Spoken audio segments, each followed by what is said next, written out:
Hello everyone, tis I, Remi-Chan, and yeah, we're doing a stream. It's gonna be a social stream. You see I have my buddy here, the orphan, who I will let talk in just a moment.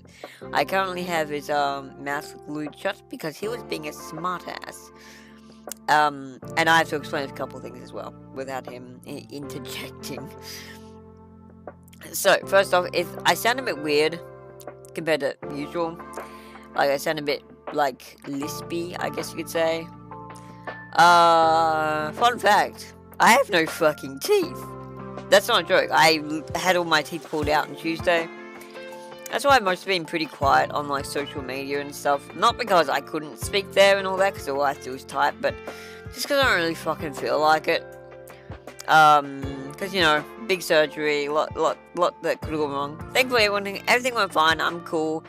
I've got a very swollen face right now, which is why I sound weird. Like I've been stung by a bunch of bees. But that is what's going on there. Secondly, and this is the bigger revelation. The other thing I want to clarify here is fuck, what was it? I had two things I had to talk about. Oh right, no, I still don't remember. Like those why I sound weird, which I've already done now. That's cleared up.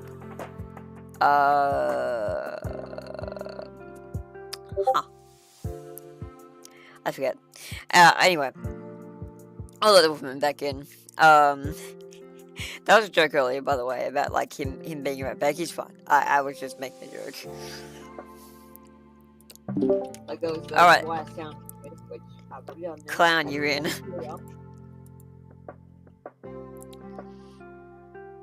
Hello? Yeah, you're there. You can hear me, right? You have to just before. Okay, I can hear you. Cool. I had a weird glitch with YouTube here for a moment. Oh, good. There's no point in me really sharing my stream with you because I'm not fucking doing anything.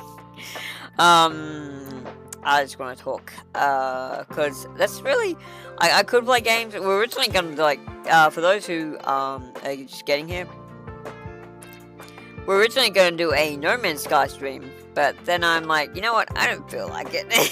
I don't want to make the whole thing about that. Because I did just drop a major update, but, you know, I can play that another time. I will be doing another stream, probably on Friday, or, sorry, Saturday. No, Friday for you guys. Friday for if you live in America, Saturday if you live in Australia. But I know most of my audience is American, so just Friday. And yeah, that will be the funny spider game that I played, I think, on stream before. Where I made a huge ass like lily pad abode. Yeah, they're doing a big update, and I do love that game. Not just because I can play out my fantasies of being Kumiko from I'm a Spider, so what, but it definitely helps.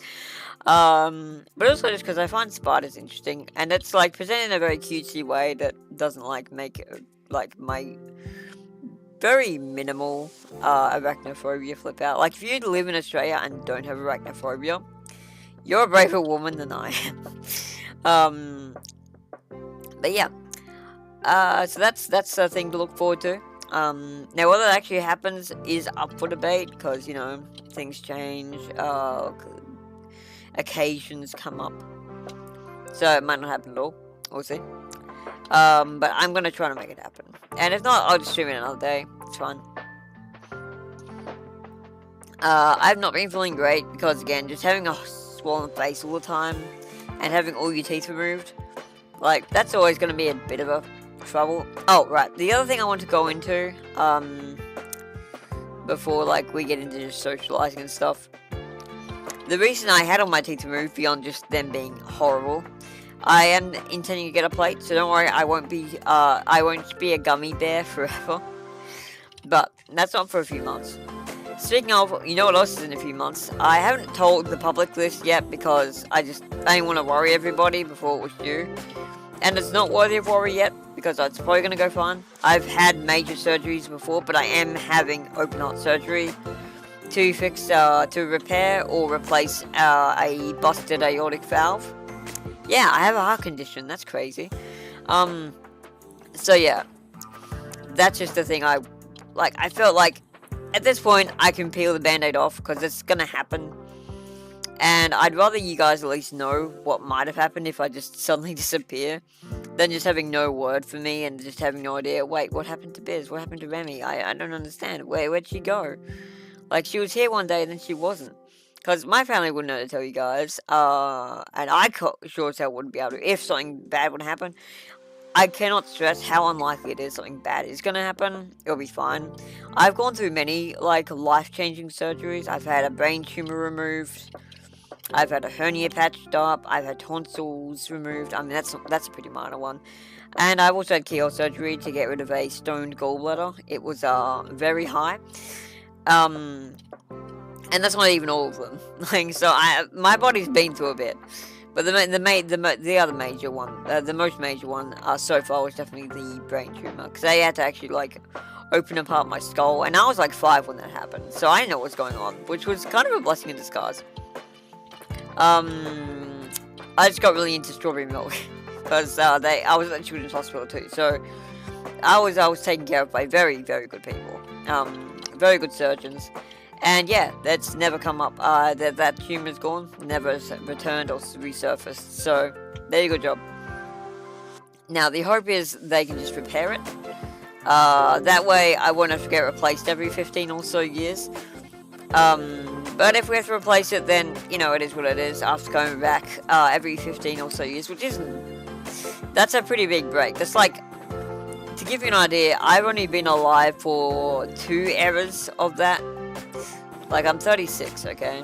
So, it's only gonna happen twice more in my life. And the second one, I'll be very old when it happens. I might not live through it, but, like, at that point, who cares? I'll be, what, fucking 75? I'm sure I'll be fine. No, not 75. Like, 56 or something. Anyway, it doesn't matter. Oh. No, 66. I'll be 66. Okay. Yeah, I'll be 66 by the time the second one happens, if it does. But again, it might be a matter of, oh, we can just repair it, and then never have to touch it again. And yeah, I can get back to my life. Now, this hasn't really disrupted my life much. Having the teeth out has, because, you know, I have to think about what I eat. Thankfully, I have a fucking miracle saint of a mother who is, like, just making me food. I have literally a small ball of jelly here right beside me that just has jelly in it that she's made up. I could have made it myself, but she volunteered to, like, look after me. And it was really nice because, you know, you don't feel great after you've had all your teeth removed because, like, there's stitches all through my mouth and there's no teeth and everything feels very raw and sensitive. And the swelling is not great. I have a big bruise from when they put the clamps on. Those are very sore.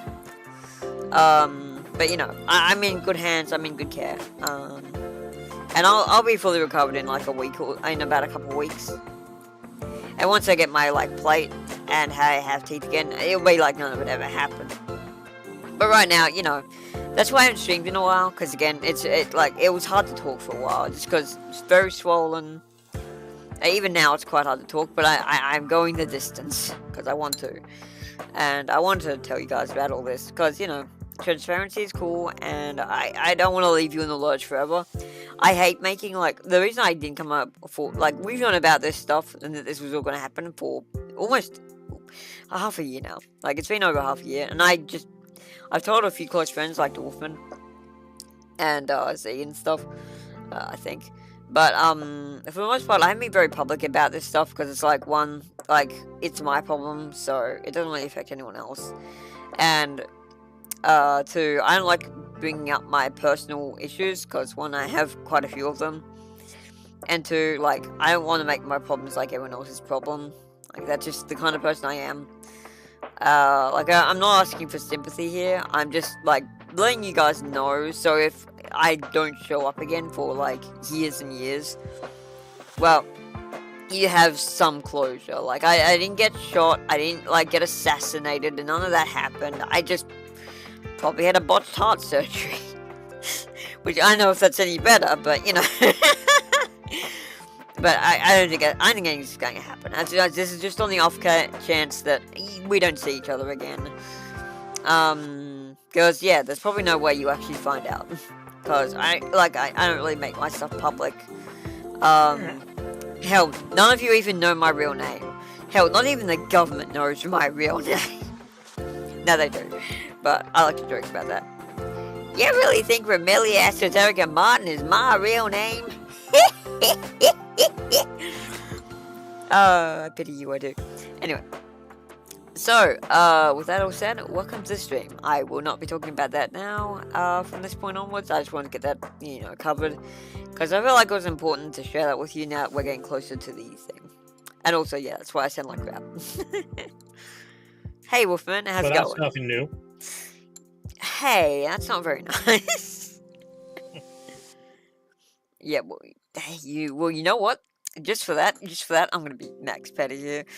I'm gonna make you even smaller. I'm gonna decompensate you. Wowie. I'm gonna make you the size of an ant, Wolfman. I'm gonna shrink you. You're gonna be an ant on the table. Oh hey, and just in time to be compared to a mirror. Hey, look, a mirror. Your boobs are actually bigger than the Wolfman's head. Hey, welcome to the stream. I can't hear you yet, but maybe it's because my music's too loud. Anyway, while they get their stuff set up, because I do have some mic issues sometimes, so bear with. I've made the Wolfman small. I have placed a curse upon him for insulting my. Fuck, I don't remember what you insulted now. This shows how much it actually meant to me. I think you said I sound like crap or something.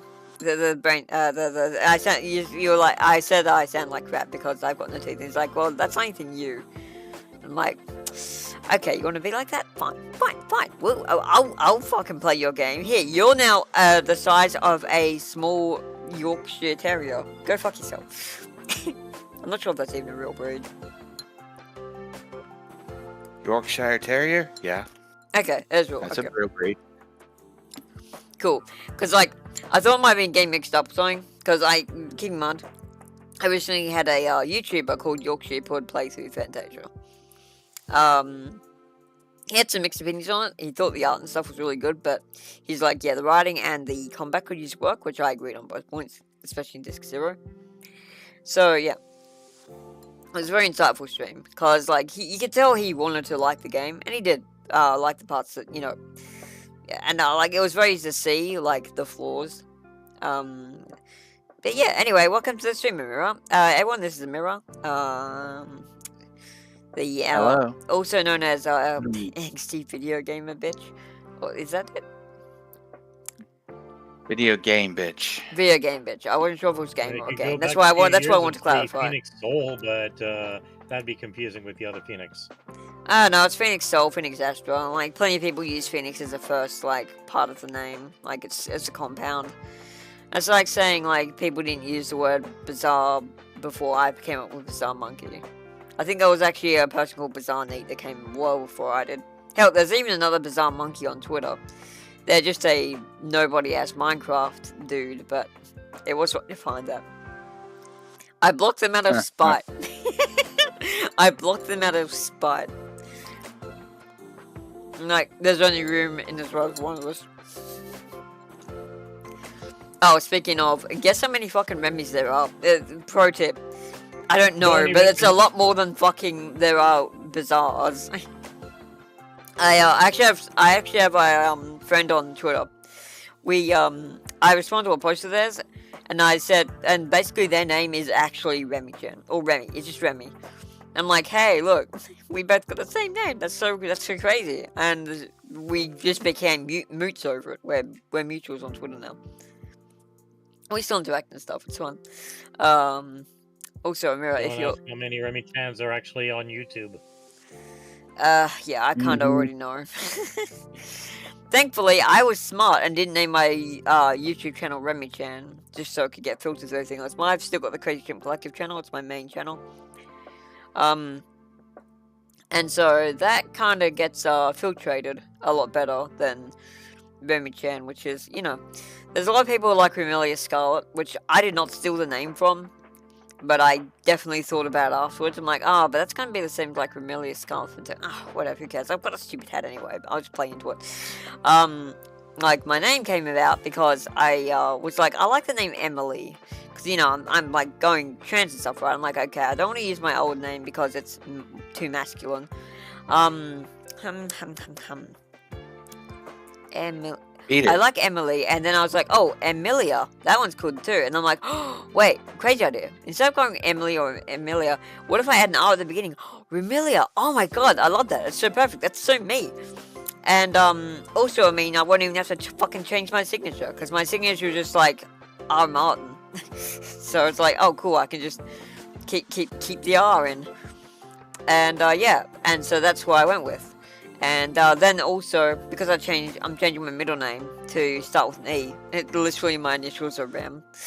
Remelia Satoka Martin. And so plot to occupy my time. Yeah, so that all happened, and now everyone's like, wait, like the fucking dumb lolly vampire from Toho? And my response is either yes or who's asking? Because like there's a very interesting crowd surrounding Remelia. Some of them are just like, they just enjoy her character and like that she's this crazy powerful bitch despite being like 2 foot tall or something. That's the crowd I don't have a problem with, but there is also like the lolicon crowd, which I no thanks. Like, and like I'm not gonna say like lolicons are pedophiles. They have tendencies for that, but like, unless it's like real, like if it's a fictional thing, like it's not great, but like whatever. Like I'm not gonna judge because fucking who cares? It's your business, man. Just whatever. Now, if you do actions that correlate to that kind of behavior that affect real people, then yeah, that's a problem. Anyway, but yeah, fucking so this stuff's been going on my mind a lot lately because of all the fucking Chris Tyson and all this shit about like Mr. Beast knowing about all that stuff. There's been a lot of like stuff happening lately. I've mostly been avoiding it because it's not my fucking profession. I don't have to care. I've never been in a Mr. Beast video. I never wanted to be in one. I just found his content entertaining, but this whole thing has been like, oof, that's sure is an L he's taking, and like for good reason. But yeah, I don't really want to comment much on it because again, I'd rather talk about Donald Trump because he is a funny fucking man. Anyway, so yeah, welcome to the stream, Amira. We're not really doing anything with any sort of purpose or designation today. Originally, we were gonna play No Man's. Yeah, originally we were gonna play No Man's Sky, but that got bookended because I decided I didn't feel like it. I don't blame you. Right now, she has the attention span of a Saint Bernard. Yeah, I'm being the most ADHD. No, that all too well. I like this. Like people see the stream and they're like, yeah, okay, yeah, you have ADHD, and I wouldn't even blame them. I don't know. I've never been diagnosed.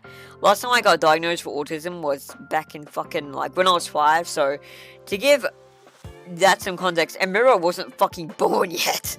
Oh wait, no, she wouldn't have been. She would have been.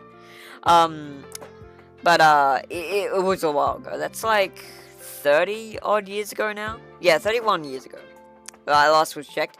And you gotta realize the tests for it were very primitive, and the understanding we had of autism and ADHD were pathetic. We had no idea.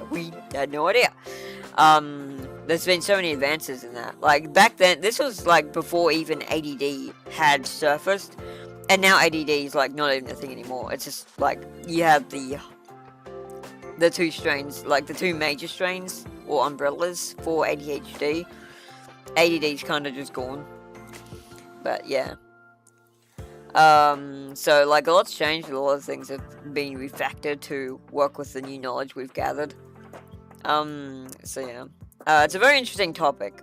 Because my family probably is all a bit on the spectrum. I definitely am. My mother definitely is. But it's probably not severe. And even if it is, like, who cares? Because, like, it's not a mental disorder. It's just a difference. It's, like, our brains just work differently, which isn't a bad thing. I mean, I still could go on about this for ages, but she's not here because, she's busy playing, Magic the Gathering with her friends. Now, she might come in later. I don't know. I also invite Called Starmage. What? It's called neurodivergence. Neurodivergence. My friend, I will have to correct you. It's called neurospiciness. But yes, it is called neurodivergence. Same difference. I'm making a joke, yeah. But yeah, I probably already told. Yeah, you already know this, Amira. But if I sound weird, it's just because my teeth are out and I have swollen face. My face is very swollen. It's like I've been bitten by. It's like I've been stung by a bunch of bees.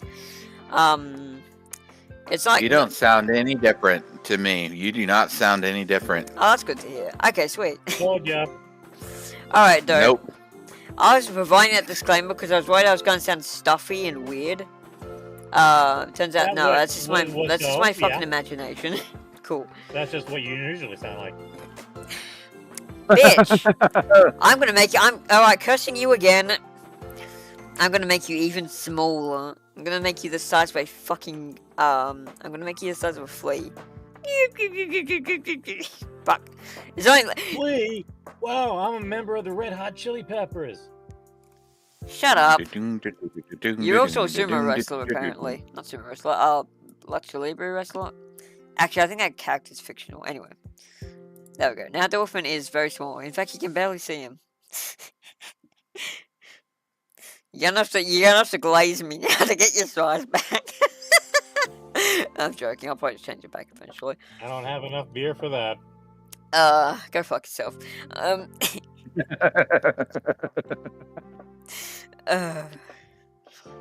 It would be even funny if you said that and you owned a literal fucking brewery. It's like, I don't have enough beer for that. And I own, like, all the beer. All the beer is mine, by the way. Everyone who thinks they have beer don't actually have beer. I have it. They just think they have it. You don't buy beer, you rent it. Yeah, exactly. This is exactly what I'm talking about. Look at this. Look at this suave motherfucker. He knows exactly the kind of grift he's going for. Okay.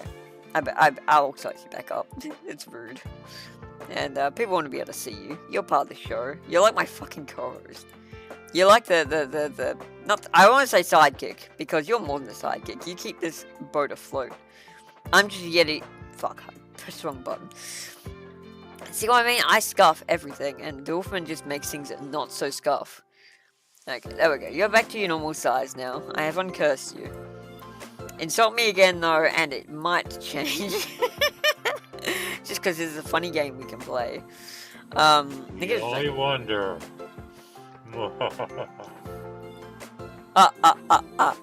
I will insult the Remi, and she will make me small. But little does she know that is what I want, because I have a shrink fetish. I know I did that in the Count's voice, or the worst impression imaginable of the Count's voice, but, you know.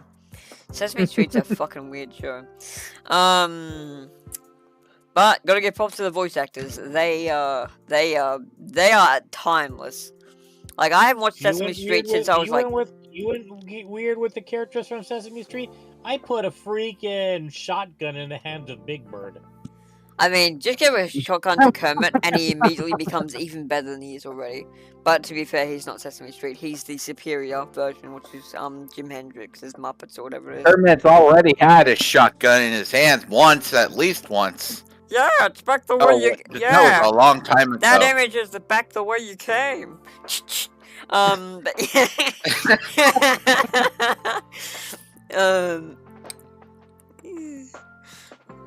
I can't do a Kermit voice to save my life. I've tried, man. I've tried. The closest I have is, oh no, I'm gonna get sued for defamation, and it sounds nothing like Kermit. So I don't know. Sounds more like the one that goes and bangs on the drums. Yeah. I forget who that is. Animal. Animal. How could I forget that one? Or like the guy who... The guy who Because I talks remember who, What? just not the The guy who name. talks, or the one who. That's entertaining because Sorry. remember, Annabelle was part of a band owned by Dr. Teeth. Wow. I see what it is. This is a conspiracy. You're conspiring against me. I see what it is. I'm not hurt at all. Dr. T. Yeah, You like forgot the names of the band members. Yeah, well, I would forget the name of my band members if they were all my teeth, and I suddenly no longer fucking had them. I'm gonna keep making. Novocaine kicking in. I'm gonna keep making jokes about the fact I have no teeth. You can't stop me. Oh yeah, I guess I should show the stream. I should show Chatty and you guys what a fucking mess I look like. I don't look in my beak. I mean, I think the Wolfman's already seen. I can't remember. I Yeah, was a bit surprised by the bruising on the cheeks. I was. it's very dark. Yeah, it looks really bad. And that has not gotten much better yet. But I gotta put Discord in stream. And I forget. Oh right, I know. I'll just do a game dev. I'll just pop up the game dev option. Where are the game dev stream? Here we go. Okay, I'll put Discord real quick. Now, it may not let me because I've got my VTuber active, and sometimes it's just like, oh, you can't do both of those at once, asshole. But it might be, but it might be fine. Let's have a look. I don't know, looks like it's gonna work. Oh, wait. Get out of here. Ugh. Nah, These that's not gonna work. bite me. Wait, gnats bite in your country? Jesus, I live in Australia. I thought we would take that flag if anyone did. Are they also No, I said they can. These gnats can fight me. right, fighting. Okay. I completely misconstrued that context. My bad. I was gonna say, wait, since when could gnats bite? They're too small, you'd think. Anyway, that did not work. So never mind. Anyway, yeah. Suffice to say, I look like I've just come out of a fucking, a brawler. Brawlers Club, and I've been punched in the face a bit. But realistically, I've had 2 clamps holding my cheeks while they've taken out each of my remaining teeth methodically. And remaining teeth is very much the operative word here. I only had like 20 teeth left, and they left 4 in, so they have like a foundation for the denture I'll be getting later. But I've got to wait for my gums to heal and set and all that, so they don't have to like readjust the thing every fucking 6 months and I don't get uncomfortable nastiness. Because, you know, all that, so, yeah. So, a few months I should have nice white teeth. But, till then, Till then, she has fewer teeth than Gollum. yeah, I'm like fucking, like, I think I had less teeth than Rissataz does. Yeah, you know who come on, guys, you've been on the internet longer than I have. You must know who Rissataz is. Not off the top of my head. Well, maybe not by No. name, but yeah, you've seen those gifs I post with the guy with belly and teeth and the... I think he's Spanish. And like... Oh, the one that laughs a lot? Yeah, the guy with the fucking golden timeless laughter. Yeah, that one. That's what it does. He has a very few teeth, but he still has more teeth than I do. I think my dad has more teeth than I do. And that's damning. Huh. Because, like, my dad's 70. He's like in his late 70s. He has never gotten a plate. Not because he shouldn't have, but because he just doesn't fucking care. I get my lack of self-care from my dad's side. That's very much a Burns thing. Oh, hey, Yoshi Poo, welcome to the chat. We're just having a social stream. Oh, come along, buddy. We were just talking about you, actually. Yeah, he's my buddy. This wolf behind me is the Wolfman. You might know him actually. He's been in the upstream community a while. And yeah, he's actually my QA tester. And You can imagine what the hell it is trying to actually spell check her work. Oh god. Like you think my work was bad when you played at Yorkshire? You should try it before he spell checked. I actually, yeah. Now the sad part is, I began spell checking her recent demo.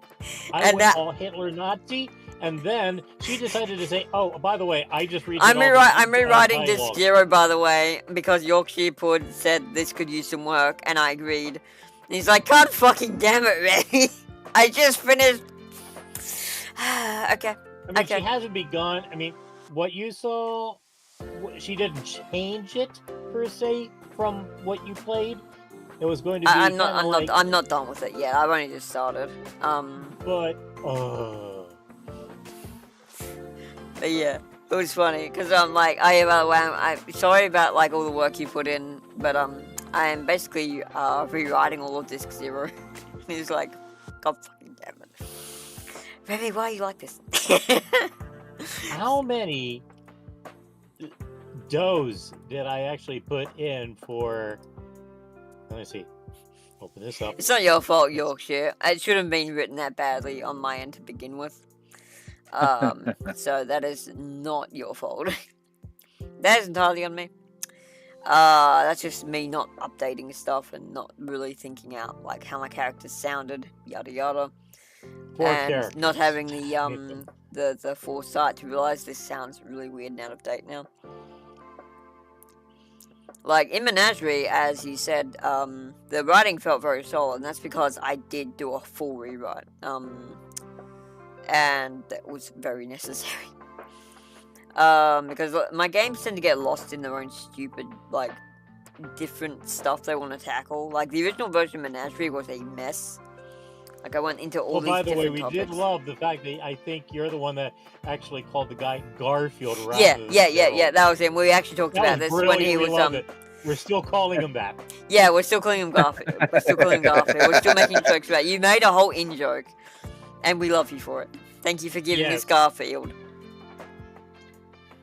Garfield is the name I was scratching the trees when I... Fuck, I can't remember what it says now. But yeah, there's like a bunch of dialogue about it.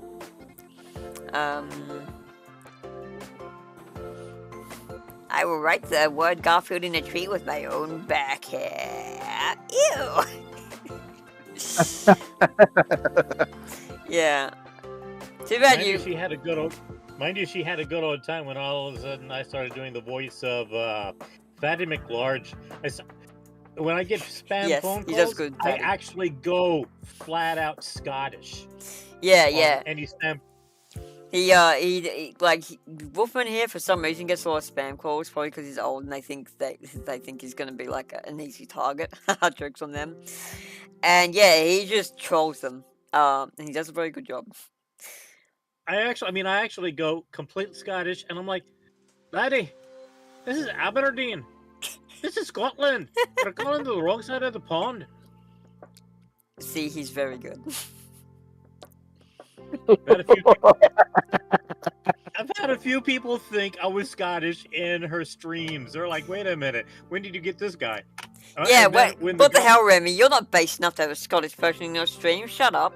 I'm like, no, he's not Scottish. I'm sorry. He's from... And then when I had to temporarily substitute and do Kiyoshi, they thought I was Dad. Yeah, and he keeps calling me Pumpkin as well. It's like, fuck off. Because, like, you might know this because you read this dialogue, but, Kiyoshi calls his kids Pumpkin sometimes, like Lumi calls Pumpkin. So he says anything for you, Pumpkin.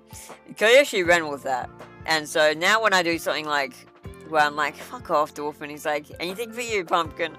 And it's like, I've made my own worst nightmare.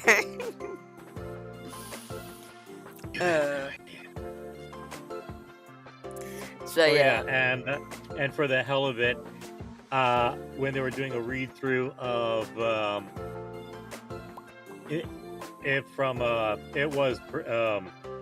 God dang it, we were just talking about it. Wait. I did Zadari. Oh, right, yeah, the Zadari voice. Yeah, he does the Batman, basically. He does the, Yeah, I did the Batman growl, but the thing is, when they said, okay, you're going to do this character, and all of a sudden they were basically thrown back in their chairs because I just pulled it off. Yeah. So, to give a bit of context to what Dolphin's saying, streamer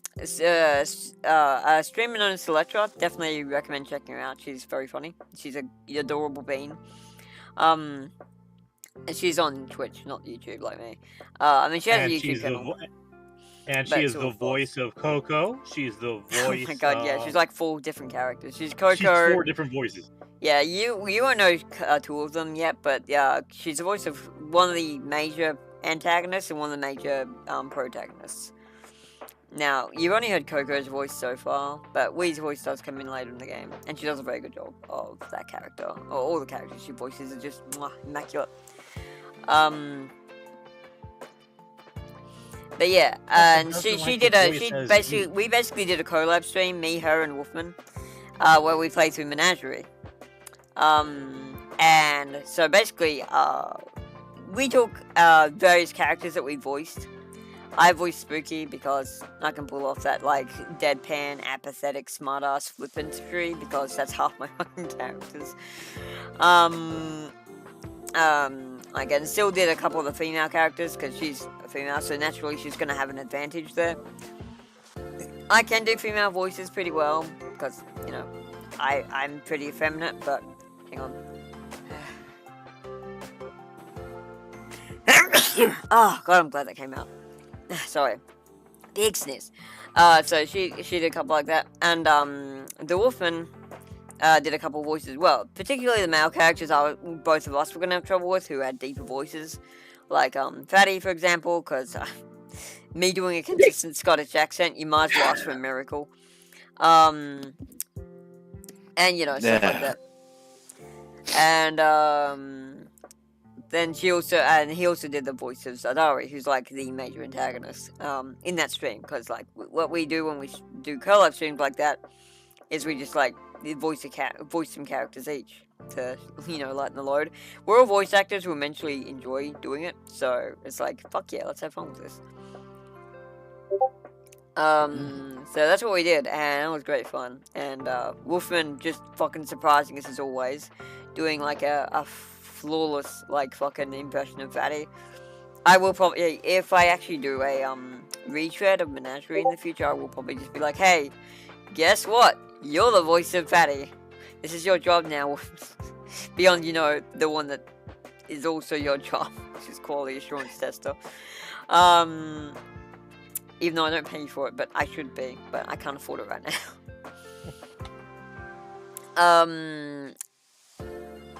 So yeah, Now, Zadari is still contentious for me as a voice actor because he's got a very complex character, so I'm gonna have to work that out more. Yes, it's on YouTube. If you look up Selectra on YouTube, it should come up. I don't think there's many people with that name. Let me have a look. Now, granted, it's with a T. Oh right, yeah. Let me type it out in chat. Actually, I'll just grab the link to her channel. I'm subscribed to her, so I can easily find it. One sec. Hold on. Yeah, she's like the second E is silent, so I'm like, huh? Yeah, for the longest time, I thought her name was pronounced Seletria. And she's like, no, the second E is silent, so it's Seletria. And I'm like, okay, cool. And I eventually got used to it. Yeah, I'll just link her in chat, because she deserves a shout out. She does great stuff. And this is on your YouTube channel. It's not like I'm promoting her Twitch, which is where she live streams, and that's most of her stuff. Why can't I... Bro, can I get to the right window? There we go. Oh, right. I have to sign into the thing, but it doesn't work, so I'll just put it. There we go. Yeah, there we go. And we did almost the full game. She didn't get past a certain way in the optional content because it's quite difficult, which is fine. Now she's playing Monster Hunter World, but yeah. I've been having a little fun making little screens for her. Yeah. Dolphin does really good edits. He also does pretty good art. It just takes him a while. But yeah, the Asperia art. That was fucking poggers. It will be a ways down because she does do a lot of streams. So you might have to scroll down a bit, but it is there. Let's see videos. She might have made playlists for it, I'm not sure. Yeah, okay. Yeah, it's like 6-7 rows down. But it's there. It's like 7 months ago this happened, so yeah. Damn, it's been that long? That's crazy. It felt so recent. Time flies when you're having fun. Playlist. I mean, she's done the Spyros, but the Zeldas. The fucking Chrono Cross, Chrono Trigger. Yeah, she's done a lot. Okay, yeah, just if you look in playlists, I'll be swear to find it. It's on the second row, around the middle area. She also did Fantasia, which is on the third row. So yeah, she's covered a lot of my stuff. She might be doing the Perseverance game in the future. I'm not sure if that's ever gonna happen. But you know, it's up to her. It's her streams. She can do what she wants. Yeah. She was actually just streaming yesterday. I was there. So I was like, fuck it, I haven't been on the stream, still streaming in a while. And I owe it to her. And also, I want to chill out. And also, I apparently didn't tell her that, you know, I had all my teeth removed. Haha, whoops.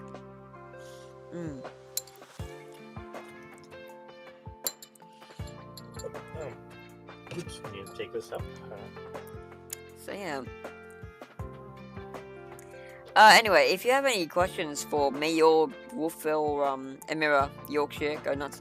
You might know Emira, you may not. Depends on if you're on RPG Maker Central at all. But, Emira used to go by Phoenix Soul. Phoenix Soul, sorry. I'm slowing my words a bit because I've got a swollen face.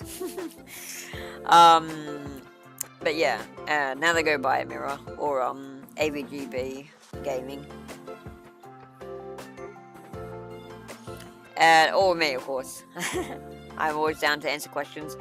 I may not have the most profound answers, but I will have answers. Probably. I don't know. Depends on the question. I'm generally not like averse to answering much. Like people ask me about like, you know, I've been asked a lot of things, and I don't really see any of it as a problem. People ask me like, why did you decide to go trans? I'm happy to answer because it's honestly a very easy answer. Just like, oh, because I was already getting confused for a girl because I'm very effeminate looking because long hair just does that. I looked even like a bit of a girl back when I had short hair. So I'm like, yeah, fuck it, I'll just do this because it's less confusing for everyone else. And like, it wasn't a big deal for me because I don't naturally produce hormones, which is why it looks so like gender neutral. And so like, I was like, well, it's not even got a risk involved because usually the blockers are the things you have to take, which can cause harm. But I don't have to take those. All I have to do is switch like which supplements I'm taking.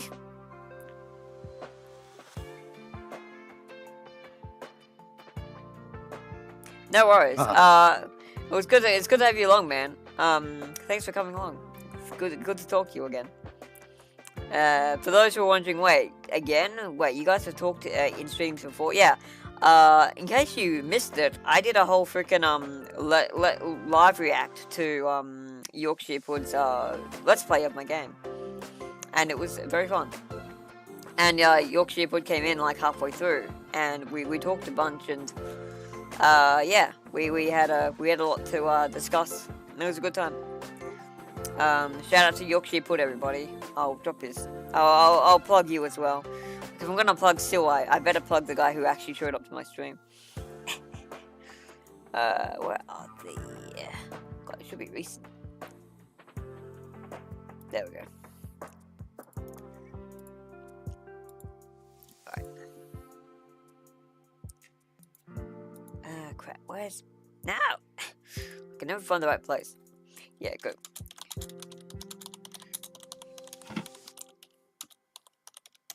Yeah, there's a plug. Cause yeah, you deserve it. You do great work. It is a fucking crime that Yorkshire Port has less subs than I do. Like, please give him subs, guys. Like, I more or less entirely make selfish content. That's basically just me posting stuff about my games, about me, or you know, whatever. Meanwhile, Yorkshire Port here does like full reviews on games and stuff. Takes weeks out of his life to do stuff for other people. How the fuck has he got less subs than I do? Go fuck yourselves. Go sub to Yorkshire Port. If you sub to me, you have no excuse not to sub to Yorkshire.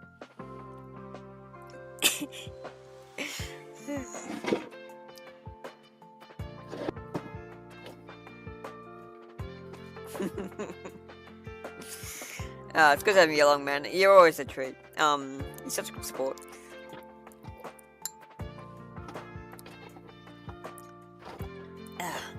I'm just trying to eat my jelly because, you know. It's yummy.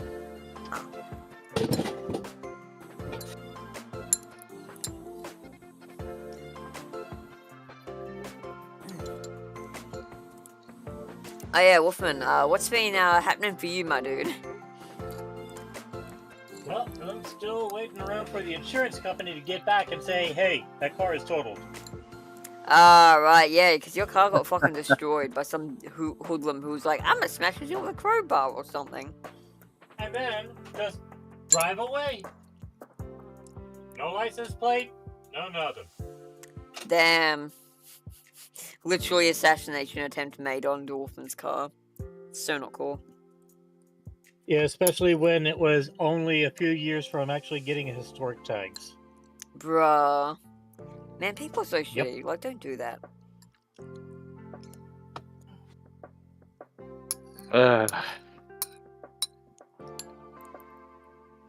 Like, don't envy someone for what they have.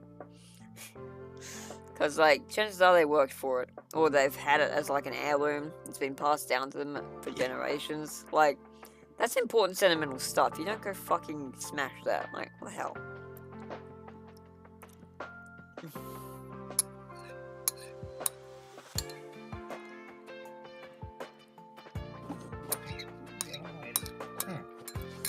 Get over there.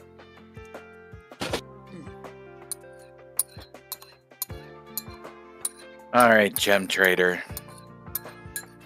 What you playing, Miro? It's called Slash Roll. Okay. Is it like Death Roll, but for slashers instead? No, it's a roguelite. Okay. It's a roguelite with dice. Oh wow, I was closer than I thought. I was closer than I thought. What the hell is this?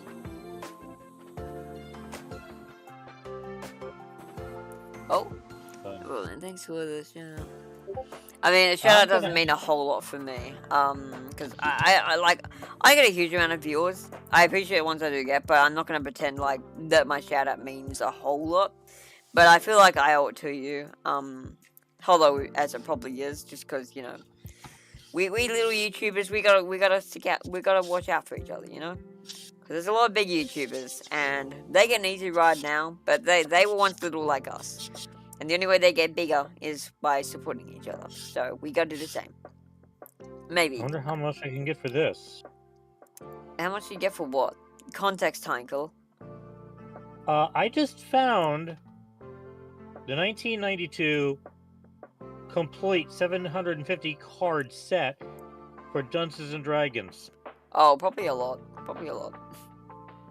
Or at least a little bit. You should check it up. Look it up on Google, clown. I actually have, God. I didn't realize just how dated these were. I actually have the original original copies of the Dungeons and Dragons manual from, like, before 1E. Like, this is, like, 0 edition or something. Oh, you're talking about the basic or the expert rules when they were just like more of a cardboard jacket rather than the hard cover. Yeah, cardboard jacket. Yeah, it's not hard cover. Guess what? Hello! I got them both. Nice, let's go. Expert edition and the original basic. Yeah. I have these. I'm not sure what they're worth. I'm not gonna sell them because I like them too much. They're too near and dear to my heart. Even though I've never played a D&D campaign using them. But they were basically what got me into, what gave me a lot of foundations for my early work, which helped my later work, which helped my present work, so basically they are a contribution to my success as of today. Well, success quotation marks. Depends on how you define success. I think I'm successful because I'm making what I love to make, and whether everyone likes it or no one likes it or some people like it, the obvious thing is some people like it, some people don't. That's fine. That's everything ever because people are subjective. But, like, being able to share my game to the world was always my dream, and I'm doing that now. So, as far as I see it, I succeeded. I'm going to keep doing it because I love doing it. But I've already succeeded. But anyway. But I do like these books, because they were what gave me some of the, like, baseline principles that are still around in my games today. Like the founding heavenly principles. What? I might be able to double up my money after all this time. From $25, it's gone up to $50 used. Damn. There's no plastic wrap around the box, so it has to be classified as used, yeah. Not as you, yeah. That's why, like, when you're a collector, you don't remove the packaging. Because once you break the seal, that's it. They don't go any below the $25 I paid. Yeah. I didn't have to pay anything for these. They were hand-me-down from my uncle. It was like the only good fucking thing my uncle's ever done for me. My uncle Drew, I mean. He was like, oh, hey, you're doing game design and stuff, huh? You know what? You might be able to make good use of these. Because I was still making tabletop RPGs at the time, because I didn't know things like RPG Maker existed. Whoops.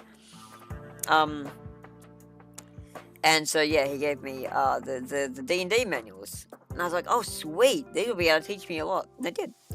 I was able to make my, like, game design menus a lot more fluid and think about what to actually ask and how to word things and stuff. Because I basically was learning from nothing. So having something of a reference was nice. Like, basically I was just going from what other games, like... I know someone who is going to freak out. She's in Canada right now, but she is big on D&D, more so than you insofar as playing Baldur's Gate. If she actually sees I have this, she'll cry. I'm not super obsessed with D&D. Yeah. She, on the other hand, is hilarious.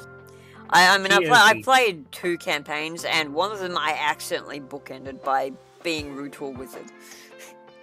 God, did I ever tell you guys about that? And basically, my second campaign, and also probably my last campaign for a while. Same group as the first one. First one went amazingly. Second one, we had some hiccups, so we say. So, my character's like this soul knife rogue, right? And it's set in a sci-fi world. But one of our adventures takes us back to the old world from our previous adventure, just like sort of as a, you know, fun,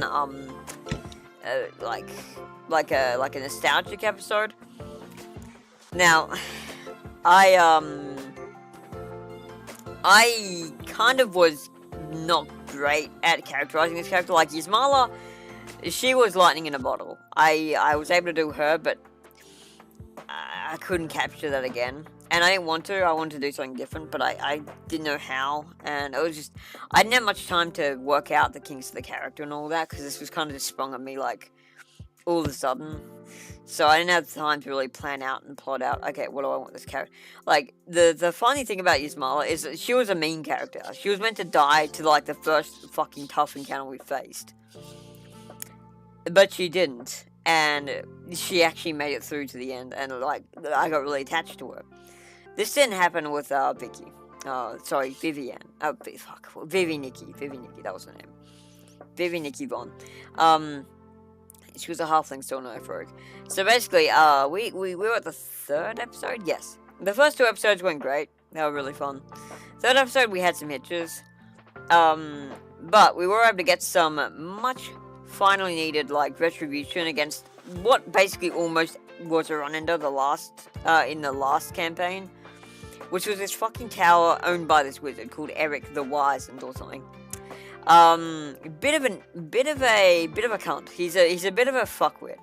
I never liked him. Like, he's a bit of a I almost feel like he's a DM power fantasy self-insert. I'm not gonna get into that. Basically though, basically his thing is like, okay, yeah, if you want to contact me, you're gonna have to get through my tower and get through a trial of, like, skeletons and shit. If it's important enough, you'll figure out a way. Whatever, I don't care. And if you die, well, cool, I have more corpses to reanimate. And it's like, bruh, go fuck yourself.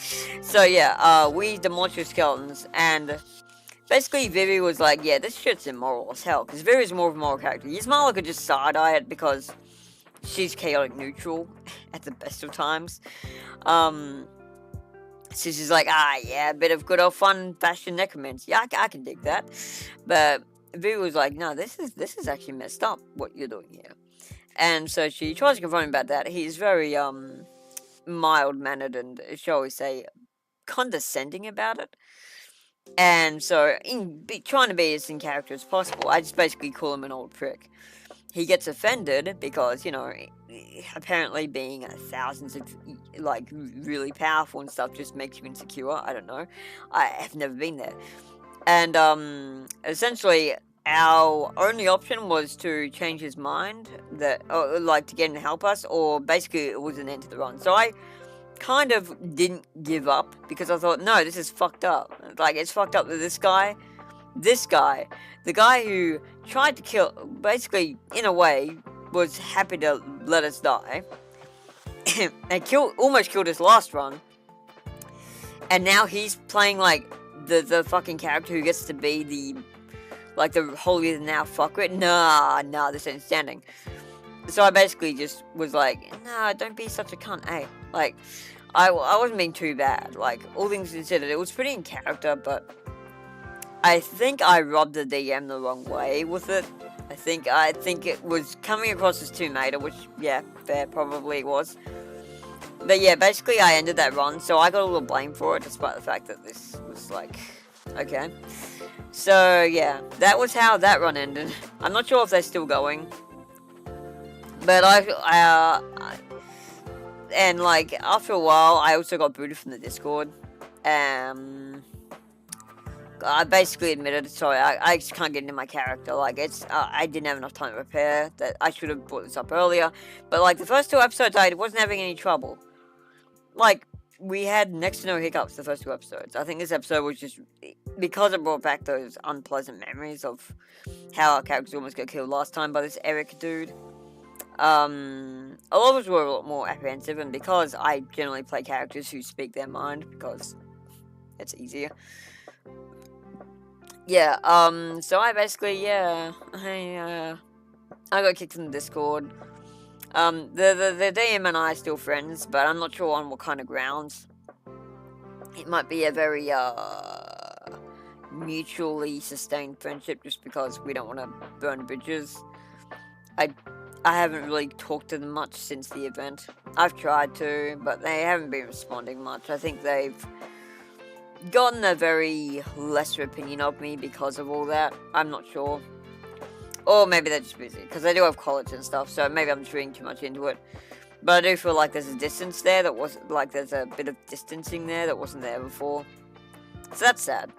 Because, like, I was trying. But that session, I was just, it felt very, very like a slap in the face in a lot of regards, and I just didn't know how to articulate that. What I should have done was just wait to the end of it, like, played along with the bullshit and then wait to the end of the run to bring it up. That would have been the responsible and professional thing to do. But unfortunately, responsible and professional aren't exactly my traits. So, yeah, that kind of went poorly. And, like, I've noticed the others that like the other 2 also have been a bit more, like, unwilling to converse with me. Maybe they think now, okay, yeah, maybe Remi is just toxic like all the people and things say. It's like, I've never tried to hide the fact I'm toxic. Like, what? But yeah, I think we just had a disagreement, and it, like, put us both at a bit unease. I don't want to, like, broach conversation like I'm desperate, because at the same, like, I've got friends. Like, if I lose those guys, it would suck, but it would not be the end of the world. Like,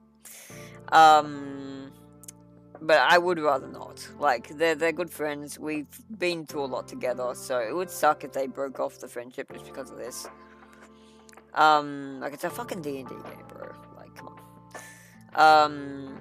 I also really think it's unfair to say I was the one at fault, when realistically, it was just a weird premise to begin with. Like, oh yeah, let's isekai back to a past adventure. And instead of giving you a chance to air your grievances, we're gonna make you suck the dick of this character I made up, and like way too much. Like, it just felt very awkward and disjointed. But again, I was unprofessional, so whatever. Anyway, have mini dramas like that happen a lot that no one ever knows about because they don't get blown up into whole full things. But yeah, but basically that is how I bookended an entire D&D run. It's a shame too because that had a really good premise. I just didn't have enough time to really think about my character. Cause yeah, like with Yasmala, I was just basically doing whatever the fuck I wanted and just memeing. It was basically a meme character. I picked some skills that she would use that would basically like.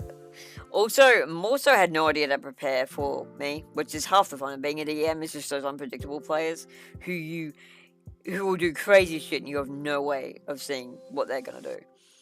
Like, basically, you get a cantrip at level 1 as an elf, and I picked Acid Splash. We started out in a prison, you know, like every Bethesda game ever.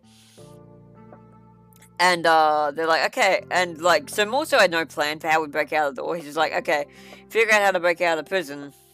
And he's like, okay, let's see what they come up with. Whatever suggestion I like, I'll just let them go with it. So I was like, I'm gonna cast Acid Splash on the door. Will that work? And they're like, it might. It's rusted, so yeah, that could work. Roll a d6. I rolled a 5, and they're like, yeah, okay, that's enough. That gets through. And they regretted that because I basically Acid Splash became like the most critical plot. Like it became such a solver of plot issues. Like it fucking we broke all the things that were supposed to be solved another way just because I used Acid Splash.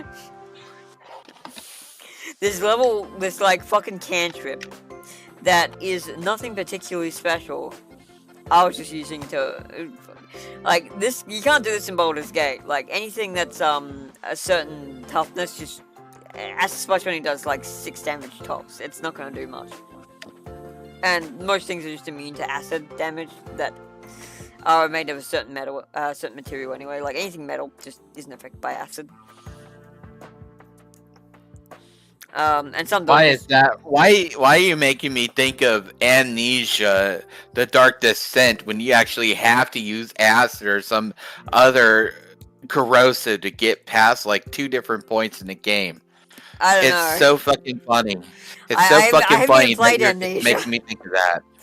Yeah, that's weird. Anyway. You're just making me thinking of that. So yeah. It's so fucking funny. So yeah, like Yasmala was just gonna be a character. I was like, okay, she's a fucking funny, chaotic neutral character who worships a chaotic evil god. Let's see how long she lasts among a party of also honestly pretty chaotic and neutral characters. Like one was chaotic good. That was Fred, our rogue. He was basically Robin Hood. And we also had the wild magic sorcerer, Jess. And she, I think, was neutral lawful? Fuck, I forget. No, she was I think she was just neutral. I think she was just true neutral. Anyway, we had one other person as well. Who was that? Oh, and then we had King, who was chaotic neutral. King was the monk, very, very hot-headed lad. And he busted his hand trying to break open a door. It was funny. So Yasmala basically started out as being pretty antagonistic towards them. Because, you know, she's her own boss. And as far as she saw, they were just inmates that she was, like, more or less just using for her own gains. But, here's another fun thing. D&D games probably never going to go the way the DM originally intends. No. Oh. Okay. Oh, hey, Phoenix. Hey. No. Hey. Welcome, Never. Phoenix. Glad to see you. We're able to drop by. You have to stay if you don't want to. I'm just happy to see you still around. Love you.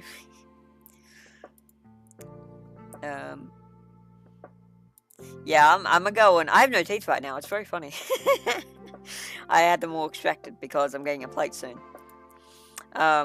So look forward to that. I'll have white teeth again. I mean, by again, I mean for the first time ever.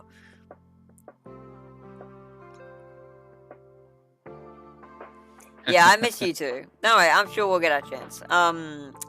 I'm gonna be streaming again on Friday. Sorry. Wait, Friday. Yeah, Friday. Your Friday. My Saturday, but your Friday. No wait. Fuck. I'm so bad with days. No, sorry. Your Thursday. My Friday. So your Thursday. Doesn't matter if you can't make it, but I'll be doing the funny spider game where you can make web and stuff. So that'll be fun. Just figure out that, in case you want to come into that one. I won't bug you with it on Discord because, no. But, it'll be on Twitter and stuff. Yeah, no worries. I'm just glad you're okay and that and, like, by all means, prioritize the stuff that's going on in your life right now, because it's way more important than just you coming to my clown car bullshit. I've got these two clowns to keep me company and plenty of other people. Yorkshire Pud was actually just here. So, yeah, I'm doing fine. Like, you worry about yourself first and foremost. As I always say. Live with only pride and live for only you and live with pride. Because if you can't do that, how are you supposed to live? How are you supposed to show pride in anyone else if you can't even show pride in yourself? I should just be reading this fire. YouTube is so much easier.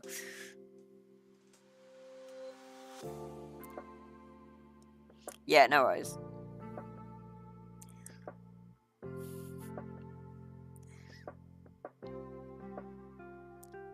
Yeah, no worries. Have a good time, Phoenix. It was lovely to see you.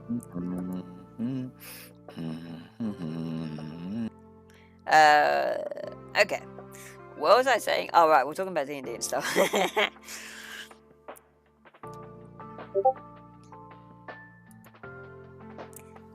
Rip. So, someone just contacted me. They won't be coming. They have a lot of errands and stuff to run today, which is fine. Oh, and here's Demos. He's in a wedding? What the fuck? Congratulations? That's crazy.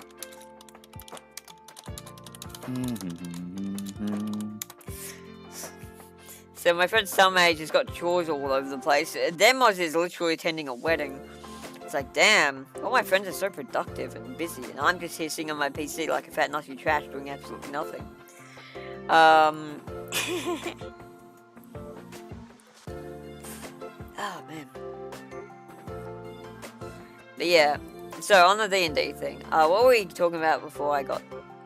right, your smallest journey, right. So yeah, she was just gonna be this meme who I was like, okay, she's probably gonna die. And then it turns out she did die. Literally the first battle we had. Yeah, that's right, so what I was getting to with the whole, like, yeah, DMs are never gonna be able to predict how a campaign will go. He was thinking we'd go on the main road to the first major town. We're like, nah, we're gonna go skedaddle and hide in the forest because we're wanted, men and women here. And he's like, alright, but there will be consequences. So, first night, we set up camp, right? We haven't even set up camp yet. And guess what we encounter at level 1? A fucking owlbear. You know, those things that are level 5. At the very minimum. Yeah. Oh no. So no. It one-hit KOs me, King, and Jez pretty much in the first round. However, our archer Fred is a bingus bongus Chad. And he's like, I'm just gonna kite this fucking thing. He literally does the hunter kiting strat. Because owlbear's slow. They're not very fast. And Fred is a ranger with max movement. So he just kites the fucking thing and kills it. And we both actually managed to pull off our death saves. So no one dies. And more so was like, more so our DM, they were like, I thought for sure someone was gonna die. I thought this might be the word the run ended because 3 of you died so quickly. I didn't mean for it to be that much of a worrisome, but thankfully we have Fred. And so yeah, I mean, we did some damage and stuff, but it was like nothing, and we all like got KO'd pretty quickly. So yeah, it's like, whew. So Yasmala survived when I thought, okay, cool, this is perfect. This character can just go fucking die now, and I can work out what to do from here. No, now not only did she have, an actual tragic event happened. Well, she played it off. She played it off pretty mildly. She obviously wasn't all that affected. She's pretty used to bad shit happening. But yeah, at this time, I had no idea what her law would be because again, I didn't really have any talent to develop. But yeah, we basically I just decided, okay, so this girl, she's gonna have a grudge against our beasts, like those things. She sees one now, she's just gonna be like, alright, yeah, I'm gonna kill you because fuck you. Anything that gets in my way perishes. And so yeah, and basically I did a bit of lore about her, like in her relationship to Noros, which is the god she worships, the chaotic evil god. But I didn't have much more with her character at that point. But we had a camp. She was snide with some people, but she was also like thankful because, you know, they were providing her hospitality and stuff. So she got a bit more attached to them. The adventure continues. Next day, we're all fine. We've had a long rest.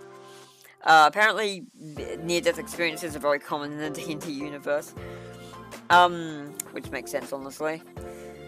So yeah, we had, I forget exactly what happens next. I think next we end up in the, yeah, we find some bandits, we kill them with no problem, because it's bandits, like, wow.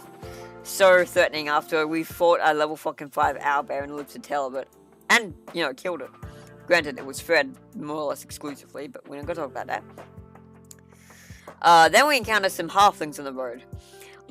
Enter Lord Ponterig. Now this guy is, oh my god. So this is where Yasmala really starts to, I start to like her as a character. Basically so far, she's been pretty snide, but she has shown genuine, like, companionship with her allies, even though she's, like, pretty snarky with them. So this gnome, I think they were gnome, yeah, Lord Ponterig, this gnome noble, who's like a bit of a, he's a bit of a, cunt. And yeah, he's basically just mistreating this, one of his, someone. He basically is like, oh yeah, don't kill me, kill her instead. Like, the bandits, yeah. So the bandits are basically, like, hey, if you want to take a life, don't take mine, take hers. And yeah, one of our more moral party members, I think it was Jez or Fred, someone, they are pretty pissed off by this. I might have been King. And, so yeah, he's like, hey, we're gonna save you, but also, Ponteric, you're a piece of shit. And, Yasmala, I'm like, hey, I want to try something, because keep in mind, this is my first experience with a D&D campaign. I've never played D&D before, so I'm curious. I want to find out what shit does. So I'm like, can I just intimidate him?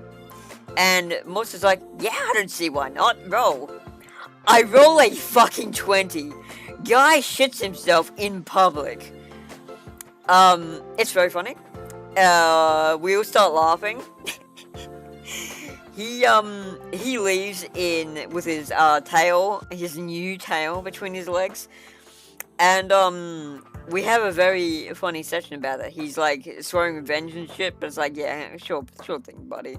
You couldn't stand up to level 1 fucking bandits. Like, we're supposed to be scared of you? Bitch, we killed a level 5 owlbear. Who do you think you are? Fucking noble piece of shit. So that was funny. And that was like, and like, my party members were actually horrified at what Yasmala did. Because, you know, level 20 intimidation, that's, especially when, keeping in mind, I put most of my points into those kinds of skills, knowing how vital they were in a game like D&D. I put, 4 in religion, 4 in, persuasion, and 4 in intimidation. Or something like that. I was very, manipulative elf bitch. So yeah, did that.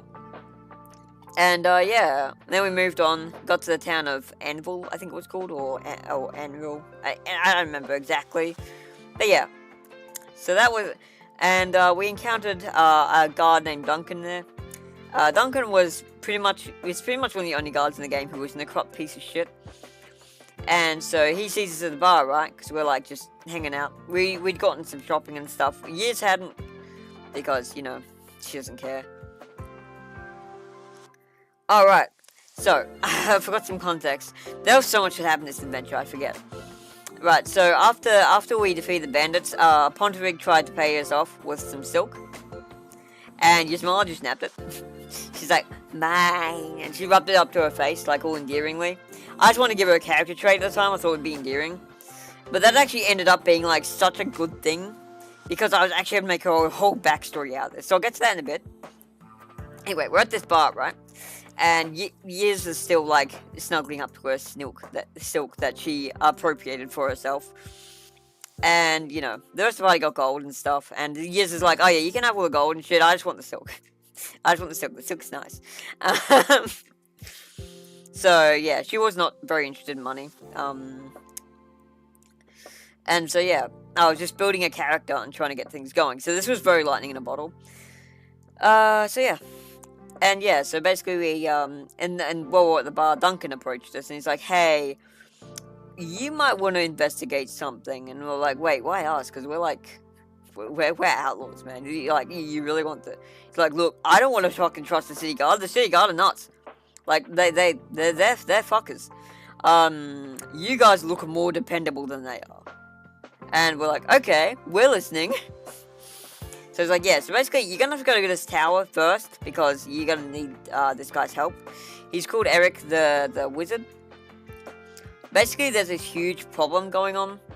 And I'm not sure what it is, but he might. So, maybe look into that, because this corruption is a bit more than just standard corruption. It feels like there's something big going on here. And we're like, okay, we'll look into it. So, we go to this tower. On the way, we encounter a fucking griffin. We kill it. Much easier than we did the owlbear. I don't think we even had any deaths. Because we were ready for this point. We were like, okay, we might come across stuff that... so we're a bit higher level. We're like level 2 now. Because, yeah... To compensate us for literally killing a mob well above our pay grade, Morse's like, alright, yeah, you get a level out of that. Like, fuck it. So, we were level 2. So we had some nice stuff. And so, yeah, and then killing the Griffin, I think got us up to level 3. So that was good, because I got... Oh, my God. Trickster Cleric, very strong. That's what Ismala was. I did not realize at the time how strong she was going to be. I just figured, oh, well, it's a healer, so it can't be too strong, right? Like, usually healers are not the great. Everyone's like, oh, just you wait. They knew, but I did not. I was like, how cool can it be? It's a healer class, and usually not very... No, they're fucking OP as hell. Anyway. So, by this point, I have my fucking divine weapon... If only I'd known about mirror image at the time. I did later, and I made good use of it. Anyway, so after we killed the griffin and stuff, and I had by this point worked out the backstory, the silk, the inclination to, you know, be wanted by the law. I'd worked out Yiz's whole backstory by this point, or at least a large amount of it.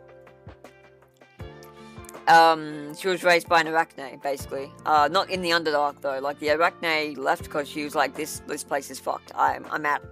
I'm gonna go live in these forests and, raise my children there. And we can just live out a happy existence. And, this orphan, Yiz, we don't know her parents, probably never will. The spider takes her in because, you know, it's an Arachne, they're motherly sometimes. And so, yeah, basically, Yiz's mum is a spider.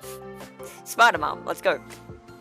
Now, there's another deity, not Nora's, that's the one Yiz worships, but there's also, I think his name is Older, I forget exactly. He's the god of lawful good characters, like he's basically the lawful good aligned deity.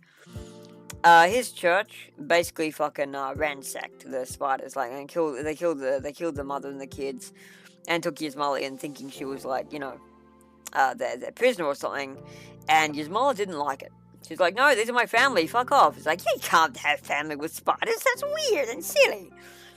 Basically, so Yizmala was raised in this, like, fucking horrible, like, place that she didn't like. Filled with these holier than thou preachers. Eventually, she ended up killing one of the... What was it? A bishop? Yeah, she ended up killing a bishop by using acid splash. Yeah, the acid splash returns. And she fled. But, so the reason she likes silk and all that is because, you know, Spider-Man. It would have been her bedding. Like, Spider Silk would have literally been her bedding, and, you know, yeah. So, that's why she got that. And, like, so she's got the traumatic, like, drow backstory while being a high elf. It was fun. And everyone was like, holy shit, you cooked on this one. I'm like, yeah, I had to come up with it on the spot. Because I didn't have time to prepare this. And I had no idea where the narrative was going to go. Like, I just basically have to make this stuff as it goes. Like, it's in a game, I can prepare a bunch. But when you're doing a D&T campaign, either as a DM or a player, you have no idea what's going to happen. You have no idea what context is going to be like. So you have to think, okay, what's my story? Doesn't matter, because I'm going to have to find it out and work it out as I go. You can do a bit like a baseline thing, like I did for Vivi, which is like, yeah, she's just she's a member of the Delta Syndicate, like an organization that hunts down, like malcontents in the grand scheme of things, and it's basically like a sort of like a syndicate in a way. It's almost like they're called the Delta Syndicate or something. They investigate anomalies and try to close down illegal operations. And she's employed by them. That was like my only real thing I had. Eventually, it got a bit of use, but again, the campaign got bookended before I could really go very far with it. Anyway, so yes, I didn't even have that. I had I obviously she was aligned with Nora's, the chaotic evil god dude. So that was like all I had to begin with as far as lore goes, and I just had to build the rest up. So yeah, very lightning in a bottle character. But yeah, I want to keep telling the story now because it's a fascinating one, I think. If you're getting bored, guys, just let me know and I'll choose another topic. Anyway, so we keep talking. Yeah, okay, keep talking. Alright, got it. So yeah, we defeat the Griffin. Yiz tells her backstory, and everyone's like, damn, this character actually has soul now. We get to Eric's tower and we almost fucking die. Thanks to level 1 skeletons who we usually would have had no problem with, but here's the trick. One, our monk, King, was a bit of a dumbass, and Yiz was like, yeah, go punch the door, Tiger, break it down. Sort of having a suspicion it was trapped because she's a sadist. He punches it, unsurprisingly, it is trapped. And he gets hurt really bad, and she laughs because that's just what she does. Because like King and her have a bit of a, I wouldn't even say rivalry, just more of a bitter like, I don't like you, but I have to adventure with you because of reasons. And so she has a great time with that. Unfortunately, she forgets to heal him. So we have, like, basically who's become our designated main tank at this point. On 3 HP, we're all split up into different rooms, and like the brainlets we are, we didn't think, oh, maybe we should just reconverge into one room and fight them together. No, we thought we could do our own thing. And usually, this would have been fine. Unfortunately, RNG was not on our side, and I died. Oh, I got KO'd. Everyone got KO'd. Almost everyone. It was like one person had 1 HP left, and then eventually, like, the GM was like, okay, I don't want the run to end here. This was not supposed to be a thing that killed you, so hold up. So they basically just did a act of mercy and said, like, okay, look, you all live. Eric like unsummons him and says, look, that was not supposed to go so roughly. You're fine. He brought us into his lair and healed us up.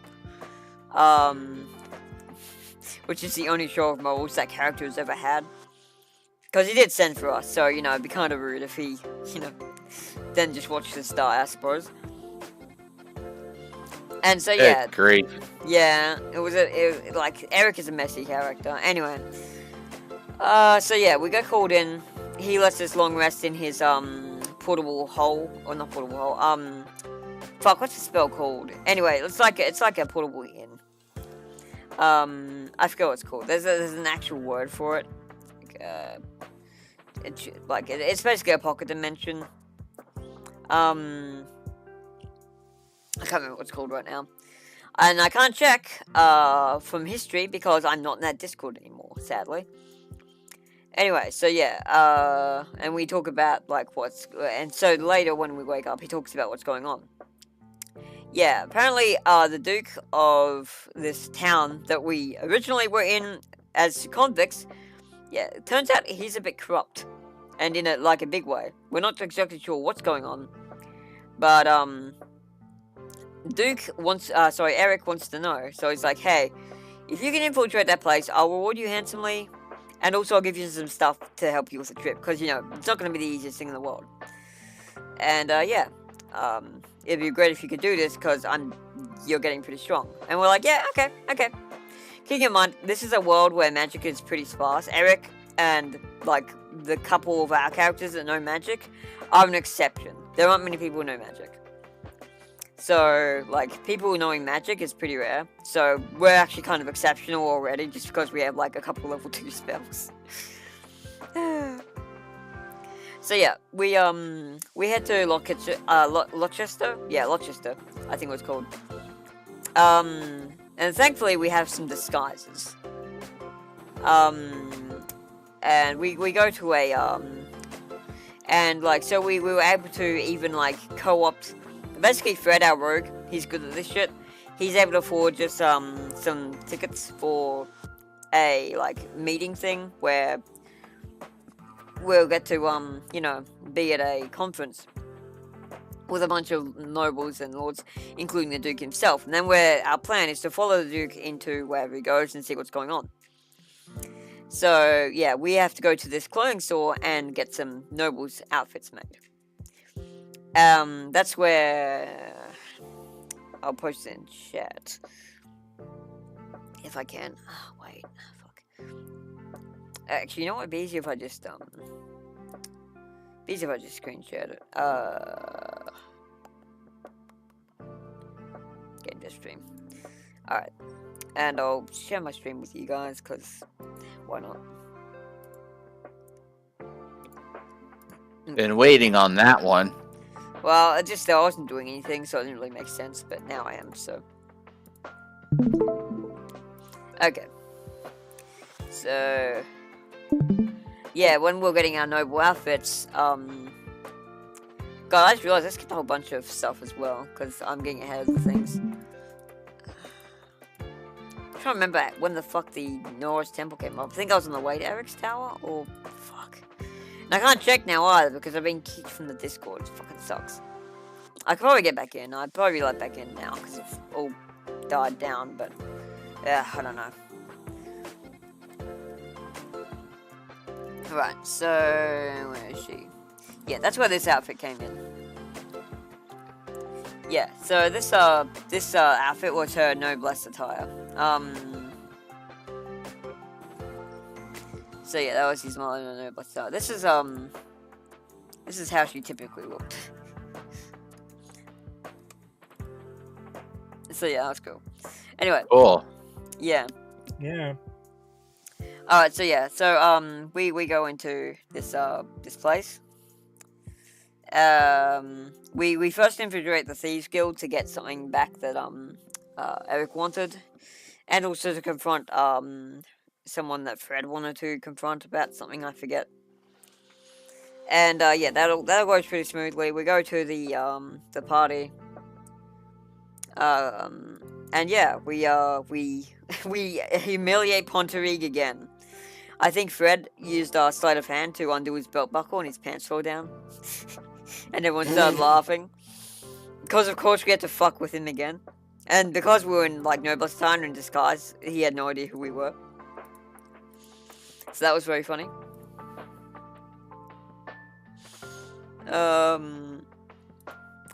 So yeah, that and then we saw like because Duke was embarrassed by the unprofessionalism of his fellow nobles, he shuffled off, and we're like, okay, let's follow that guy where everyone's distracted with this thing. Because we did need to distract them, otherwise it'd be pretty obvious we were following the Duke. So we did that. We followed him down these tunnels and shit, and eventually we found him with a scrying orb, and yeah, this was actually the orb that Eric wanted from him, so he could tell what the hell was going on. And so yeah, we were like, okay, shit, what do we do? Cause at one point, cause we found out he was working for a big bad evil guy. We didn't know what the big bad evil guy was yet, but we knew he was, you know, under the sway of a big bad evil guy. He was basically being controlled. So, very corrupt. Duncan's hunch was correct, as was Eric's. So we're like, okay, we better report that back. But it's like, wait, if we kill him here, doesn't that kind of mean we win? Like, so we thought about it. Then we got caught. And it's like, well, fuck, now what? So we started fighting him. And then we're like, no, we have to get this. Like, if none of us survive, no one's going to know. No one's going to find out. I fought this vehemently in character because Yiz hates nobles. Especially ones that are, you know, under the sway of corrupt influence. So he's like, no, we should just kill him. Like, fuck him. This guy put me in prison. Like, fuck this guy. But everyone was just leaving her for dead. She's like, alright, fine, whatever. And so we ran back. We managed to get out of there. Thankfully, we had a teleport stone that Eric gave us, so we could actually get clear pretty quickly. And yeah, we teleported up. We got back into our regular clothes and ditched the noble stuff. We kept it in our bags because, I mean, look at, you saw how slick your smile looked in that stuff. You got to keep that. And then we headed back to Eric's tower. We informed Eric, and he's like, okay, fuck. Because he looked at the orb, and he's like, this is Zyrax's work. And we're like, who the fuck is Zyrax? Can you elaborate, good sir? This is a name we're hearing for the first time. Yeah, he's a mind flayer. So it was very funny when I played Baldur's Gate 3 for the first time, and literally the first thing I see is a mind flayer. It's like, God fucking damn it. I thought I was over this brain rot. I remember that. Yeah, I thought I was over this brain rot. Nah! Oh, damn. Fucking Squidward dad is back. Anyway, so yeah. Well, he's like, okay, basically, here's what you're gonna have to do. You have to go into the Underdark and kill this motherfucker. You're gonna have to assassinate Zyrax. It's like, wait, but how? He's a mind flayer. Isn't that a bit above our pay grade? We said that to the DM, not to him. That would be very meta. And Moss is like, no, it's okay, I can adjust it. Like, it's fine. I mean, it will be hard, but it's like, it's a big bad evil guy. Of course, it's gonna be a bit challenging. And then we're like, yeah. Also, we had fought things well above our pay grade already. At some point, we fought a night hag that was like 4 levels above us, but we just killed it with no problems. We defeated a black pudding. If you've a black pudding. A black pudding. If you've ever played D&D, that name alone strikes fear into your heart. Those things are fucking monsters. We encounter one at level 3. They're level 8. And they can completely kill a single party member if they get lucky. If the RNG dicks you, you die. You die. No fucking death saves because it eats you. There's no death saving from that. So yeah. But thankfully, give me a big spoon then. I'm going after it with my spoon. But yeah, we actually managed to. Pudding, right? I know the name's really stupid. It's like Grey Ooze. Very, very, very dangerous creatures. Like slimes in JRPGs, they're just cute and like non-threatening. Slimes in Western TTRPGs, nightmare fuel. Actual nightmare fuel. Fucking gelatinous oozes. Fuck off. Never, ever again. Oh god. No, gelatinous oozes are nightmare fuel. Anyway. I know, it's probably like mutated Vaseline anyway. I mean, you may not be wrong. We don't know what they're made of, but they're slime, and they're very, very nasty. Anyway, speaking of Vaseline, I better put some on my lips. I've got some right here. Return to slime. Okay. Now, so yeah, we had a history of fighting monsters well above our pay grade. And this isn't to mention the owlbear that was 5 times higher level than us when we fought it. And then, just as like almost an homage to our prior suffering, when we were level 3, we got paired against both an owlbear and a griffin. Or a giant wolf, something like that. And we killed both of them. So yeah, we were getting used to dealing with things much bigger than us. So we're like, yeah, you know what, we could probably do it. Also, Underdark is a great setting. Say what you will about the I do not care for the Secrets of the Underdark DLC for Neverwinter Nights, but the aesthetic and theming of the Underdark is fucking tits. It's really good. Like just big underground fucking secret society network. Let's go. Like with all these different like subterranean races, like Drow and Duergar, and fuck, I can't remember all of them. Some of them have really fucking good names. The Illicit, obviously, which is like what mine plays, and brain-eating demons and shit are a thing, are part of. Illicit just basically means extraterrestrial in like Baldur's Gate terminology or D&D terminology. Then you also, of course, have the Beholders and some of the illustrations of Mind Flayers. It's pretty damn graphic. Oh yeah, no. The more so was a sparing, thankfully, but they did show a couple, and they are mortifying. They are very graphic. Yes. I mean, they get pretty graphic in Baldur's Gate. Thankfully, it's pretty easy to like ignore a lot of it, just because I mean it's a game, so it's not gonna, it's not reality. But when you see artwork, even if you know it isn't real, there's something more unsettling about seeing it than when it's still, because your mind fills in the blanks, and it gets you thinking. Whereas like in the thing, you see the things happen, and it's like, oh, okay.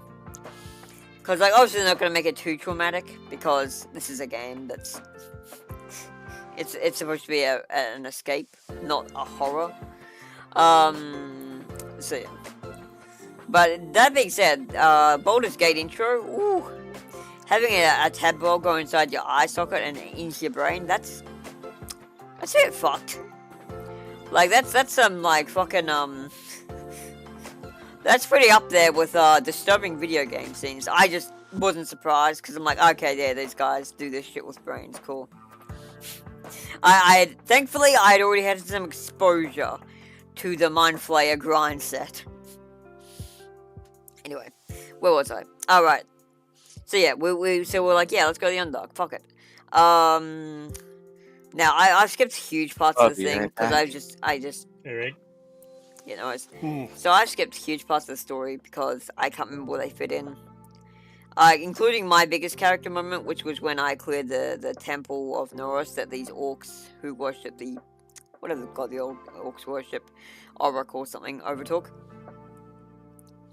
And Norris gave me Norris gave my character the blessing and that robe which summons snakes, like multiple snakes. The robe of serpents, I believe it's called. Enchanted robe of serpents, something like that. Yeah, so basically that was a huge character moment, but I can't remember exactly when that happened. So yeah, anyway, we'll get to the Underdark. So the first thing we have to do is get to this big lake to reach it in a way that's like remotely safe. Fun fact, it was not remotely safe. Literally, we dive in with our underwater breathing potions that Eric supplied us because he's not that much of a cunt. And a big fucking like Chthonian fish appears behind us, like. And so we have to gun it, swim it, because like we can't breathe underwater for too long. This potion only lasts so long, and like why risk our chances? We're not even at the destination yet, so we just leg it. We will make it. But yeah, good old thalassophobia kicking in, if you have it, which thankfully I don't. But I did another of that too. Let me see if I can find it. I can't find it via the original channel because I'm not in it anymore. Fucking kill yourself more so. But it should be here somewhere. I might be able to get back in if I asked. I just haven't bothered yet because I've got better shit to do. Let me think. I'm just gonna search it. It's probably in portfolios somewhere. I just gotta think where I would have put it. Like most of the stuff I just put in my main folder. This was MS Paint made. I don't think I ever posted it anywhere else. I think it was just in that server. Maybe I posted it in our Queer RPG Maker. Let me have a look. Probably didn't though.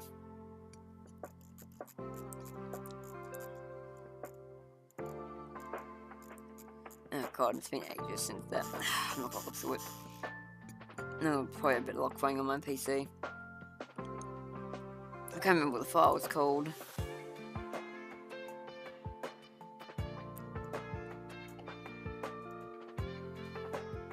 Like, I made it and then kind of forgot I made it entirely. So I never posted it many places.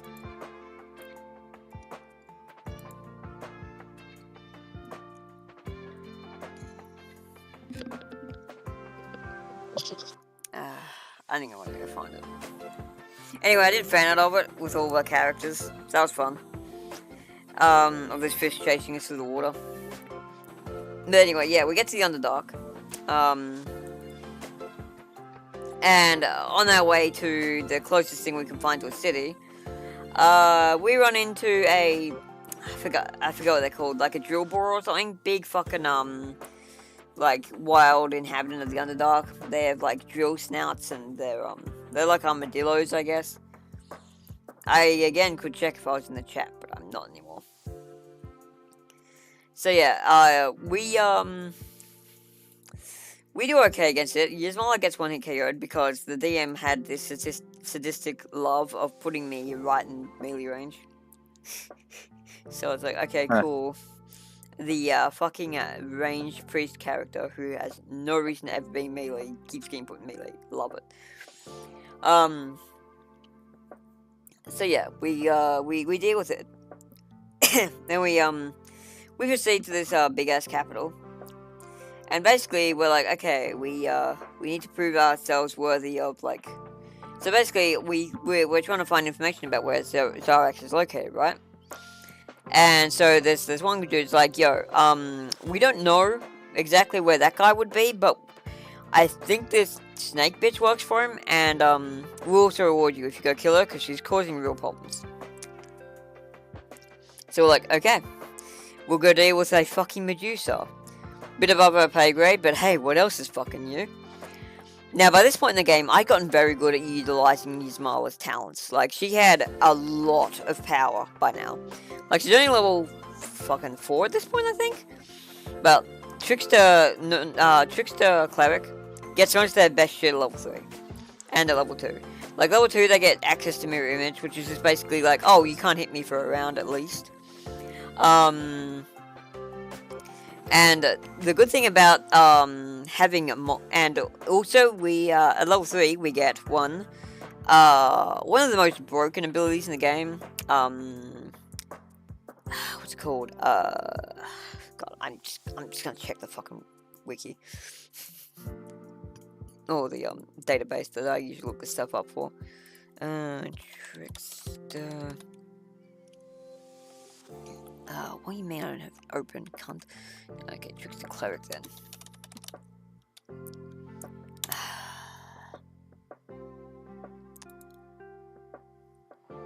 Why isn't this stuff in my fucking history? I'll kick your ass. Cleric, D&D. There we go. 5th edition. 1Roll20 Compendium. That should be it. Okay.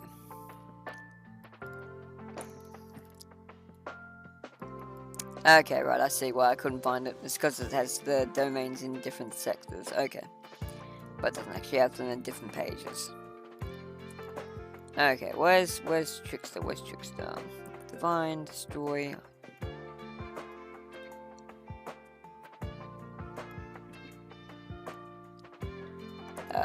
Fuck.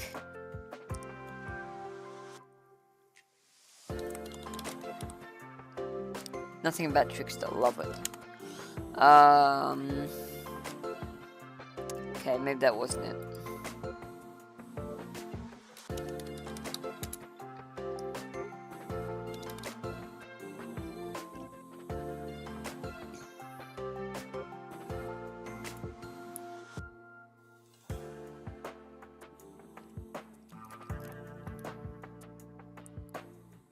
Okay, here we go. This is a page I remember. Or not. Why are these websites so fucking munted?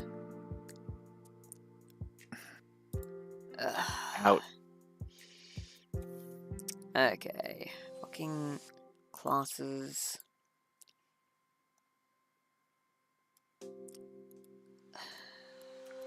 The cleric, please.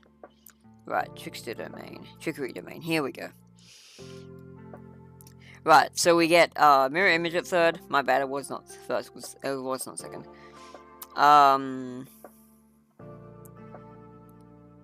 Wait. Where's Here we go. Invoke duplicity. That's what it's called. These fucking names are also bloody hard to remember.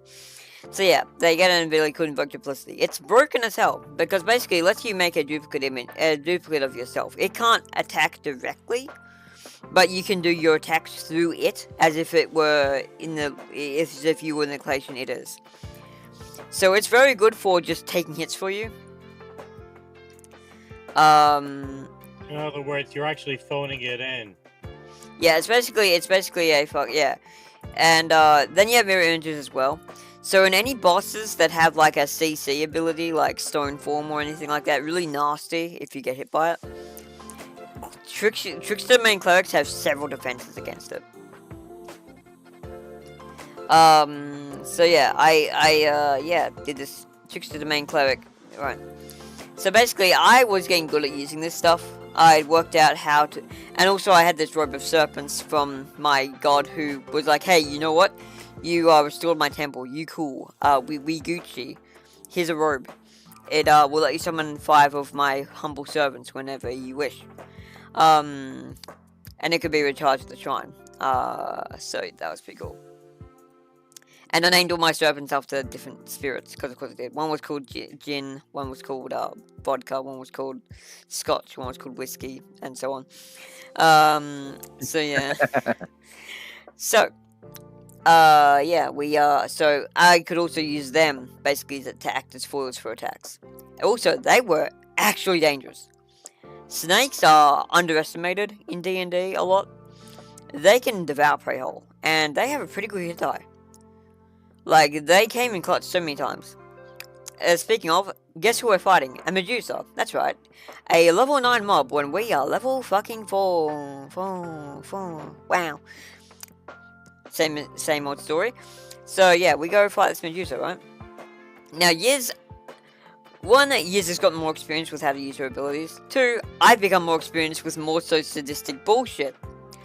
So I know how to counter prepare for whatever crazy shit they're gonna pull. I summon 2 mirror images and put them in different areas of the room. I summon 2 of my snakes, Scotch and Ginseng, and I send them after the ads to keep them busy. And I invoke my duplicity and get to work.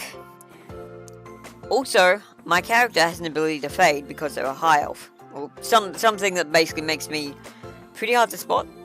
I forget what it was, but basically, something without trace, pass without trace or something. Yeah, basically it's like limited stealth. Yeah, it's a first level trickery domain cleric ability. So yeah, Yiz is really good at just having an army there, not including herself. I mean, she is there, but no one knows it. So yeah, and I just get to work, and basically, and because of a couple OP cleric damage abilities, like Touch of Death, and fucking Divine Weapon. That shit is fucked. It is so broken. It's even more broken in 5e. In Baldur's Gate, it's actually not as powerful. In 5e, also, Invoke Duplicity basically may as well not exist, because you can't cast actions through it. So it's like, what the fuck's the point? That was a whole fun gimmick of it, is being able to basically send a version of yourself out there that isn't you. Yeah, they gypped it really hard. Anyway. So yeah, I get all that shit set up. 2 of our party members managed to get stone formed. I believe it was everyone but King and myself. So Jez and Fred. Yeah, Jez and Fred. So yeah, they got turned to stone because Gorgon or Medusa, whatever. And thankfully, Yiz and King are going hard. And Yiz basically uses Touch of Death. For those who don't know, it's a 3d8, and I roll very high. And, yeah, it kills her dead. And it would have been her turn next, so King might have gotten turned to stone as well. Thankfully he did. So we carry the stone bodies back to the temple. Yiz had already made good like friends with the deep gnome cleric there, or deep gnome something priest or whatever. Because, you know, we both worship Noros. It's a temple of Noros. And that's honestly where we feel safest, is in the temple of a chaotic evil god. Yeah, funny how that one works. And yeah, we're like, hey, can you bring these guys back to life? And he's like, if you've got the money for it, yeah. And we're like, yeah, we got money. Yes, it doesn't really have much, but King does. And he's like, yeah, well, this is like 200 each, right? By default rules. It's like, yep, that's fine. Cool, here you go, 400, that works. I'll bring your friends back to life. Or rather, I'll take that stone off them. Because they weren't killed, they were just KO'd. Technically, the stone formed. Basically, disables them. Yeah, turn to marble. Woo, fun. So yeah, they brought back. So no one dies, again. Let's go. We go hand in the quest. Yeah, Ward. Yasmala personally cut off the head of the Medusa. And, you know, handed it in. It's like, oh yeah, by the way, careful with those eyes. They're probably still able to turn shit to stone. Just be careful with that. And they're like, okay, there might be a really fucked cut. We might have just, while you were out, we might have been scouting and found a really fucked looking castle at the other end of that big ass bridge over there, past the lava. So, you know, if you can get past the lava bridge, I wouldn't trust that bridge, but if you can get past that, you should be able to get to the castle. Don't know why you want to go to that guy's place. He seems like kind of bad news, but hey, I don't judge people's business. You got business there, we ain't gonna stop you. So they part ways. We're like, okay, cool. We know where the big bad evil guy is. Let's go fucking wreck his shit. So, we approach this bridge, and we're like, this doesn't look very sturdy. And funny as fucking shit, one of us has lava walk, or something like a liquid walk, some ability that just basically lets us tread on liquid. So we just bypass the entire puzzle. Yeah, water walking, that's it. And so we just bypass it entirely because we roll high enough. And so, like after that happened, Mortal was like, you know, it's a real shame you guys did that, but on the other hand, I would have had real fun. You might not have had as much fun as I did, having a bridge that turned out to be a mimic. Their plan for the bridge was literally it's a mimic. So yeah, we skirted danger like crazy because we were just used to. We were like, every time we did something, we're like, what's the most unconventional thing? Because the most natural solution. There's gonna be some bullshit there because Morso's a fucking sadist. So we were taught. So yeah, we get past that. We enter the castle, and yeah, we have a good old time in there, killing a bunch of things that are being controlled by brain-eating demons, including some brain-eating demons themselves. One particular encounter I remember. We're in like this tight room, and as it turns out, well, yeah, and basically, we hit this thing, right, and it alerted a bunch of monsters, and what basically the DM thought they thought we were just gonna rush out into the main area and fight the monsters there. But we hydronecked them behind the door. Because we're like, you know, we're not doing that. We know what open warfare does. It's not good. It never ends well. So we just basically start them from the door and just let them come in and shoot them down. You know, like you do in monster zoos. You just just fucking funnel them through the door and like kill them before they can get very far. And yeah, that worked very well. And the only casualty we had was Scotch, my little snakey. He gave his life fighting that fucking brain devourer. But then we avenged him, and of course, like once I went back to Temple North, he would have been restored. So I used just one of my snakes for that, because I'm conserving these snakes, because we've got to fight with a big bad evil guy, and I can't restore these on the long rest. I have to be at a Temple of Norris for these, so I want to keep, like, at least 3. So I did keep at least 3. We had some other fights where I used another one of my snakes, I think. I can't remember them very clearly. Oh, that was a lot. And then we eventually got to this room. We had some bad dreams because, you know, we're in the fucking palace of a mind flayer. But we otherwise were able to get a long rest. And yeah, then we moved on, found the boss's room. And, boy, this is where Yasmala shined. Everyone kind of shined in this battle, but Yasmala definitely just was a tactical genius with all this shit. She had worked out her game plan. I had 3 mirror images, I had 3 snakes, I had a invoke duplicity, and I had my divine weapon. And I was basically invisible. So the chance of me getting hit by a mind blast, the move I was trying to avoid was getting hit, was basically non-existent. Now, if my party got hit by it, that sucked, but, you know, that's their problem. Yasmala is most concerned with her own survival, and if these other goobers die, well, that might limit her chance of survival, so it's best she keep them alive. But by this point, Yasmala had become quite attached to them, so, you know, like, she'd grown as a character. Like I said, very lightning in a bottle character. I did not expect to get so attached to her, and I did not expect, like, her to just grow in such a cool way. So, yeah, and we fought this guy.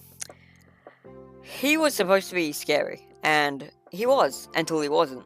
We wrecked him. We fucking... Like, he had 2 guards, like 2 thralls, you could say. My snake ginseng soloed one of them. And the other one basically got 2-manned by one of my other snakes. And one of our party members, I think was Jez. King went for the big man himself. And Fred was like on the roof shooting because he had these special boots and magic boots he got from completing the quest with Eric, where he could basically just shoot from range. Like he could basically just do an acrobatics check and use the ceiling as a way to shoot. So he would basically be out of line of fire. So it was really cool. I forget the exact specifics, but they were quite handy. We all had some pretty good magic items by this time. Like, I had my robes, Eric had his boots. I forget what Jez had. I don't think your item was particularly exceptional. But you did have something. And then King had, can't remember what he had either. Anyway, we had cool magic items. That's right, King had an invisibility ring, which is really strong on a monk. It's like, I'm gonna punch you from...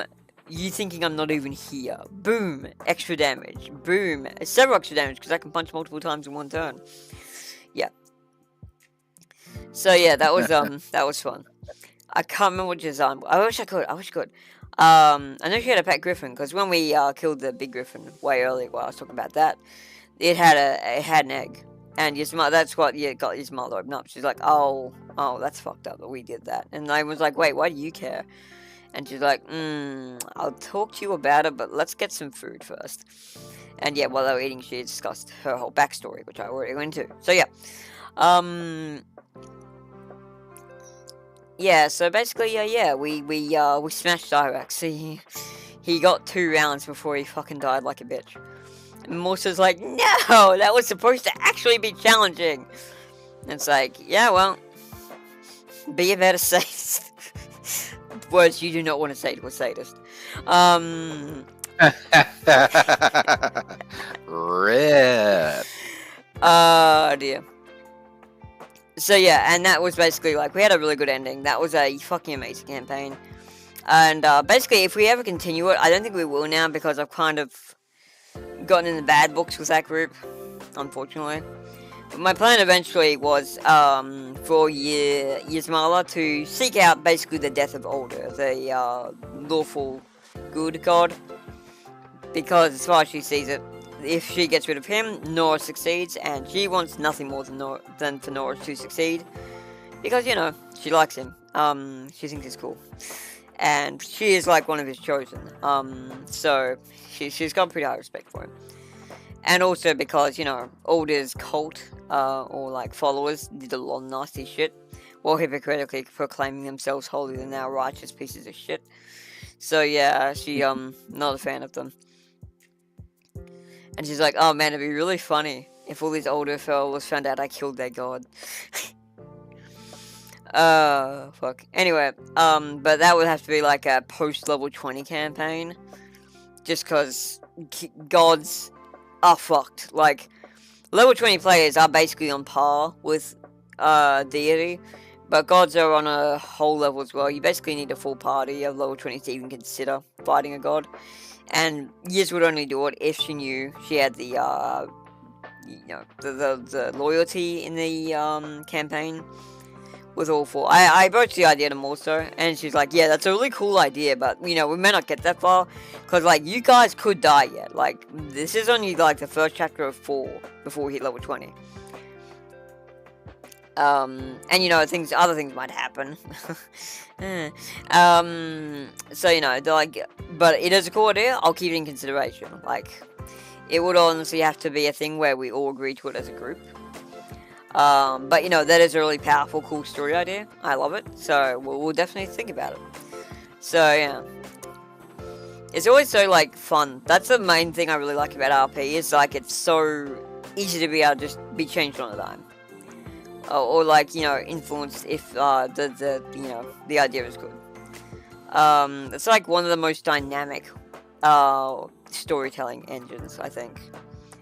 I enjoyed Yasmala's story so much and how it all panned out. I've actually thought about making a game based on her, which is pretty crazy.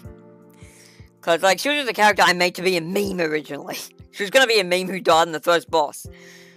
Nah, she lived to the end and she did fucking well. Oh man. Yeah, I know someone that he made a joke character because he figured, I'm not gonna last long. He named him Bartholomew Jenkins. Leroy Jenkins. He is now level 20. Oh god. he's like, this was he's like, this is the guy that says, I'm gonna take the ancient Chinese kung fu of swinging this mother into this other mother. I fucking love D&D players. They're so creative. Unlike World of Warcraft players, any player of World of Warcraft who is hardcore in the least, for the most part, is creatively bankrupt. I don't know what it is. Like, I'm a casual player, so I'm fine. Now, Barney's a very creative person, but he's an exception. Most of them just don't have creative bone in their body.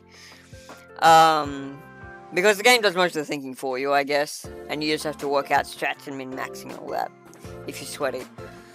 Whereas in D&D, there's only so much of that you can do. You do just... Also, because you are basically doing a role-play, you do have to have the creativity for that. Like, if you're not a creative person, you're probably going to be averse to stuff like role-playing, just because it doesn't really mesh with the kind of things you would typically do. So I think there's that. There's not much of an element of creation in World of Warcraft either. Like, you don't really get to make much. Like, even in Genshin Impact, there's a lot of creative elements that, encourage players to use their brains. Like, they do a bunch of stuff where you can make your own, like, obstacle courses and stuff for certain events. And, propose your own recipes. And also, like, there's a lot of logic puzzles and stuff as well. So, it gets your brain working. WoW has logic puzzles, but they're like D&D logic puzzles in that they're not so much logical, they just basically solve it if you do at least one thing correct, and then you can work out the whole thing. Whereas Genshin Impact's logic puzzles are actually... There are some I still have not solved. And yeah, I could look up a guide, but it's like 15 premium gems, who fucking cares? I'd rather solve it myself and have the accomplishment than, like, consult a guide.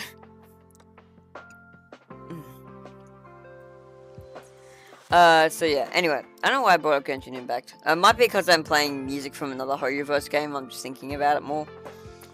Man. Yeah, you guys can't hear it. The stream can, but you guys can't. I'm playing, the Spacewalk theme from Honkai Star Rail. It's a very good chill, like, stream theme. I mean, Dolphin would have heard it already, because I was playing it back when he still had the stream, like... back before I'd undeafened. Been playing throughout in here all this time. Oh, it has? Okay, cool. Oh, cool. I can barely hear it over you talking. When That's you're not fine. talking, yeah, I can hear it. Okay. Yeah, well, it's not meant to be like. It's been a constant level for me. Yeah, well, it depends on like.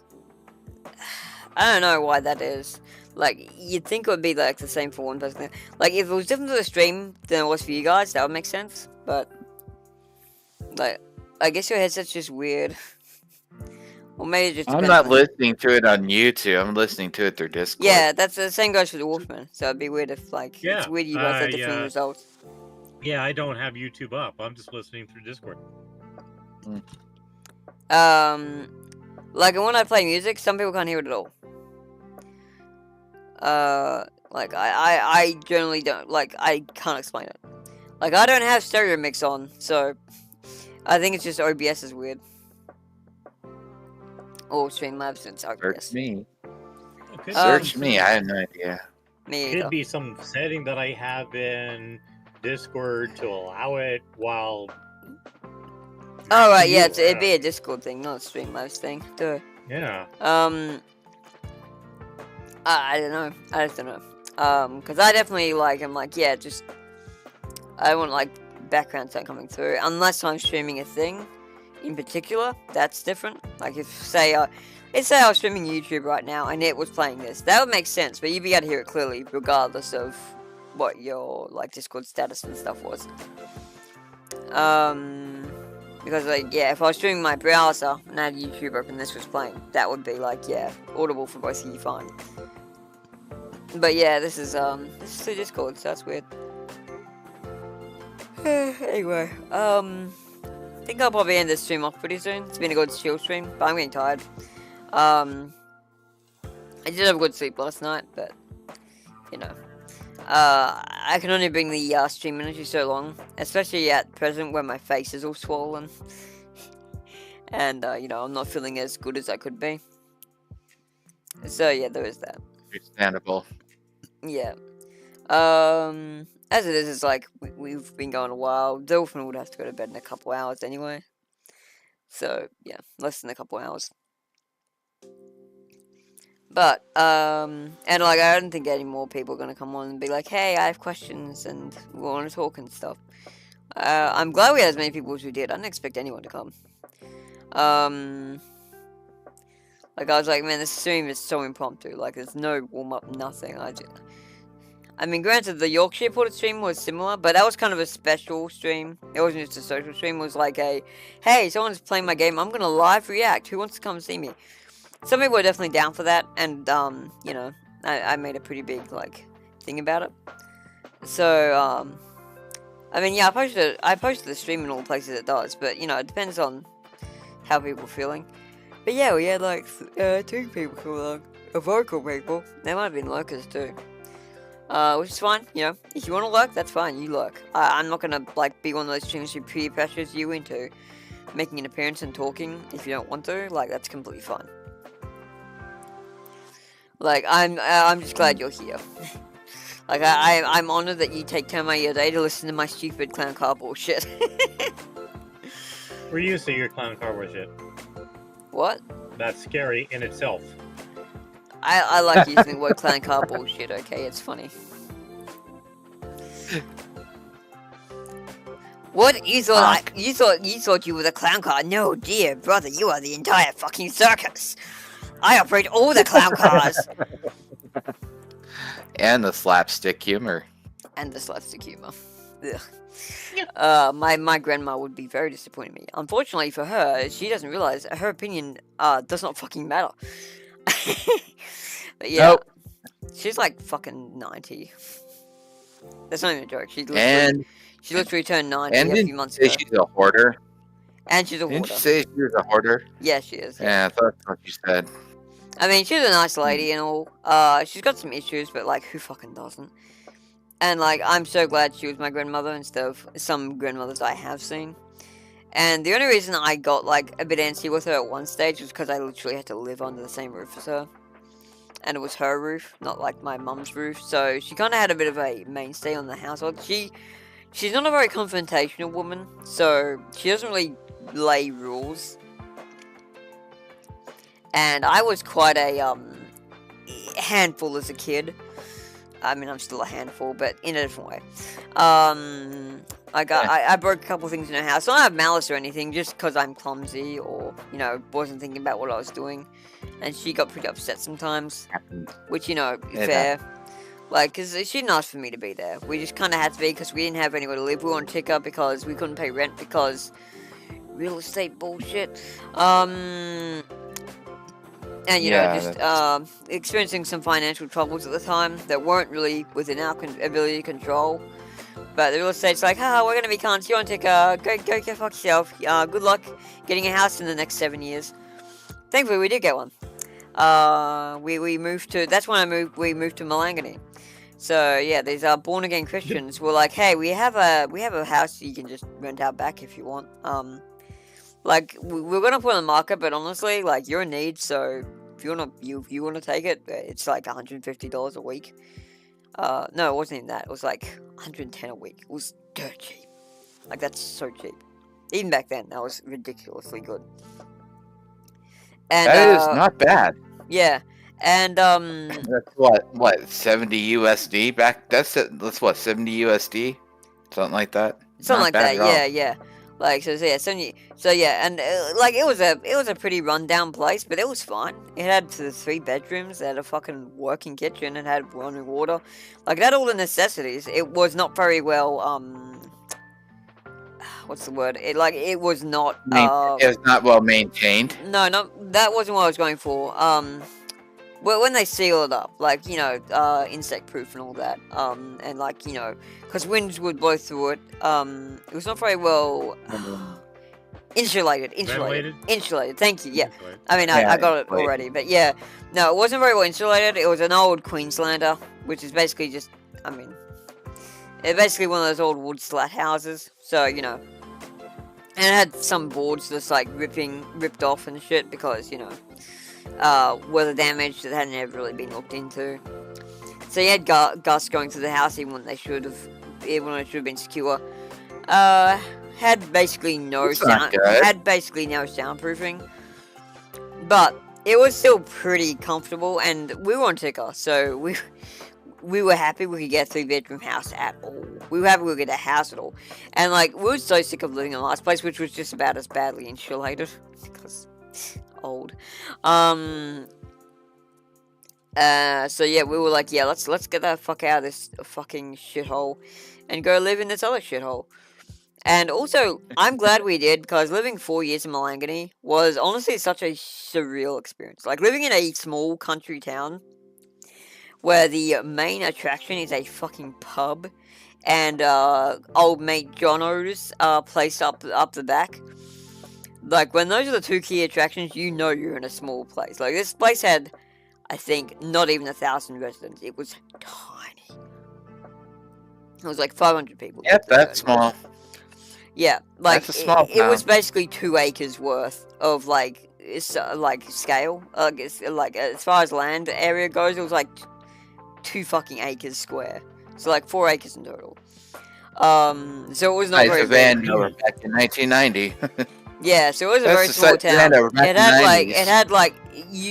wasn't even 100 houses. Like, yeah, it was ridiculously small. There was like 10 streets tops. There was a post office, a candy store / pie store. It was the same thing. They were both in one. I loved that candy store and pie store. They made really good pies. But we stopped getting them after we realized that they had asbestos and dog shit just sort of marinating in the backyard. Oh, good shit. That's what gave them that unique flavor, I guess. Fuck. And, of course, you had the pub, which was, like, the social hub for everyone. They made pretty good pizzas. We bought a pizza from there now and then. It was really nice. Because, you know, it's homemade, because, you know, they were like, we're not going to import shit from fucking, like, casino and shit. Fuck off, we'll just make our own. Like, it'll be cheaper. And it was.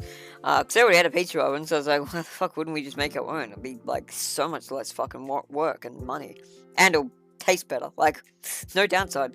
So, yeah, they just homemade the pizzas and would sell them. They'd be a bit more expensive, like $28 for a big-ass pizza, but it was... They were topped. They were so topped. Like... You know, you get those fucking shitty pizzas from Domino's or Pizza Hut, and it's like you get the toppings, and it's like, oh my god, there's so many toppings. No, that's not so many toppings. This is like, think of Domino's pizza, but like 33% larger, just in general. Then just triple the amount of toppings it has. Yeah, they were generous. They knew they had some big eaters in that town. And then we had old mate Jono. He's dead now, unfortunately. Yeah, John West. He was a fucking local legend. And I do mean that literally. He was basically the actual person you went to for mechanics. If you want a mechanic. Like, you had the mechanics who actually had a garage and everything. That was the people who were renting the place to us. Then you had old Jono. He was much better at their job than they were.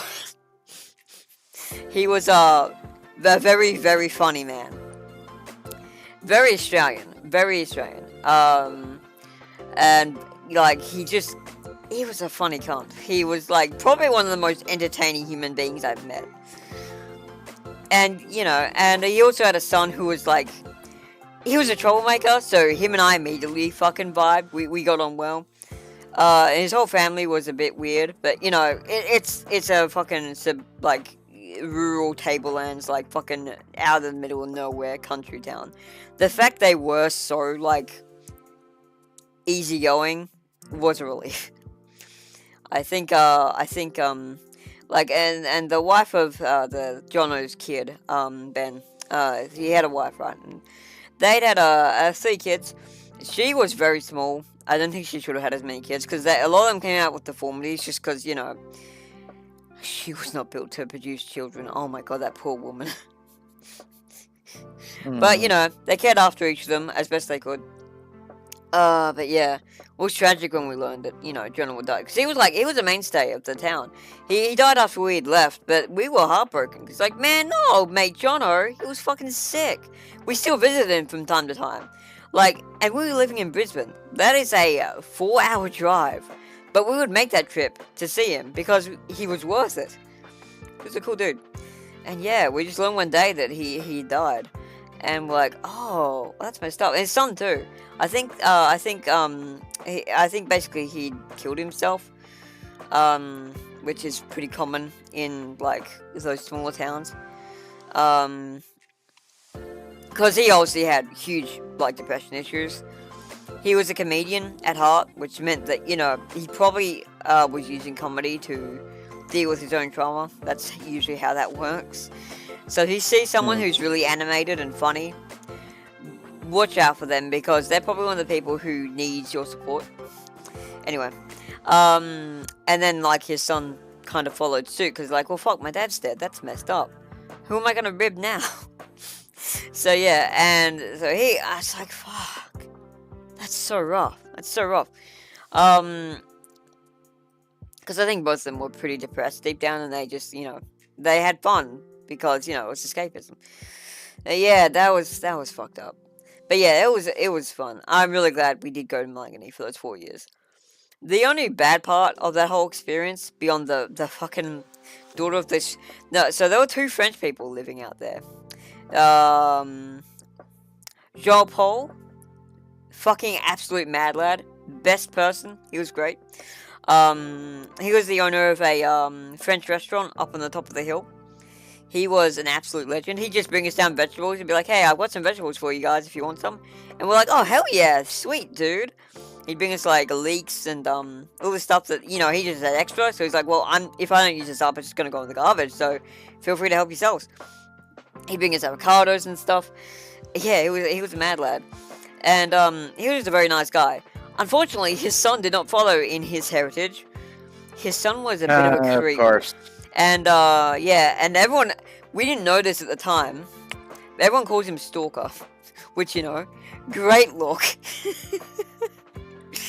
That's the thing. When you're a character in an area like that, you're gonna get a nickname.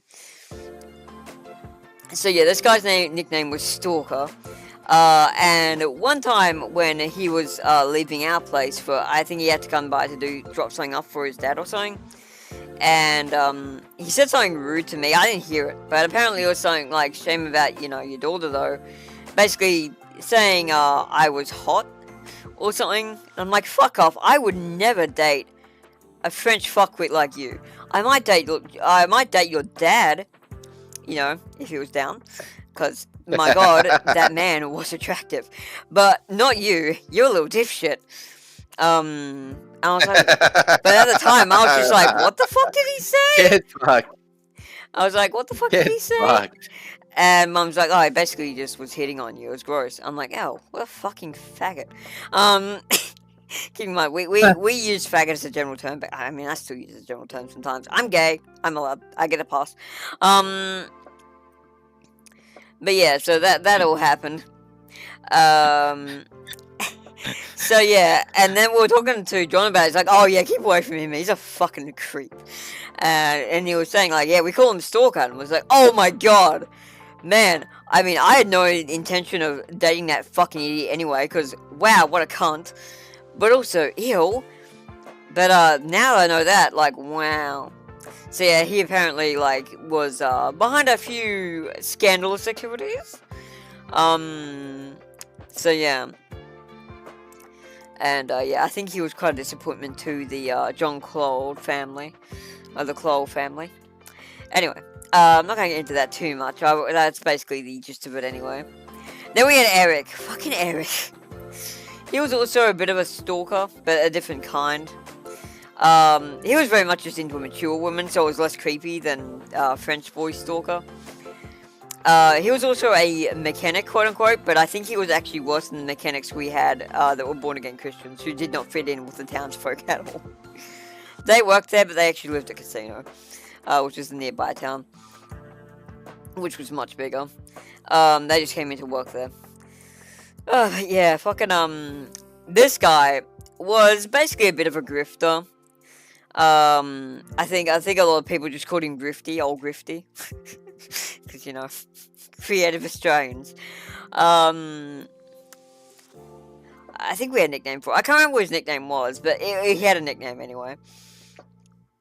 It wasn't Stalker, though. That was reserved for John Claude's dipshit son. And yeah, so we had him. We had Sam. Oh my fucking god, Sam. So, Sam didn't have a nickname. Sam was enough. Because he would come in. He was basically... the best way I can describe him is Biden on fucking, what's the opposite of a stimulant? Opiate. Like Biden on opiates, which is hard to imagine because it looks like Biden's already on opiates. But yeah, and very indecisive. On downers. On downers. I don't know. Anyway, he was basically kind of the butt monkey of the group, but for good reason. He was kind of a dumb fuck and a real nuisance. A bit of a scab, you know. But he wasn't like he wasn't criminal minded. He wasn't malicious. He was just one of those like guys who just couldn't seem to get anything right. And one of the famous things he was known for was his yes, but no, but yes, but no.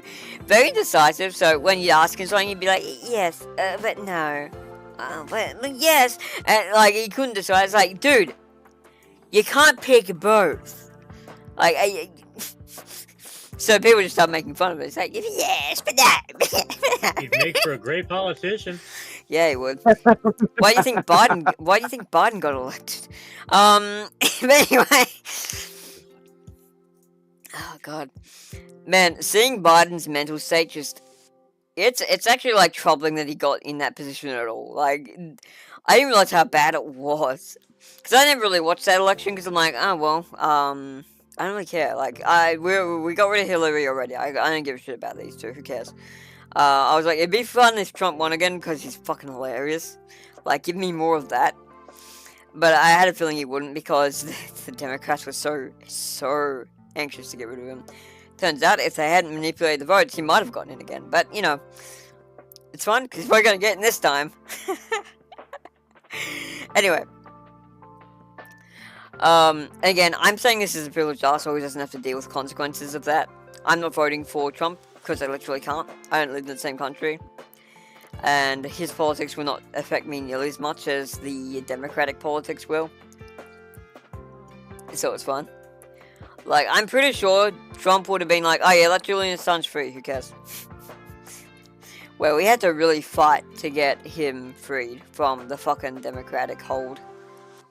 Hell, I think he planned to originally free him in 2016 and just couldn't because there was all this railroading the Democrats doing. Anyway, all that aside, I was getting towards something here, now I've forgotten what it was, fuck. Anyway, yeah, Biden just seems like he doesn't know what planet he's on anymore. Like, he seems very just... And I think that's what the Democrats do. They don't pick people who are politicians, they pick people who are puppets. Like, Hillary and Biden were both examples of people who just do whatever, basically, the corporate base who owned their souls would tell them to do. Biden was... She owns a corporate base. I mean, she has that whole Clinton Foundation. Yeah, like, Clinton might have been a bit, like, more of a, like, oh yeah, I can just insert myself into politics because I own this foundation, haha. Ultimately, though, I think there are powers bigger than her that still do control her. Israel. No, Israel doesn't control anything. America controls Israel because we give them money to fight their fucking war. Well, I don't know why I say we. I'm not part of America. Yeah, but... if you want to actually consider, what is it? Like America, the Israel-Gaza thing is entirely a proxy war that America's basically created. It is not a war that is like it would be over already. But it's a proxy war that America is, you know, making a thing out of to distract and divide people as fucking usual. That's what it does. It did the same with North and South Korea, and it did the same with Vietnam. That's been a long-running strategy of the American secret society that actually runs the country. Mostly composed of really, really, really rich corporate fucks. At least that's my understanding of it. Let me correct that. The Israeli elites, the ones that run the financials of Israel, are the ones in charge. Of what? Israel or American politics? Because I don't think you understand how unlikely it is for Israel to be remotely in charge of American politics. Well, allow me to point something out. When it came to Hillary, her husband passed DOMA and DADT. She is partially funded by Saudi oil, and she was actually dealt more with the Sudanese and Arab nations than she ever did with any Israeli. She was dealing with the other people. Yeah. The ones that actually, I mean, DOMA and DADT, yeah, they were not exactly LGBTQ friendly. To be fair, that's most of the Middle East. And that's just their culture, unfortunately. No. Her husband passed laws here. Oh, right. DOMA and DADT that were not No, they were not. Yeah, like, I've noticed that, actually. Everyone's like, oh, fucking Trump is gonna genocide trans people. It's like, yeah, based on what? Oh, I just got a feeling. It's like, yeah. Yeah, okay. Yeah, based on this, he was the first one at the Orlando shooting scene for condolences. Yeah. During the 2016 election. What's more fucked? An extra week. What's more fucked? Obama or Hillary to go there. You know what's the most fucked thing? Everyone's like, oh, Trump's a sexist. He hates women. The moment Biden gets in power, like a fucking year into his presidential term, that fucking law gets passed that just basically like, oh yeah, women, you don't have rights anymore, Lamau, in certain states anyway. Which is like, there were lawsuits against Biden. Women were coming forward, but guess what? The paperwork, the complaints that they were bringing up, they're over in, they were stored over in the University of Delaware. They're not going to be allowed to be seen because Biden Delaware is on the freaking board. Fucking Delaware, man. Everything in Delaware is just a fucking crazy cop show. I think I actually hate Delaware more as a state now than I do Alabama and like fucking... What's the other infamously bad American state? I wouldn't even say Texas. Texas is neutral. It's California. California, that's it, California. It's 9... Hillary, thank you. I mean, what? Kamala Harris was one of those that signed, that was on the bill that said that you have to have over $950 for it to be classified a felony. Theft of below $950 is a misdemeanor now. Oh That's my a God. law that got passed, and damn if Kamala Harris wasn't one of those that signed off. And here's the thing, Kamala Harris is a puppet. She's like Biden, she's a puppet just basically groomed to be basically a corporate fucking figurehead that does not know what she's doing. She's dumb, she's not smart, and that's perfect for what the Democrats want, because the Democrats don't care about democracy, they care about controlling, which is ironic considering they're literally called the Democratic Party. Funny how that often happens. And yeah, so they're just like, hey, be a puppet for us so we can exert these terrible laws we want put in place. Yeah, another thing, Hillary was a backer of the TPP. You know, one of the most destructive fucking trade bills that would have easily affected everyone in the world in a nasty way. Taking away sovereign power and everything. That was partially written by Biden. Of course it was. Of course it fucking was. I didn't know that, but that does not surprise me at all. And yeah, she endorsed it, which is probably why she wasn't very popular. And then Trump, mad lad he is like, the level of incompetence in this country is unbelievable. TPP is a terrible idea. I'm pretty sure that Twitter post alone got him such a huge vote of confidence. Because everyone's like, holy shit, he opposes a bill that the supposed Democrat is not opposed to, despite it being such a democratically fucky bill. What is going on? Is this real life? Yeah. It's almost like the Democrats have always been just a corporate puppet used to try and convince the people that they're on their side, when no, they're corporate interest. They are entirely corporate interest. They work entirely for corporations and the worst evil people, worst and most evil people on the planet. I'm not going to say Donald Trump is a perfectly moral character. He's not. But I would vote for him. If I had to choose between him and Hillary, I would have voted for Trump in a heartbeat, just because he seems to actually care about the people and his country. Also, under Obama, Trump is not a politician. No, he's not. Trump is not a politician. That's probably why he's so good at it. Okay, here's my theory. If the person running for the presidency is a lawyer, get rid of them. If they are a governor, at least they know how to run a large area dealing with them. Yeah. Man, we have a similar like fucking brain rot here in Australia, where like everyone's like, oh, he's a businessman, so he knows how to run a country. It's like, no. You know what it requires to be a businessman? A fucking preparing for success program. I could be a businessman. I'm not going to be, because the idea of business sounds awful to me. But all things considered, being a businessman doesn't mean jack. So like, congrats, you know how money works. Wow. You know, you need a bit more than that to be fucking. He has business experience. Like, yeah, cool. That's everyone who's ever worked. Great. That's a great milestone you've just set. Fucking idiots.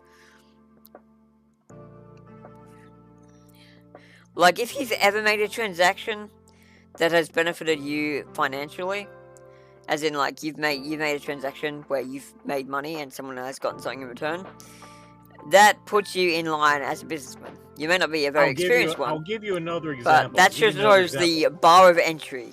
So, the Veterans Administration, the VA, was falling apart under Obama. Nobody got sacked or fired for the incompetence going on. Yeah. So, and it was such a backlog, it was hell.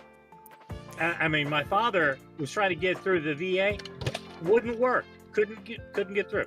Trump set a law that if the VA cannot help you, go to a doctor.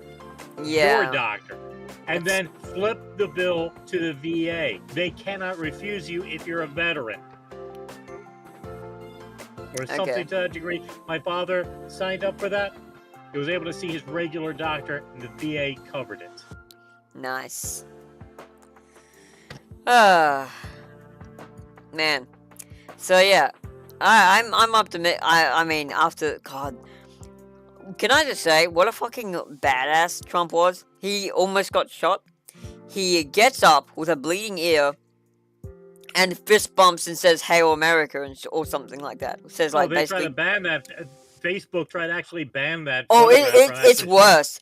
They tried to scour from Google. Like if you look up assassination on Google, all the other prime ministers who have had an assassination attempt made of them show up. Donald Trump's whole thing. Yeah, his was buried. His was buried. I know. Yeah, and it's like, damn. And that's just it. Like the corporate elite fear Trump. DuckDuckGo. Sure. DuckDuckGo's own search engine is different. And here's the thing, though. Asmongold exists, and he did a reaction to the clip. So we may not have Google support, but we will always have Asmon. I should actually think about going to YouTube and downloading the video that's on there. Yeah, that's probably a good idea because of Biden. There's no like guarantee it'll stay up because of just how deep this corruption is. Going there and grabbing YouTube, the video Google owns YouTube. The video of Biden actually saying that Kamala Harris is in charge of the border. There's a video. It's on YouTube. She's not more than a yard and a half, a meter away from him on a couch, smiling as she is when he actually put her in charge of the border. The thing that the mainstream media says, oh, she's not the border czar. Man. It's on YouTube. Flat out. Fucking hilarious. Yeah, definitely recommend that, because there's no guarantee stuff stays up on YouTube that goes against the people who own it. I think Google mostly operates under the thing of, oh yeah, we're big money, so we Democrat are our party. Makes sense for them to go Democrat. Like, that's not a stupid decision on their part. Exactly what happened. Like, if you're big money, Democrat Party is basically your best bet because they're they're pro-business. Even though they say they're pro-people, they're not. They haven't been pro-people for a long time. I don't think they've ever been pro-people. I think it's always been more the Republicans. They are. Just take a look at Kamala Harris's father's side of the family. They were pro-people, the ones working their freaking sugar cane fields. Wait, so you mean like profit? Mm-hmm. Yeah, she actually has slave owners in her family. For fuck's sake. Well, that is one way of being pro-people, I guess. Yep. But what do you expect? The Democrat Party, they're going to say, that's not us, that's them. They're ruling the South now. It's like, yeah, but your party ruled the South when you all had slaves. Yep. And now you have a different form of slavery. Mind control. Yeah, one of my favorite quotes from Friendly Geordies is, the media is mind control. Because 100% is. It's brainwashing. It's propaganda. In 1896, their party is the one that created the IRS, and they're bitching about taxes all the time. Yeah, fucking God, like the recent the fucking brain rot and like just terminally online status of some people I've seen after the Trump assassination. Like, there were a lot of people on Twitter saying, "Man, should have had better aim, better luck next time," to the shooter, and it's like, are you retarded? Like, one, terrible thing to say. Like, I don't want anyone assassinated over a fucking election, okay? Like, I don't care what side you're on. There's a goddamn concert going on in Australia because his damn singer said that. Yeah. Like, God. Yeah. So, like, these brain rot fucking dementia-addled children are like, hey, better luck hitting next time.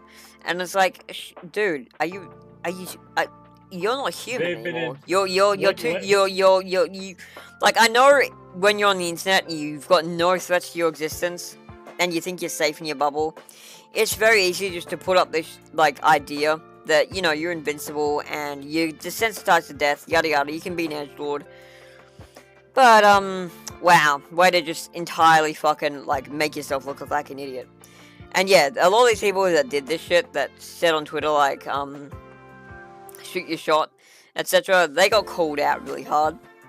And they tried to do some, damage control, but it was a bit late. And so, yeah, because it just shows a really ugly side of their character. Like, I don't care who the presidential candidate is. Like, it's like in a democratic process, it is never, ever a good idea to try and assassinate the opposition. One, it's gonna make you look really fucking like, you know, like you're basically trying to win. Well, let's by violence, which is fucked. Let me finish, Wolfen. Two, if you miss, which thank fuck they did, you won because it's someone else. Oh, look, that's something you also did. Great job. You killed an innocent person that you had no intention of killing because you're so fucking, like, fucking... So, there's that.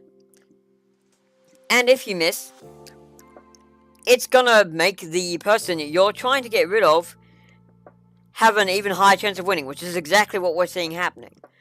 Like, say what you will or won't about Trump, the fact he got up and was, like, raising his fist in defiance, and the crowd just stood there. Like, usually when, you know, fucking crowd gathers, like, when crowd hears gunshots, they disperse, they scatter. They're like, oh, let's get the fuck out of here, because, you know, gunfire is going off. They stood by him, watched him get up, raise his fist, as if a big, like, fuck you to the people who did this. And everyone just started cheering, USA! USA! I was awed too. Like, fuck, who wouldn't be? That's so badass. This old motherfucker, who's, like, getting close to bald now, you know, and he almost gets shot. He does get shot. And if he hadn't turned his head, because, you know, he gestures his head around a bit. If he hadn't turned his head, at the time, he would have been killed. It's just thankfully he turned his head. And yeah, it clipped his ear. Very nasty. But thankfully, probably, considering the circumstances, very fortunate, that was the worst that happened. And so yeah, he got up with a bleeding ear, and yeah, just did that. And it's like, damn, what a badass. Like, say what you will about Trump, have your opinions, whatever, you cannot deny how fucking cool it is that he pulled that off. Like, can you imagine anyone else, like, doing that? Like, just standing up and being like, nah, I'm good. He wanted to let people know he was okay. Because, you know, he had a bunch of his followers there. He wanted to let them know, I'm fine. Like, I got clipped on the ear, but I'll recover. That's not a big deal. And yeah, everyone was cheering. And it's like, I would be too. Like, I don't even necessarily support Trump. I don't have to worry about supporting either one because I don't live in that country. But, so I have diplomatic immunity. I mean, I would probably support Trump still because, again, the alternative is a corporate megalomaniac. No, corporate conglomerate. That's really hard to say when you've got a swollen face. So, yeah, and I've always been against, like, I've always been pretty anti-corporate. I don't like the idea that corporates have any more power than anyone else. Like, make us good products, sure, but, you know, you don't get to influence politics. Fuck you. You're a business, not a fucking political body. Anyway.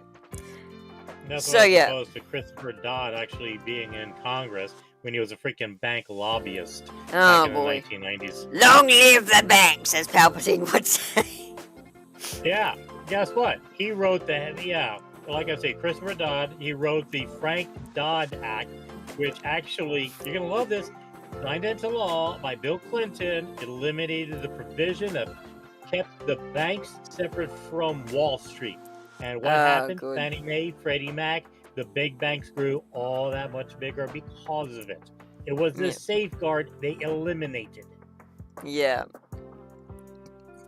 Bush actually tried to take care of that in 2003, 2004, but nope. They stopped him. They said, no, we can't do this. Harry Reid, of course, Democrat, says we cannot prevent any Americans from being able to get the capital they need for buying a home. That was his excuse. Oh my god. You mean the homes they can't buy now because of this very fucking reason? You can't? Fucking hell. Different reason, but the same people causing it. Yeah. Like, yeah. Like, the Democrat, like, god. I really do, like, respect Trump, just because, one, he gets more hate than I will ever have to worry about. Like, I could become a fucking idol. I could become a beacon of hope for the people.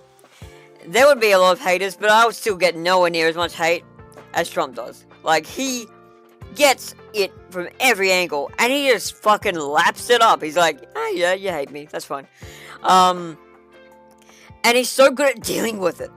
Like, I remember seeing this this conference where basically he was supposed to be in an interview, right? And basically it's with the community of like not Native Americans, African Americans, right? And so this guy just starts roasting him like full fucking femcel style.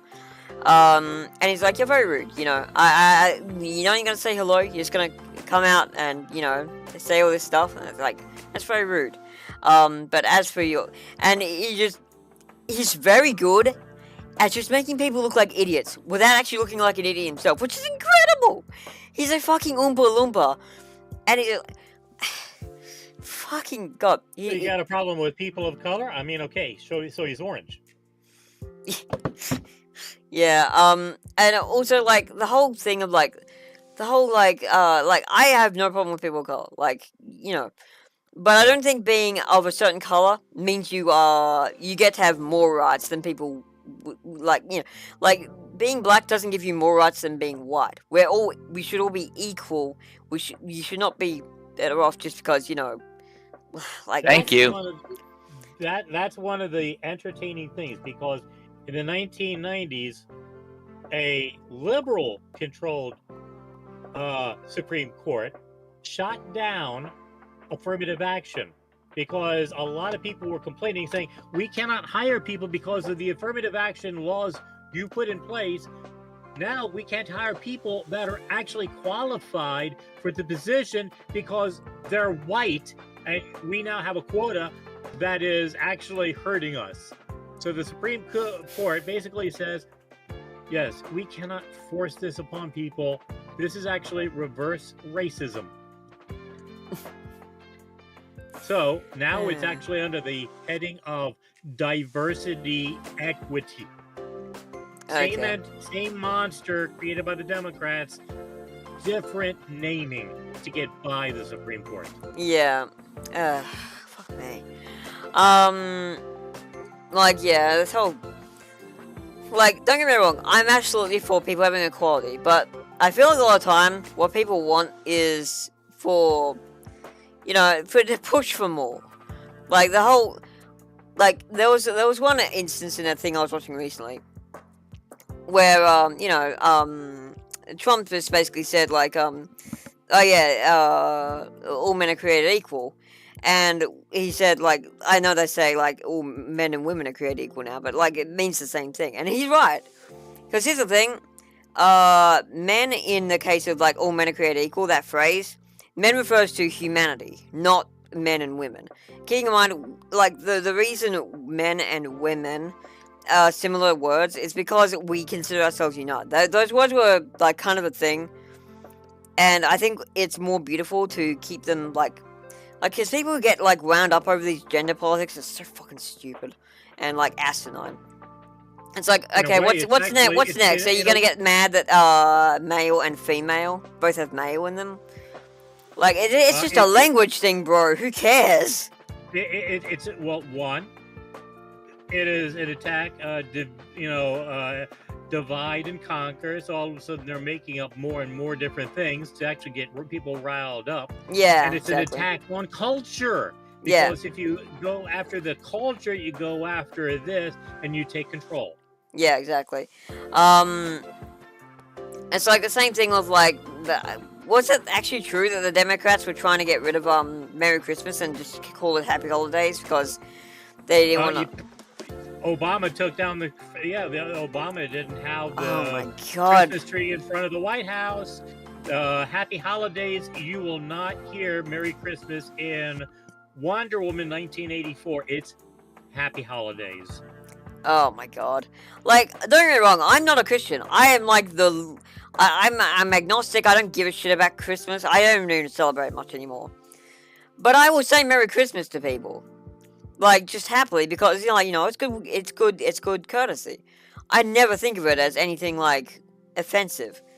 And, like, most of the people I know who don't celebrate Christmas, like, on a religious principle, are still fine with being said Merry Christmas to, because they're like, no, it's fine. It's goodwill. Who fucking cares what the implications are? Jesus Christ. Well, you got people now that will actually say that they are not only offended by Merry Christmas, but they will go out of their way they will go out of the way to say they're offended by Merry Christmas, Easter, they will be offended by the 4th of July and attack it. They will attack anything. Wow. I mean, that just screams of terminally online to me and wanting something to hate because they have nothing else to do with their lives. No, that's the entire key point. Social justice requires something to attack. Yeah, true. And, like, don't get me wrong, social justice can serve its purpose, but it doesn't need to be there all the fucking time. But people get addicted to it because it's like, oh, cool, I have proven that I have morally grandstanded over this other thing. I feel great now. I want to do this again. It's a hit of dopamine, and so I think some people get hooked on it. I personally don't give a shit about moral superiority. I've never been a very morally based person. I just figure, as long as you, as long as you treat people equally and how you'd want to be treated, and if, treat people based on how they behaved. Like, I don't care what race, what fucking skin tone you have, what gender you are. If you're a cunt, I'm gonna call you a cunt. But if you're a chill dude, again, doesn't matter what the fuck you are, where you came from, whatever. If you're a chill dude, we'll be chill. Like, to me, personality and, character is so much more vital than skin-deep bullshit that literally does not define anything. Like, oh yeah, I'm black. That is my personality. Says our every Twitter user who is black. No, obviously I'm generalizing here, but yeah. God, I'm gonna get cancelled for that one, for real. Good grief. But yeah, and as a trans person, I can't stand the fucking trans identity bullshit. Trans isn't an identity, you retards, okay? Trans is a transition. That's literally what the word fucking means. If you want to be known as they, them, that's fine. Go for it. But, trying to say that trans is, an identity, no, it's like trying to make fucking, Wheat Bix your identity. Like, I eat Wheat Bix. That is my entire identity. That only works for, a bit in an ad. That's not a life identity. That doesn't make you interesting. The only person that actually got away with it and stuck with it is John Lennon. After all, he was the walrus. I don't even know who that is, but I'll take your word for it. The Beatles. Oh, right. Yeah. Okay, fair enough. I mean, to be fair, that guy could probably pull off anything. Smooth ass motherfucker. Anyway. Well, what do you expect? The song Yellow Submarine was about a freaking cigarette joint. I mean... Oh, wow, really? I had no idea. Keep in mind, yeah. I'm not a huge fan of the Beatles. I mean, I don't hate them, but I don't think I think they're mid. Yes. And also because my general appreciation of the Beatles comes from the fact, or lack of appreciation of the Beatles, comes from the fact that all the old folks I know won't shut the fuck up about them. I'm just sick of hearing about it. Strawberry Fields Forever were the needle marks on a person's arm. Yeah. I mean, there were a lot of fucking weird shit with, those, mid-50s bands, that came around about that time. 1967. Yeah. I got the album. Mid-50s, mid-60s, yada yada, yeah. Flower Power, the disco era was pretty crazy, too. Honestly, everything seems crazy when you're born in, later than that, I suppose.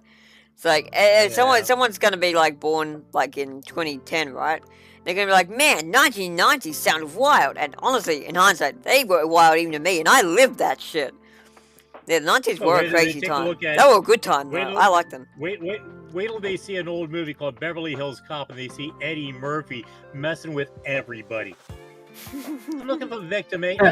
Oh, skin, dark hair, Capricorn, Victor.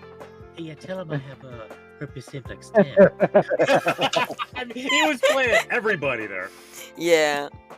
Man, man. 90s was a wild time. I'm so glad that I got to grow up in that time. Granted, most of the media I consume on a more regular basis is, stuff from early 2000s, but still. I did love my 1990s. I was literally a 90s kid. I was a 90s kid from when I was 2 to when I was 12. I became a teenager in the year 2000. So I was about as 90s kid as you can get. And then yeah, the Aliens 2000s came out, Predator came out, Michael Keaton's Batman came out. Yeah. I mean, so many of the. It was the heyday of science fiction then. Oh yeah, Terminator. Star Trek, Star Wars, all the Stargate SG-1, I think. No, that was 1990. Oh, that's 1990. Wait, 1990 is still the 90s, dickhead. But yeah. I said late 1980s. Oh, okay. Yeah, fair enough. I know Star Wars came out. I know the first Star Wars movie came out before the 90s. There's in 1977 for Star Wars, the first one. But yeah. The Empire was 1980. Yeah. Flat out. And then like Jedi, Return of the Jedi. That was 1990s, wasn't it? In 1984. Oh, never mind. Yeah. Wow, I feel old now. I was like, I actually saw two of the Star Wars movies on the big screen. And I thought they came out. Them, no problem. Yeah, this is in Lismore, which is a pretty, like, bigger than Malangani, but it's still not a huge town. It's like 30,000 people, so not very big. And this was back when he would re-release it, of course. Yeah, but basically, I think we basically just had when I went to see all of them, it was like at a university, so I think we just had an auditorium set up, and they would just have movie nights, and we just go watch. Nah. I was a little kid. My mum took me because she was studying at the time. She's like, "Hey, you want to come along to watch a cool movie?" And I'm like, "Yeah, okay, that sounds fun." So she'd bring me along, and I saw Star Wars: A New Hope when I was like 7. I'm like, "Whoa, this is so cool." When I first saw Star Wars, there was no A New Hope. It just said Star Wars. There was nothing. Yeah, same for me. It was just Star Wars. There was no New Hope. Yeah, that came. Cool. Then you did see original version. Yeah. When I saw Emperor Strikes Back, they did not have the Emperor we know today. He was like a different looking dude. Oh, I know who that guy is. Graham Reville, he was also in movies like The Legend of Hell House. They had to replace him after he died. Yeah, I figured something like that had happened. Because, it was, so I did watch the originals. I'm glad that, because, they didn't really make the remakes or, like, re-edits of those movies until much later. I think that was after the, either after the final of the trilogy came out, or when the prequels had begun. I forget. It was a couple of years before the prequels were done. Were actually about to be released. Yeah, okay. So I was already a teenager by that time, so I'd seen all of them by that point. Because I saw Empire. I saw Star Wars, the first one when I was like 7. I saw Empire Strikes Back when I was 8, and I think I saw Return of the Jedi when I was 9. When I saw The Empire Strikes Back, it did not say Episode 5 either. It actually had the Empire Strikes Back logo on the screen. Yeah, same. There was no, like... Yeah, it was all just like, it was just this. No, that was all added in later, because, George Lucas... Continuity and stuff, yeah. Just to make it less confusing for people who are like, okay, so where do these other movies fit in? Like, huh? And just as if, like, we hadn't fucking suffered enough, Disney's like, hey, you know what? We have Rogue One now. Which is like, it's like sort of a in-between of Episode 3 and Episode 4. Thankfully, they didn't bother relabeling and renumbering the entire fucking franchise again just to accommodate for it, but God, it would be funny if they did. They could have called it Episode 3.8 because it was them stealing the Death Star plans in the first place for a new one. Yeah. Honestly, I really liked Rogue One. I think it was my favorite of the Disney remakes of the movies. I will say that wasn't that bad. Yeah, also, one of the best scenes I've seen in a while depicting Darth Vader. Like, he was fucking menacing. That last scene where he comes in the cruiser and just starts slashing down dudes with his lightsaber, they try to fire at him because these guys are just fucking, like, rebel troopers, and this guy's a fucking Sith Lord. They don't stand a chance. And then you just get to see his power first, and I'm like, holy shit, this is so sick. Yeah, that was really cool. I think that was, like, my favorite scene in that movie. And there's some pretty good scenes. Any scene where Grand Moff Tarkin was in it was great, even though he was basically reconstituted because, Ted. Yeah. R.I.P. Steve Cushings, or whatever his name was. Peter Cushing. Peter Cushing. I always get it wrong. For some reason I always default to Steve. He looks like a Steve. Cushing. He looks like a Steve. Hey, think about this. Peter Cushing and Christopher Lee were both in those Dracula movies. But Christopher Lee was around for Revenge of the Sith to fight against Obi-Wan and Anakin at the beginning. The guy's still around because that's Saruman in Lord of the Rings. Oh yeah, true. God, that's Dracula, and Peter Cushing was around with the Dracula movies with him. Yeah. Oh man, funny how that works. Yeah. So yeah, and Rogue One had some very fun characters as well. And they knew they could just make characters that were completely new because they're like, well, these guys are gonna fucking die, so who cares? So yeah, that was one of the few good things that came out. Kenobi was pretty good. Or at least when I saw it. It really made Darth Vader feel intimidating and horrible, like he's supposed to be, like someone you don't fuck with. Like, the Kenobi miniseries, I think it was. It was on, I can't remember if it was on... the final fight between Ben and all of that, because he switched up his battle stance. Yeah. Because young Obi-Wan would always have the lightsaber above his head, aimed at the guy. He was a practitioner of a defensive fighting style that all this time Vader could not beat until then because he learned how to go past Obi-Wan's defenses. Yeah. But towards the end of the fight, you notice that he put the lightsaber forward with both hands in a different fighting style. That was Qui-Gon Jinn's fighting style. His attack mode. That's why at the end he was able to beat him in that fight. Because he's I don't know. I haven't seen that fight. I just saw a clip where it showed all the parts where Darth Vader was basically being a menacing badass, and I was like, holy fuck. That's like when he's on, I think it's Tatooine or something, where he just like starts dragging kids out, force pushing, and fucking snaps one's neck. It's like, holy fuck. They went ham. They didn't pull a punch here at all. That's fucking metal. They made him actually feel like a threat, like someone you do not want to fuck with. Supposedly the first time that the Emperor introduced Darth Vader, everyone was like, who the hell is this? We never heard of this guy. Who the heck is this? So the first thing that Vader does is he looks around, uses the Force to figure out who's not exactly on the Emperor's side, and he asks the Emperor, can I inquire of someone? Yes.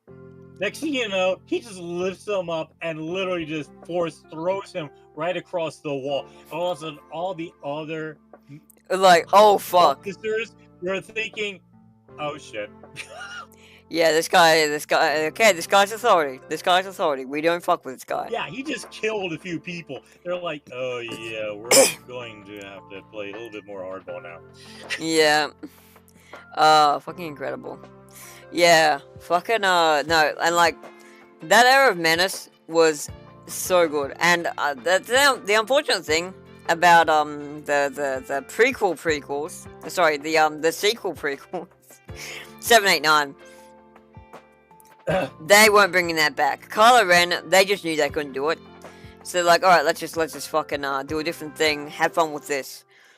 I never bought any. I didn't buy the fucking movies. I'm not a shill. I have YouTube. No, what I did is I saw it on the big screen with my friend Curtis. Because we both were like, hey, it'll be funny.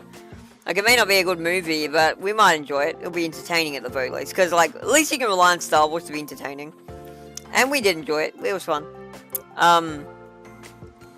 The fucking, I think the most, like, the most impressed I was, just from how stupid it was, but also fucking fun to watch, was when the, I mean, it completely went against the Star Wars lore and, like, world building, because, like, why the fuck would everyone do this? Is when, one of the, rebel flagships, just manned by a single girl, that was kind of redeeming herself, I guess. She just, like, fucking, hyperspeed drove it straight through, like, the flagship of the Empire that was with them. And yep, I saw that. Fucked. Remember that. And I was like, that is so fucking cool. That is so fucking cool. There were so many Star Wars. Yeah, and there were so many fans of Star Wars who were so upset. There are scientists that pointed out that explosion should have taken out all the other ships in the area too. Yeah, it was very much a narrative device. It was very much a narrative device to get out of a sticky situation. But you know, whatever. It was cool. Like if lightspeeding into a ship was that effective, it would have disintegrated everything in the vicinity. Like there would have been That's what I said. Yeah, the scientists actually said it should have destroyed everything else. There. Yeah, but you know those guys need to stay alive because they got put on them. Anyway, but that was a very, very cool thing to watch. And you saw it coming, but it's like, wait, are they actually gonna do it? Are we gonna see a fucking cruiser lightspeed into a fucking... Oh, this is gonna look so sick. This is gonna look so sick. I was hyped. Because I love shit like that. Because, like, I'm an admirer of sci-fi stuff where they just, like, go against the usual conventions and just have fun fucking with the mechanics. Like, I enjoy Final Space so much for this reason. Like, one of these scenes in Final Space is they literally just basically lightspeed into a sun to get to the center where an inner dimension is. I thought that was so cool. It's like, oh shit, there's an inner dimension hiding within the sun. And the only way to get to it is to literally light fold into its, what do they call it? Core? Not that, the corona into the core? The thing that leads to the core, some sort of passage, I forget what it's called. Anyway, the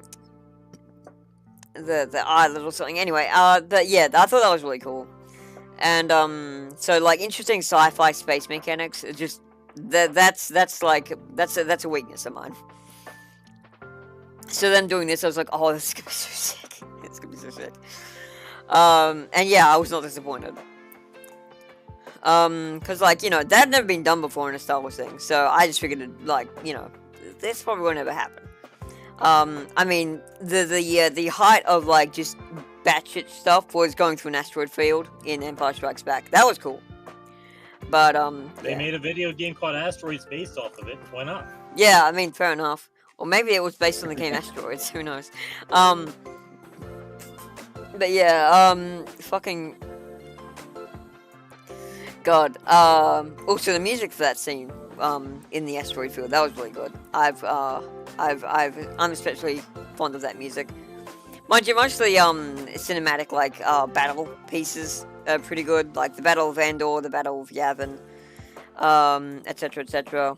They're all pretty good. I got the OSTs. I mean, it's fucking, like, based on Gustav Holst's work. Of course it's gonna be good. Yeah, for those who don't know, Gustav Holst is the composer of The Planets, a multi-series of very orchestrally charged pieces. Basically, yes, and basically, it's the only reason fucking John Williams has a career.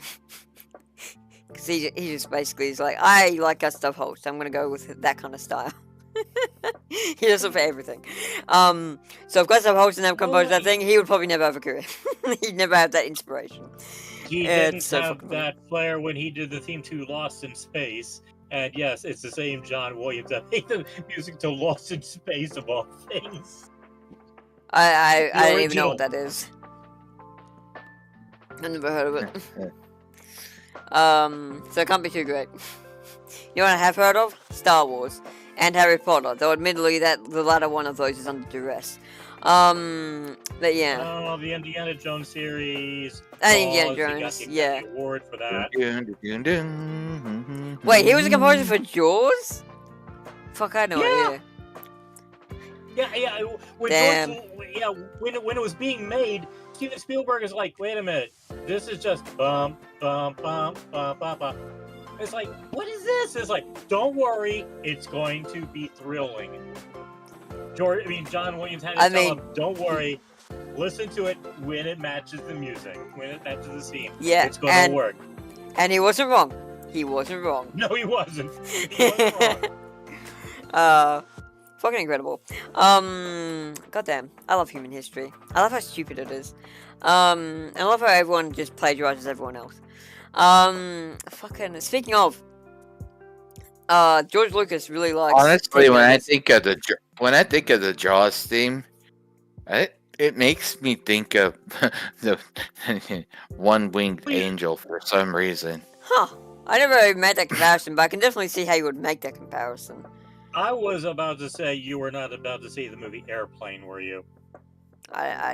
They parodied that. They parodied the music from Jaws in Airplane, because all of a sudden you just see all these clouds and you see an airplane's freaking tail fin go through the clouds. Dun, dun, dun, dun, dun. That's good. That's so good. I mean, it's definitely not the only time Jaws has been parodied, but fuck, that's funny. Yeah. That's so good. Man, well, when you have, fucking incredible. When you have the mother from Leave It to Beaver, the old black and white show, the mother, and she's like, what are you talking about, Matt? And she's like, I don't talk about that jive. And all of a sudden, she's like, wait, what? She's talking to some black fella in the way he would, in a way they would actually stereotype it, but made her even harder. A mother from a black and white show called Leave It to Beaver, back before there was ever even I Love Lucy. Well, alright then. I don't have any context for any of that, so thanks, that meant nothing, but cool. I'm sure the people in the chat who actually know movies will get a lot more fun out of that than I will. Yeah. No, whenever I hear that music and it's I've only ever seen the movie based on the show from Leave It to Beaver. Yeah. It was from the 90s. Oh, yeah, I mostly watch cartoons in the 90s, like Angry Beavers and stuff. I mostly watched, like, cartoons from the 90s. I didn't really watch, like, anything more than that. Because I didn't care about live animation. I thought it was stupid. I'm like, no, let me go back to my fantasy world with the funny cartoons. You know, like, the Beavis and Butthead, Two Angry Beavers, Dexter's Laboratory, stuff like that. Powerpuff Girls, yada yada. I was very much a 2D animation nerd, just like now. The Super Mario Brothers Super Show. Fucking kill me. We don't speak about that in this house. Out of this house! Out of this house! Codename Kids Next Door. Oh yeah, that one. You should know I like that one because I have a fucking game that's basically just. Oh hey, I like these designs. Yes, with his bowl cut. Yep. Mr. Bowlcut, Mr. Disgraceful Bowlcut, and number 5. Number 5's a Hispanic twin. Yes, canonically, both Ramirez and Solstice are Spanish. I will not elaborate further because I don't have any more information. I just decided they would both be Spanish. Number 4, because number 5 was the black girl played by Cree Summer. Seriously, I actually know the actress's name because she was around in the Cosby Show and everything else. Fair enough. Back in the day. I was talking about number 5, the girl with the oversized sweater and the long black hair. That for some reason is shipped with number 2, or not number 2, the bowl cut. I can never remember if it's number 2 or number 4. I think number 4 is the 4. Okay. Australian. That's really fake Australian. Wait, he was meant to be Australian? I had no idea. I just thought he was American and he was just talking weird.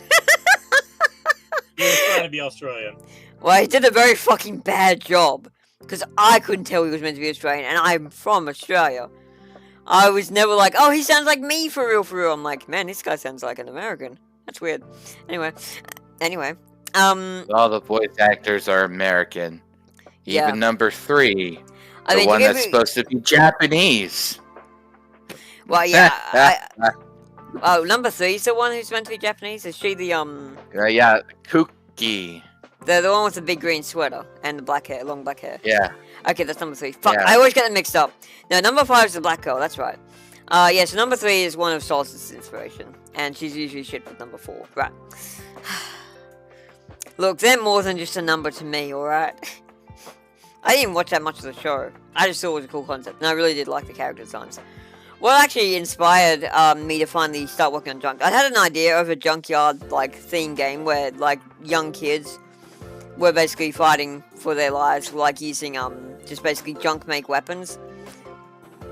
That had been an idea I'd had for a while, but I didn't really know what I wanted for the characters, so I was like, oh, whatever, I've got plenty of work to do already, I'll put it on the back burner for now. Just have it as an idea there and work on it sometime when, you know, inspiration strikes. That's how I usually do. Same happened with Flight. Sounds more like an Earthbound game to me. Anyway, then I saw this this fan art. I can't find it anymore because it was on Twitter and it's probably just, you know, it's been flooded out. It was a few years ago now too. I saw this this really good fan art of number 4 on Twitter. I'm like, oh, that's so sick. Oh, I know what I'm gonna do for the characters in this game now. I'm gonna make them like, you know, almost chibi like, because you know they're kids, so that makes sense. And I'm gonna give them like 4 kids, 4 kids, kids next door style designs, and you know go ham with that. Like making these chibis, but then like when I draw actual pictures of them, like give them proper renders and have fun. So that's what I did, and so yeah, that's why I came up with this bowl cut of. I think the first one I came up with was Ramirez. She was somewhat based on number 2. You can tell she's got the goggles. She's got, you know, the. Actually, no. As long as she wasn't based on Nigel, number 1. Well, I think she'd be more bold if she was based on Nigel. Exactly. But yeah. And more British. And more British. I don't think his voice actor was actually British either. I think he was American doing it British. No. More fake British, but still. Yeah. It's like, fuck, it's not even hard to get British voice actors. I know, I had to get a whole cast of them for fucking PFC. And like, I have no resources for this shit, and I still managed, for the most part. I mean, Fusco is the voice of Sped, who is American. Fusco does a lot of, like, foreign accent. I don't think he's ever played an American in my games. He's done 2 voices. One is Sped from Perseverance for Clearance, and then Koyoshi in Fantasia. Koyoshi is meant to be an Asian. Not exactly specified where from Asia, but given his name is Japanese oriented, it's probably pretty safe to assume he's Japanese. Like just for his character, like character archetyping. Obviously, he's not from Japan. When he existed, there was no Japan. That was just Eden. Anyway, that was when he was born. And then, like, yeah, Sped is meant to be British, but you know, I was like, fuck it, I don't have anyone else. I did find someone for Nola, but I found someone better now. Chibi did a fine job for what she had to work with. I wasn't paying her anything, so. And she sounded British enough. She sounded angsty enough. I'm like, yeah, that'll do. I'll do. Now I've got Zoe Moodle, who nails it on Nola, so that's good. Yeah, Zoe Moodle is the voice actor of Nola Worthington in Fantasia. You know, you're almost there. Best not get reckless. She is actually a genuine Brit as well.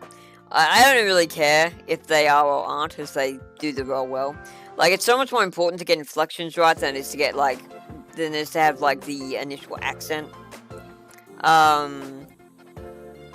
But, you know, it just happened now. Like, I've gotten lucky with this a few times. For the kids next door voice actors, they don't have the actual accent nor the inflections. No, they don't know it. They weren't paid enough. they were not paid enough to care. But yeah, all in all, still a pretty fun show. A very interesting premise. I think. Oh, my mum just come in. What's up? What? No, I haven't, because I don't know where it is. What box? I don't know what it's called. I've got this ready. I just haven't had it yet because I'm streaming.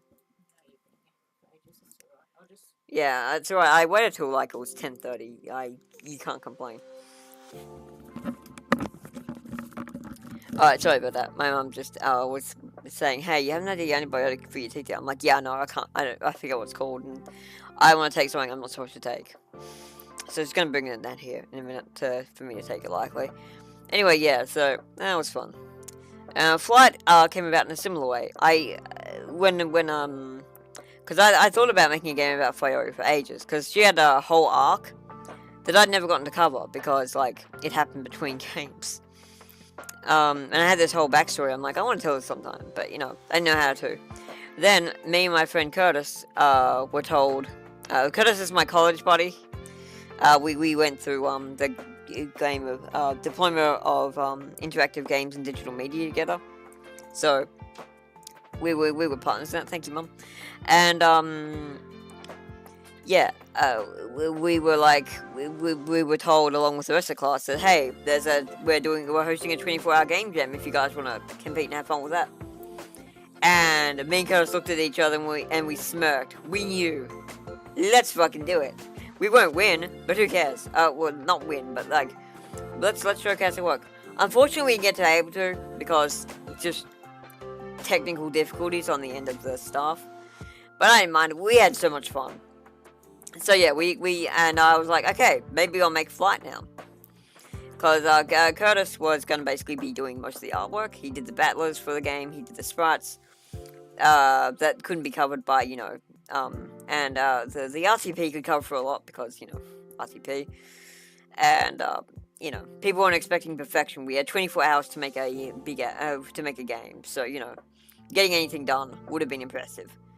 The fact we got a whole ass demo done, poorly balanced as it was, and that is my fault. Curtis wasn't in charge of balancing, that was my job.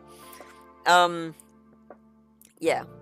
So we made this little game called Flight. Now, Curtis fell asleep, finally after like, just with 4 hours to go, he's like, yeah, look, I'm gonna have to pass out. I'm not used to this. I'm like, that's fine, you've done all you need to do, you can rest now.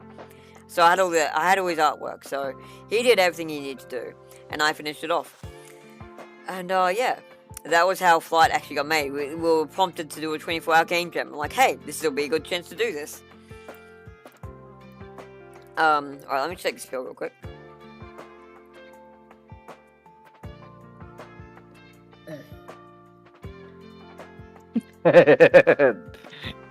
You look very awkward right now. Very goofy. Yeah, I saw that. Nigel and Hoagie, both from Codenamed Kids Next Door, was the same one voice actor. Hoagie is number 2, I'm guessing.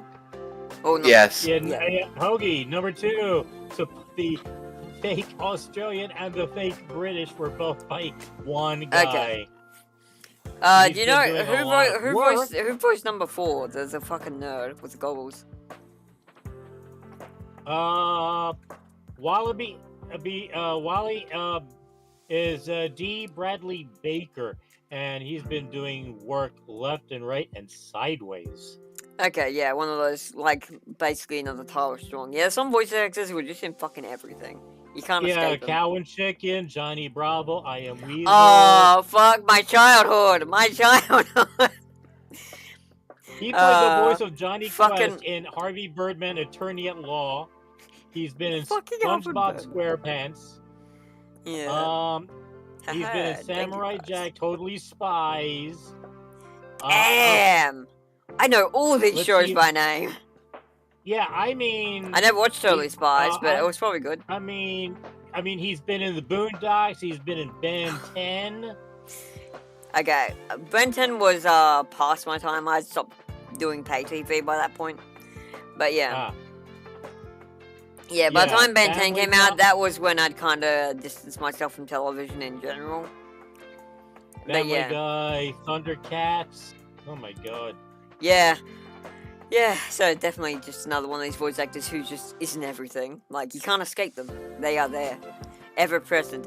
Omnipresent. Ever watching. Yeah, when they actually made a Mr. Peabody and Sherman thank you so much. movie, he played Mozart. Alright, we're trying to keep the conversation rolling. I just got brought in fucking food, courtesy of my saint of a mother.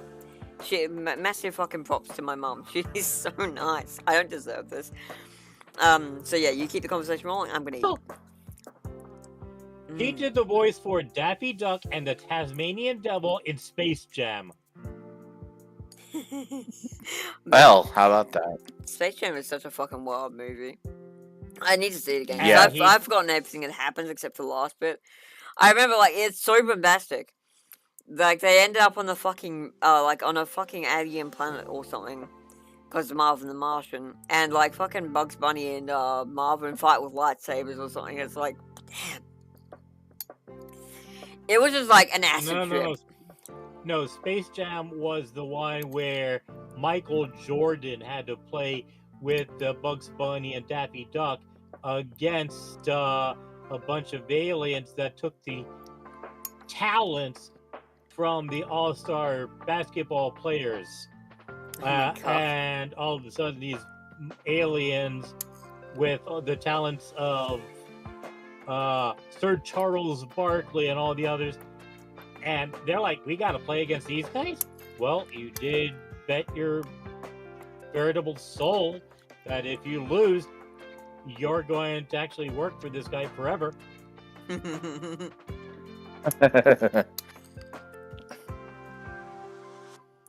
Yep. Oh. And Robot Chicken, and there's a parody of that in Robot Chicken, where it's Tiger Woods and Deke characters, and they're actually mini golfing instead. Dude, this guy played Boba Fett in Lego Star Wars. Yeah.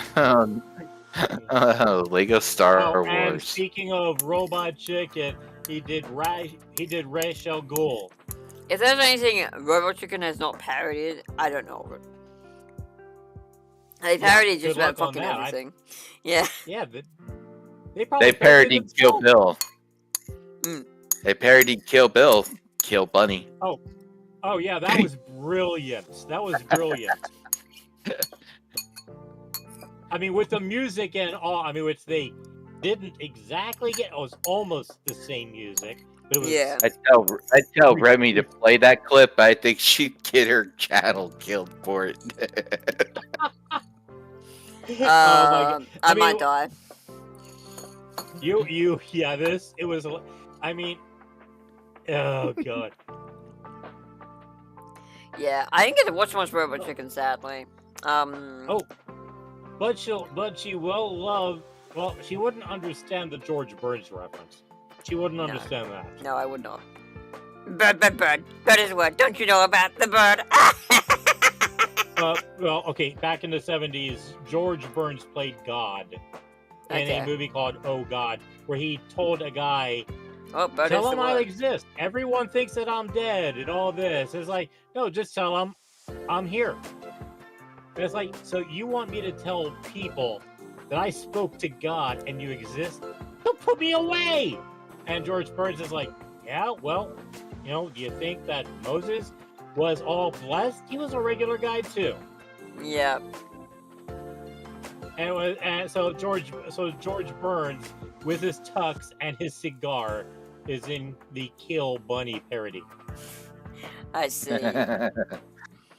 Oh man, that's crazy. All right, finish my banana puree. That was good. Man. Yeah. By banana puree, I mean she just gets bananas and meticulously mashes them up so it's nice and soft and gooey. Okay, this is weird. I didn't expect this. The guy, number 4, I've been looking at his thing. He didn't just do Boba Fett and Ra's al Ghul in these parodies. He's in The Force Unleashed as Boba Fett, and he's in Batman Arkham City as Ra's al Ghul. So he's playing the character straight up, as well as in the parodies. Nice. He's like, I will be this character in every iteration of their existence. Freaking! And he's Jango Fett as well. Fucking course he is. Good grief.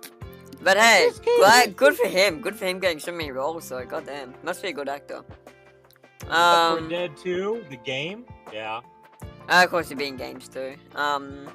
Like, they're kind of starting to bleed into each other more and more lately. Especially, like, because they make, like, games based on movies and movies based on games now. I mean, they've been doing that since basically PlayStation. Always been a thing. Yeah, it's always been a thing. I mean, look at E.T. Bad example, but... No! I didn't like the movie in the first place.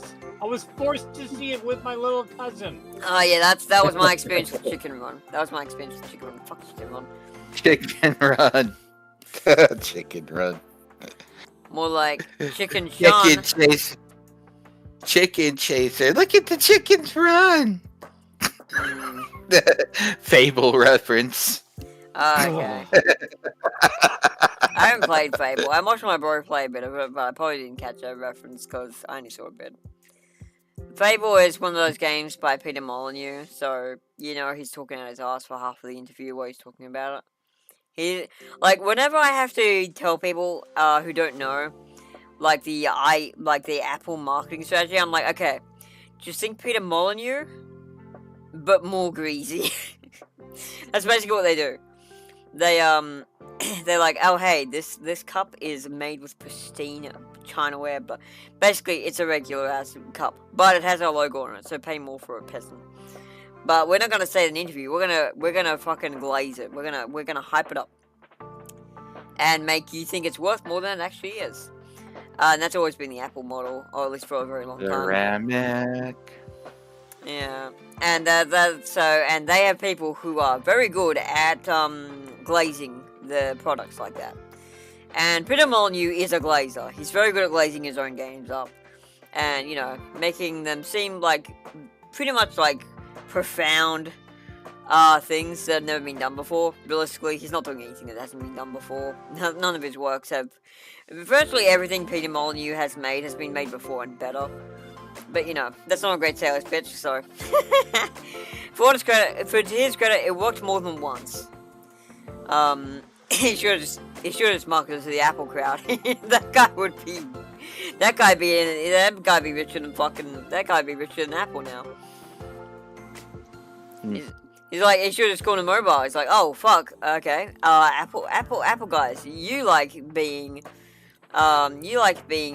gaslit into paying 5 times the price for the same product that everyone else pays for without that 5 times price, don't you? Well, boy, do I have news for you. Sign up now. Gotta say, I do respect the fact that people can actually pull that off. Like, for you to have that much charisma and confidence to be able to just confidently glaze your own product and never flinch and like act like it's this big thing. Like, I could not do that. I'm too self-aware. I hate being pretentious to that degree. So I'm like the worst person to market my games because I immediately jump on like the things I'm not proud of, like because I want to warn people so they don't get the wrong impression. Like to give you an example, when Yorkshire Pulled was saying, "Oh yeah, I'll play Fantasia," I'm like, okay, just to warn you, the game does not have a huge amount of combat. Because, you know, it focuses on the story and characters, so if you're not into that kind of thing, that might be a problem. So, like, yeah, I'm the worst person to market my game, nor do I have no wonder I have no riz. But, yeah. But, you know, despite me being the most maidenless, unmarketable motherfucker in the world, I still have more riz than every fucking Democrat to ever exist. They have L-Riz negative. They have nothing. Compared to them, I'm just taking W's all the time. Anyway. Man, I really have just become a Zoomer. Or Gen Alpha, whatever one uses that terminology. I've really just, like, I find that shit so funny. I don't know why. Like, most people in Gen X, when I bring up the Skibbity Skizz toilet like, look, I can't say it without laughing my ass off. Skibbity Skizz. That's so funny. Just the way you said it. Just the way you said it. Like, it sounds stupid. And that's why I love it. Yeah. That's probably why I love it. Like, Riz, fucking Massive L, like, all this stuff is just so catchy. I fucking love saying it. But yeah, like, I'm a millennial. Like, most millennials who I speak like that with are like, oh my god, dude, shut up. Meanwhile, I'm like, no, it's funny though. It's funny, but that's such an Australian thing. Like, you know how, you say, sometimes end a sentence with though, like it's funny though, or it is funny though. We say but. It's like, it's funny but, or he's a ringer but. Like, we say but at the end when it should be at the beginning. Like, we don't say, but he's a ringer. We say, he's a ringer but. It's fucking Australian. I think it's one of the most identifiable Australian inflections. Is like, if you say but at the end of a sentence instead of at the beginning, then yeah, that's probably an Australian. With no continuation, like with absolutely no plan to continue, because that is something that hasn't caught on. Like some of our mannerisms have caught on. I'm trying to think of an example. Fair dinkum hasn't, thank fuck, because it's stupid. I hate fair dinkum, it's stupid. I mean, it works, but I never use it. I've never said fair dinkum. I think it's a really hokey, dokey, bogus ass saying. It basically just means legitimate. It's like, oh, fair dinkum. It means either good or legitimate. Like, it means that, yeah, no, this is pretty cool. Crikey never took off either. I feel like that one was like our N-word in a way, just less racist. And everyone's like, no, you can't use that. That's an Australian thing. Don't use that. That's for Australians. It's like, no, you can use it. We don't care. Like, fuck, our culture's great. You should be able to indulge in it too. Like we don't have any problem with people showing our culture, or at least I don't. Even if you bastardize. I thought whenever I said crikey, I thought it was like, oh shit. Like an exclamatory response to like, what the fuck that? No. Crikey is just like, whoa, what? Yeah, it's more just a surprise. It's not really inflammatory or anything. It's like, crikey, that thing almost killed me. Oh crikey, that's crazy. Like, yeah, it's a very it's an interesting one. And again, Australian words, if it has over 2 syllables, it's probably not from us. Like, for example, Macca's has actually caught on in some areas, I've noticed. Like, I hear some of my friends who are not Australian say Macca's now. I've said it once. And they're like, oh, you said that too? I'm like, I'm Australian, of course I say it. That's where it's from, you dickhead. Like, I love words. I love English and I love complicated shit. I love words. I use more highfalutin words than I should. Some of them I don't even know what they mean, but I just want to use them. But there is a simple joy to saying the most baseline, like, 2-syllable shit. I get why we do it. So yeah, like, just because we speak like this doesn't mean we're, it's more a thing of, we're not delinquents, we're just fucking lazy. Like, that is, if there's any one word to perfectly symbolize Australia, it's like, we couldn't be fucked. We're lazy. Like, the phrase, couldn't be asked. No, we don't say couldn't be asked, that's a British thing. No, we say we couldn't be fucked. Couldn't be fucked. Like, that is, like, the best statement I can use to summarize the Australian way. Like, yeah, like, we don't want to go through the logistics of processing something like, nah, she'll be Jake.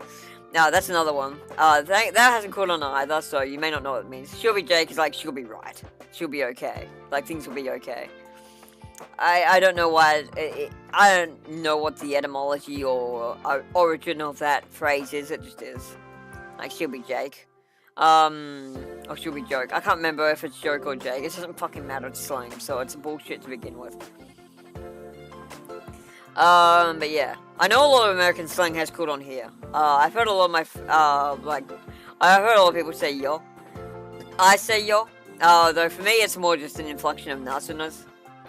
And that's not really American, that's more, African American, but we don't gotta get into that.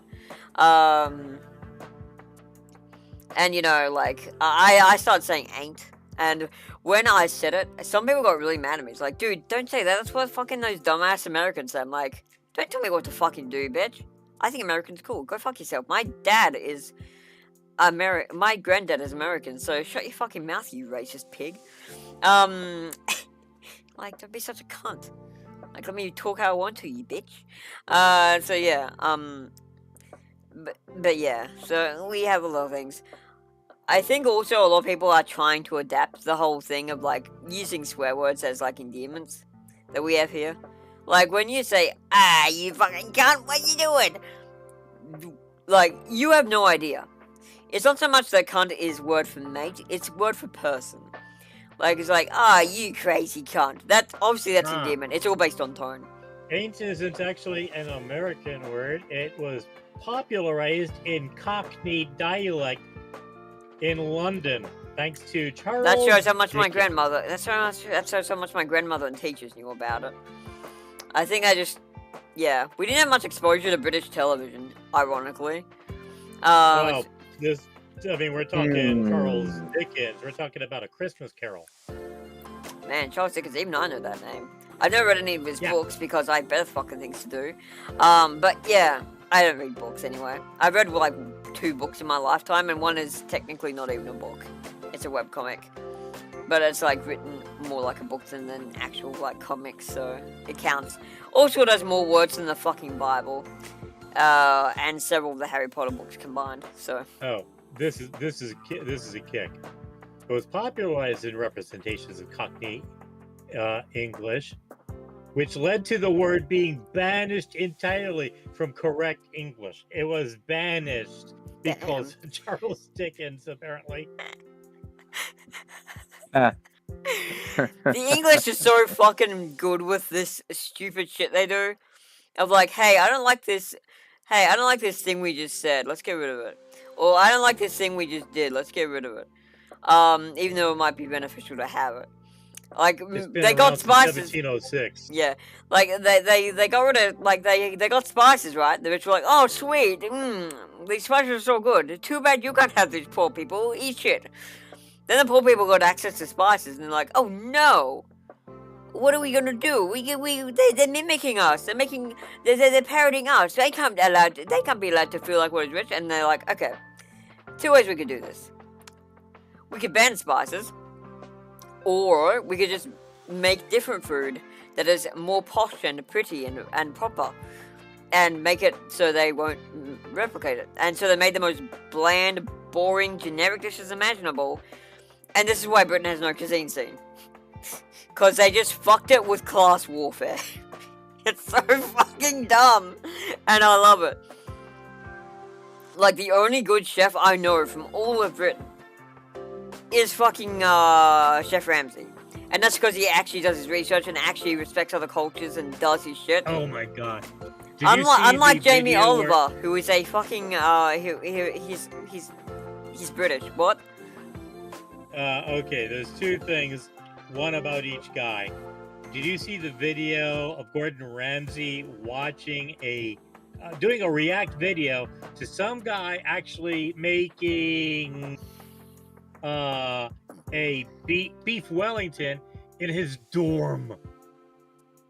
He's like, this guy. Oh yeah, no, you showed me that. You showed me that. Yeah. Yeah, I've seen that. Yeah, I was seen it. Good grief. Yeah, I remember. He was totally impressed. He's like, this guy is not going to be using a goddamn stupid little hot plate to make beef Wellington, and he did all this stuff. It's like, God, and he was impressed. He was like totally shocked. He used a freaking little toaster oven. Yeah, no, fucking dude was cooking, literally and metaphorically. Yeah. Now the other thing I saw that. Yeah, no, the other thing is about Jamie Oliver. Oh, this is funny. When when Brad Pitt was about to have his 40th birthday or whatever, Angelina Jolie was actually like, okay, he seems to like Jamie Oliver, so I'm going to call up Jamie Oliver and have him cook, see if he can actually cater and cook dinner for him. So she rings him. He's like, hello? Yeah, this is the desk of Angelina Jolie. Click! Damn. He hung up on her 3 times. He didn't think it was really her. Yeah, that's fair. Like, if I suddenly got contacted by someone who is like really well known, who I knew the name of, like, say if fucking let me just I mean, if I got called by if I got called by the Bob Iger, I just hang it up on principle anyway. But like, if I got called by I don't know, like fuck, everyone know who I want to get called by is fucking dead now. Okay, I got an idea. If I got called up by, I've been called by them myself recently. Wait, Bob Iger, the guy. Wait, you got called by Bob Iger? I got called by different. I'm seeing names left and right and sideways. I'm like, dude, I know you're not Tim Scott, the freaking guy who ran for president. Oh.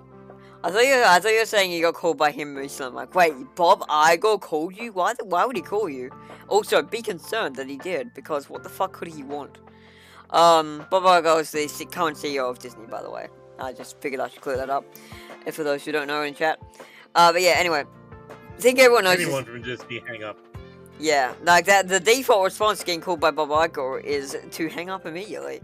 Or call him a slur and then hang up. I will correct. If it's Kurt Russell, I'll pick up the phone. He was actually one of the original Mouseketeers. Of all things. Yeah, no, I'm saying for Bob Iger. Who the fuck is Kurt Russell? Don't care. I didn't ask.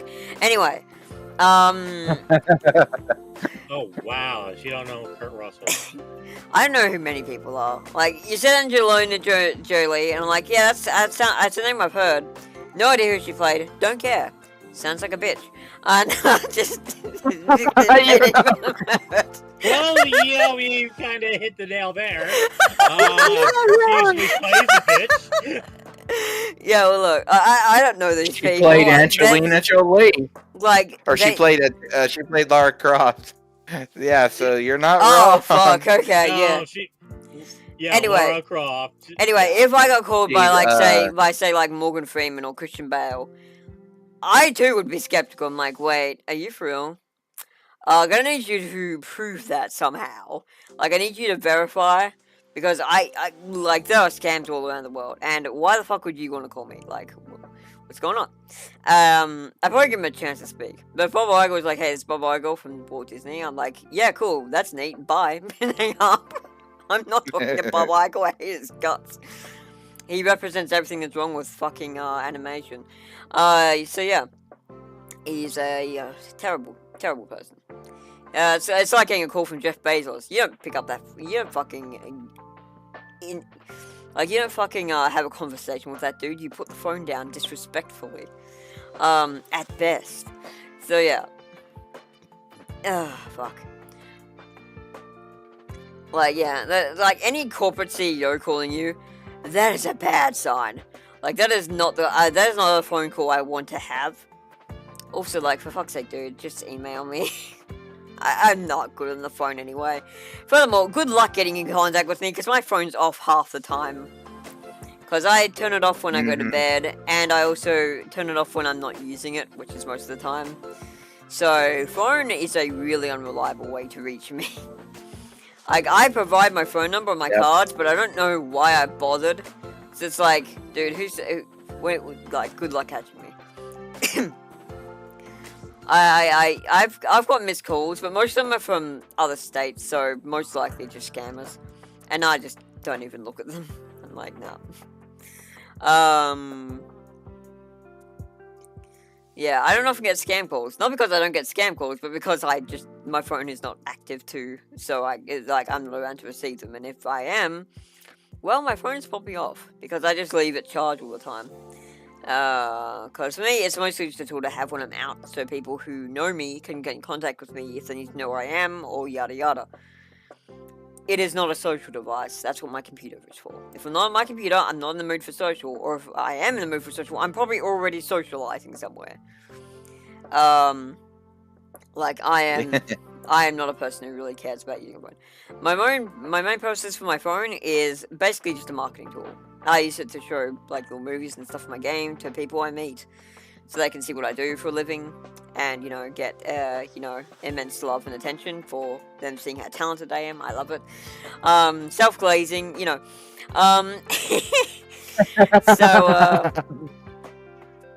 yeah, it's Be careful how you word that. I'm a little pottery piece, short and stout.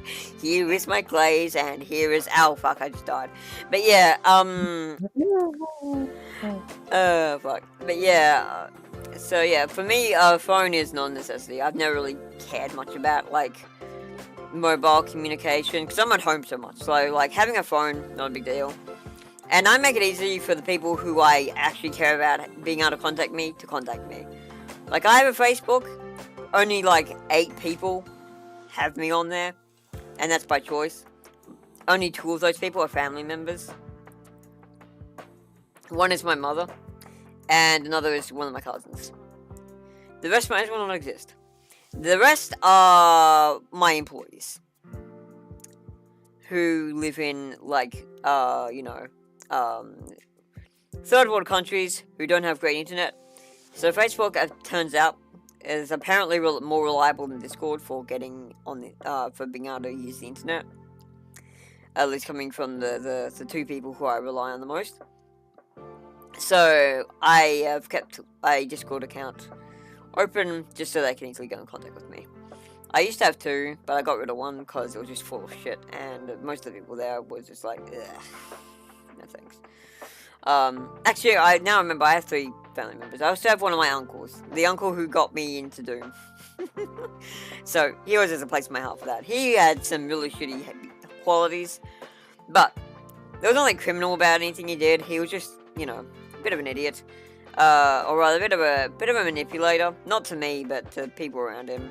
Huge liar, like biggest liar you ever saw. Fucking Pinocchio. Can't hope to compete with this guy. Like, if this guy was Pinocchio, his nose would be touching the moon. He'd be sniffing up that delicious moon salt. Be like, damn, I can't breathe, but this smells weird. But yeah, so but he was like, hey kids, I've noticed you haven't played many games. What if I told you I can get you some games to play? So he got us the freeware version of Doom 95.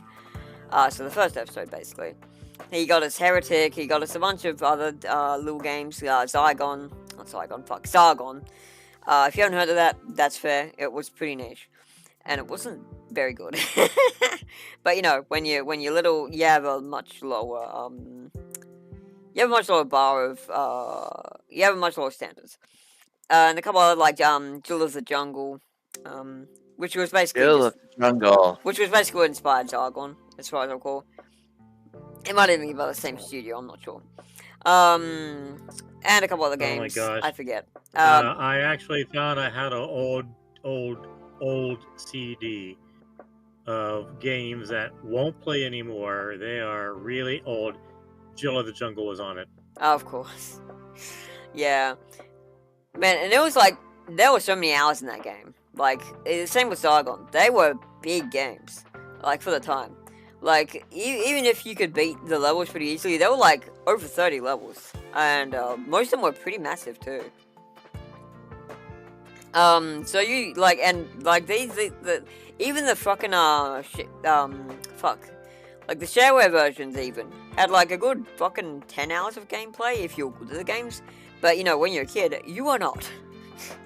So it took me a lot longer than that to beat the Zargon demo. And eventually, we got access to the full game. I'm not sure how that happened. I think Dane just pirated it, because my uncle Dane, the uncle I saw on Facebook, because, he can do that. He was basically, he was basically an IT major. He was literally creating programs for businesses to use, back when that was a rare thing.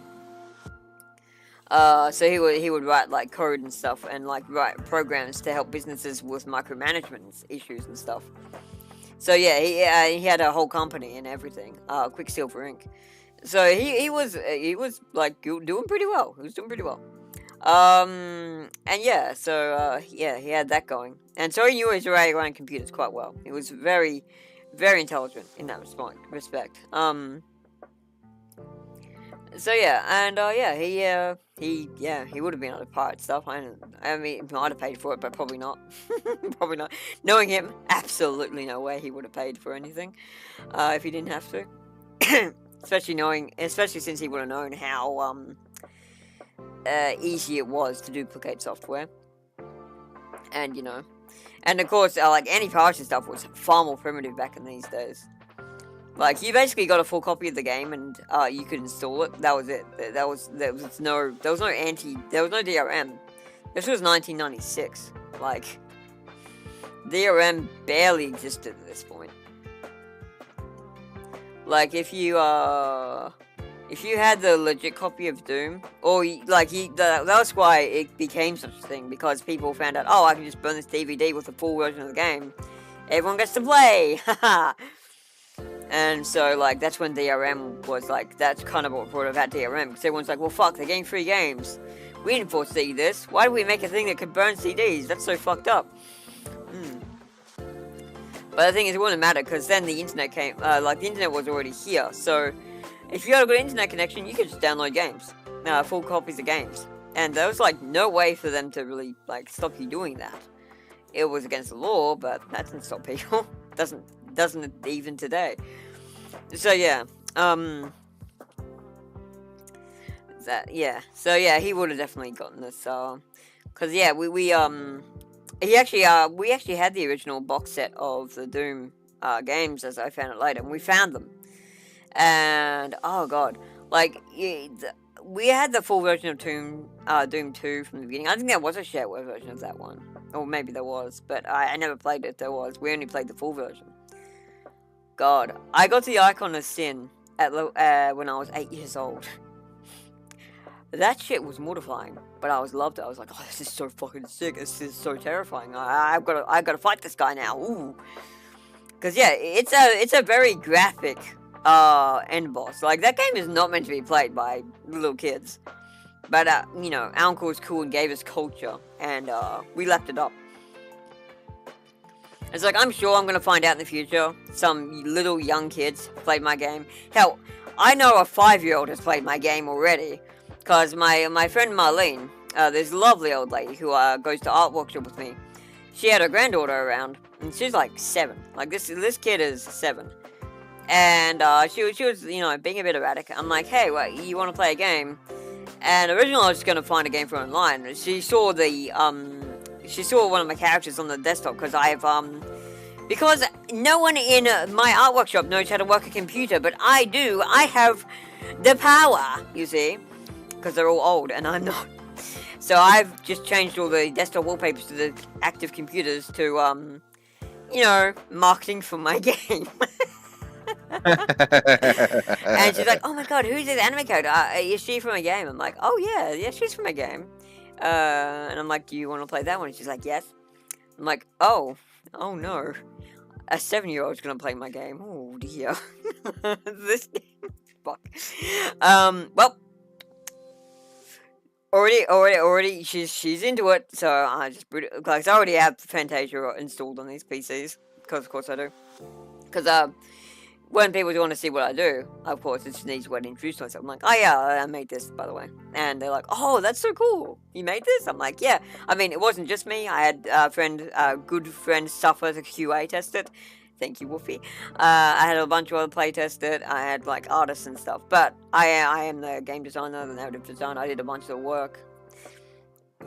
And yeah, it's quite impressive. Like, game designers are put on such a high pedestal.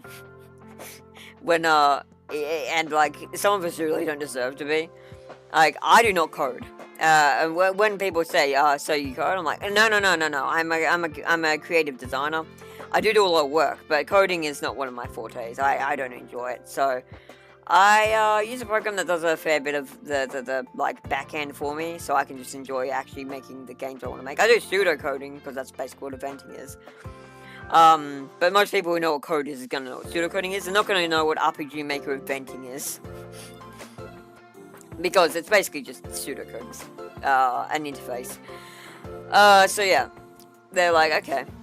So I do like to clarify that my skills are not this. Because, you know what happens when you say, oh yeah, no, I can code.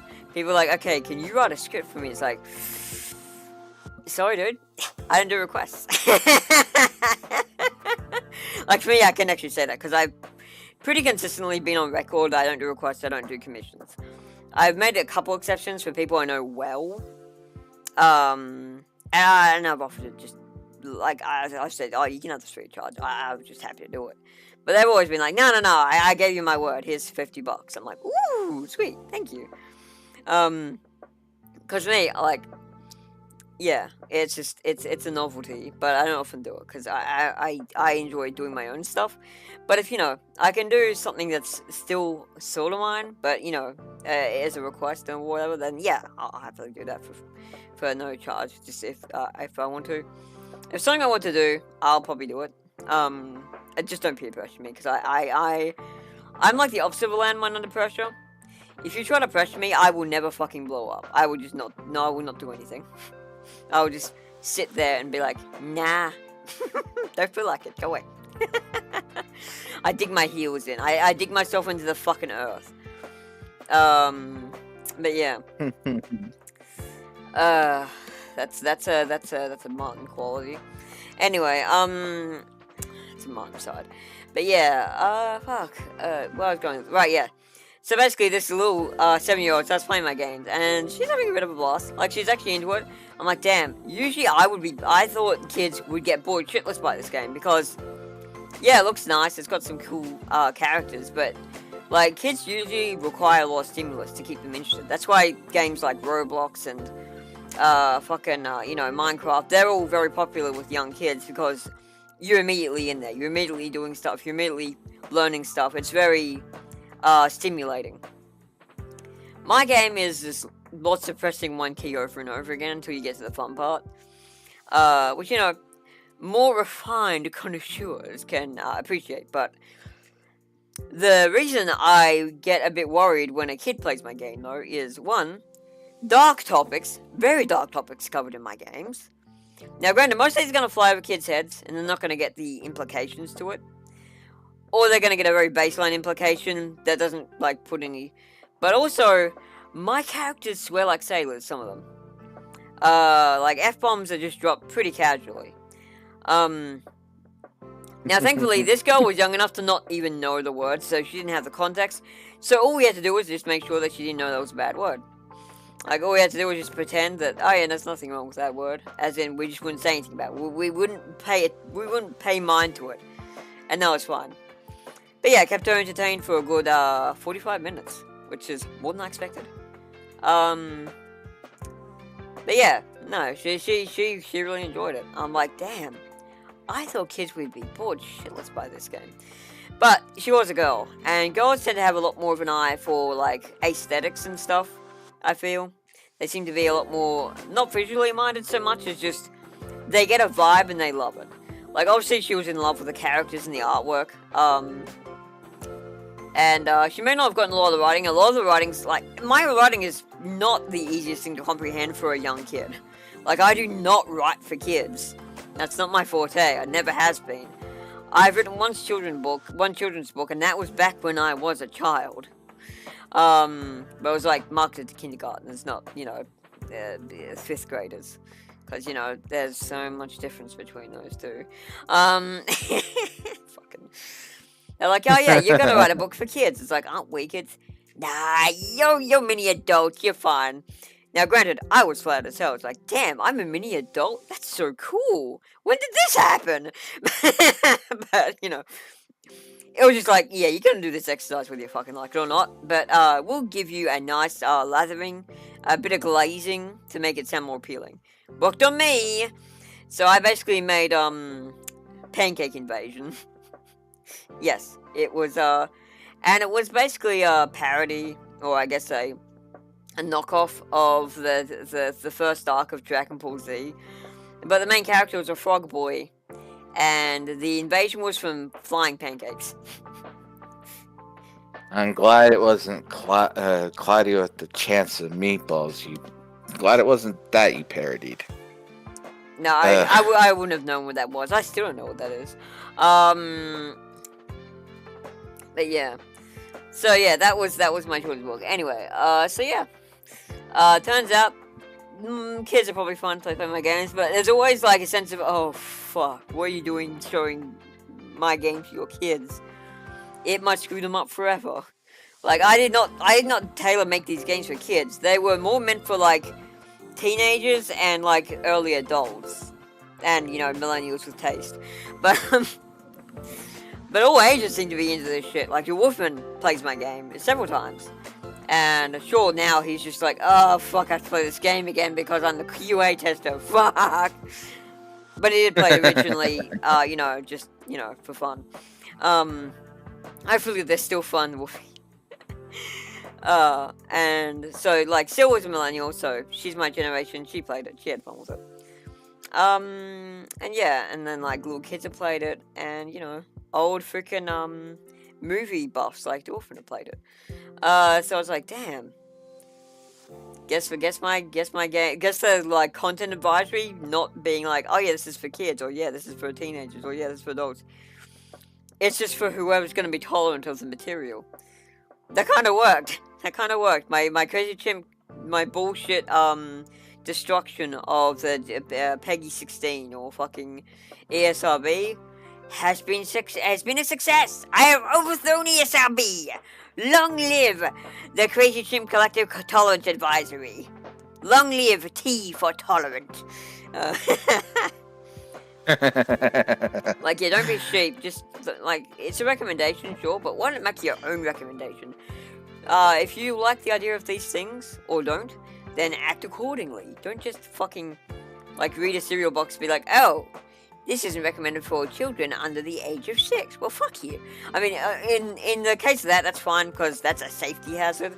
Because dumb kids who don't have proper, like, motor function over their mouths yet, and don't know how to chew shit properly yet, yeah, you don't want to be feeding them shit like cereal. But, you know, in the case of this game, it's probably fine. And again, like, kids are... I think a lot of people underscore how smart kids are. Like, I have been impressed endlessly by the creativity and just intelligence level of kids. They make me look like a fucking idiot. Like, this 7-year-old girl grasped concepts that I would not have been able to even 10 years ago. That I found out about, I was like, oh, that's such a cool concept. But she just got clicked like that. Very smart kid. So, yeah, like... it's like, don't fucking underestimate children. They will ruin you if you do. Like, they have to deal with school, which is basically just prison. But you know, you don't have to commit a crime to get in. You are government mandated to be there. So they have to learn from a very young age how to survive, and usually that's tearing each other down. So they get very good at, like, reading social behavior, like, all this stuff. Very vital skills. Like, school is a necessary evil now, and I fucking hate it. Like, I feel like we could teach the kids these things in a less, like, mentally harmful way, but whatever. That's a different debate. But yeah, they know how to, they will never fail to impress me how good kids are. Just immediately coming up with a nickname that just perfectly encapsulates a stereotyping flaw of a person. Like, we had a kid in our class, walked in, his name was Ben, he introduced himself as Ben. Literally, the recess after, it's like, hey, it's Big Nose Ben. That was it, that was the end of it. You were never getting called anything else. Everyone's like, hey, Big Nose Ben, hey! And he just had to take it. He just had to take it. No one's calling him Ben on its own. No, everyone's calling him Big Nose Ben now. Yeah, and that just happens. Especially to the class clowns. I should know, I was one for most of the classes I was in, because I didn't take school seriously. I'm like, this is fucking stupid. But yeah, I'm like, what the fuck am I doing here? I don't want to be here. I want to be at home playing video games, or like writing books, or whatever the fuck I do. You know, having fun, like, experimenting with, different, like, toys and stuff. Like, why am I here? I don't feel like I'm learning much. No, the truth is, I was learning a lot. Just not the way the school intended. I was learning how to be a funny cunt. a skill that is serving me well to this day. It wasn't what I was supposed to learn from school, but it is what I learned. I also was very into English, as I said, so I was usually pretty good at my grades with that. I usually got involved with English. Maths, I was like, it depended. Anything where it was like getting abstract or like had to do with trading numbers, I was like, nah, I'm just tuning out of this session. History bored me endlessly. So did like anything like social services or civics or fucking whatever. Like all that shit was just like, ugh, this sounds like adult shit. If I wanted to be an adult, I wouldn't be here. I'd be at university learning how to do adult stuff. That's fucking stupid. You know, kid logic. And they're like, well, look, if you want to learn how to be like, I don't want to learn to be an adult. That's an idea you're trying to force onto me. Granted, I wasn't able to articulate that as a fucking 7-year-old, but you get the idea. I very much was just like, and I learned a strat. I realized, oh, these teachers actually can't do anything to me if I don't do anything harmful. Alright, I know what I'm gonna do. Whenever I don't want to fucking partake in a class, I'm just gonna sleep. I would put my head down on my desk and I'd sleep. I'd be like, yeah, I'm not fucking into this. And, yeah, they would get unsurprisingly mad. And it's like, what are you gonna do? Try and stop me? What, are you gonna try to fucking pull my head up and make me pay attention when I don't care? Good luck. And, yeah, they just had to deal with the fact that I was not interested in their worthless fucking lecture, haha. Now, you understand why I don't know much about movie celebrities, which, again, I don't really care about that, because who cares? Like, fuck Hollywood anyway. And, also, I don't know anything about fucking, geography. that one might be a bit of an L. Cause that has, bit me in the ass a few times.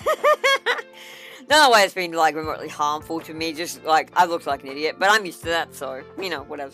And I can just roll with it and be like, oh yeah, well, I'm not good at geography, okay? That's not my forte. God. And some of the blunders I make nowadays are so much more forgivable than the ones I used to make. Oh, did you know I used to think the Middle East was in the middle of the East? Which, you know, when you just say the two words, it's like, yeah, well, that makes sense, doesn't it? It's like, okay, so you have the East, and then you have the Middle East, and then you have the East. Cool. But no, it's never that fucking simple, is it? Nah. Also, I used to think Asia, Africa, and, Europe, I used to think they were all separate landmasses. Now, Africa almost is.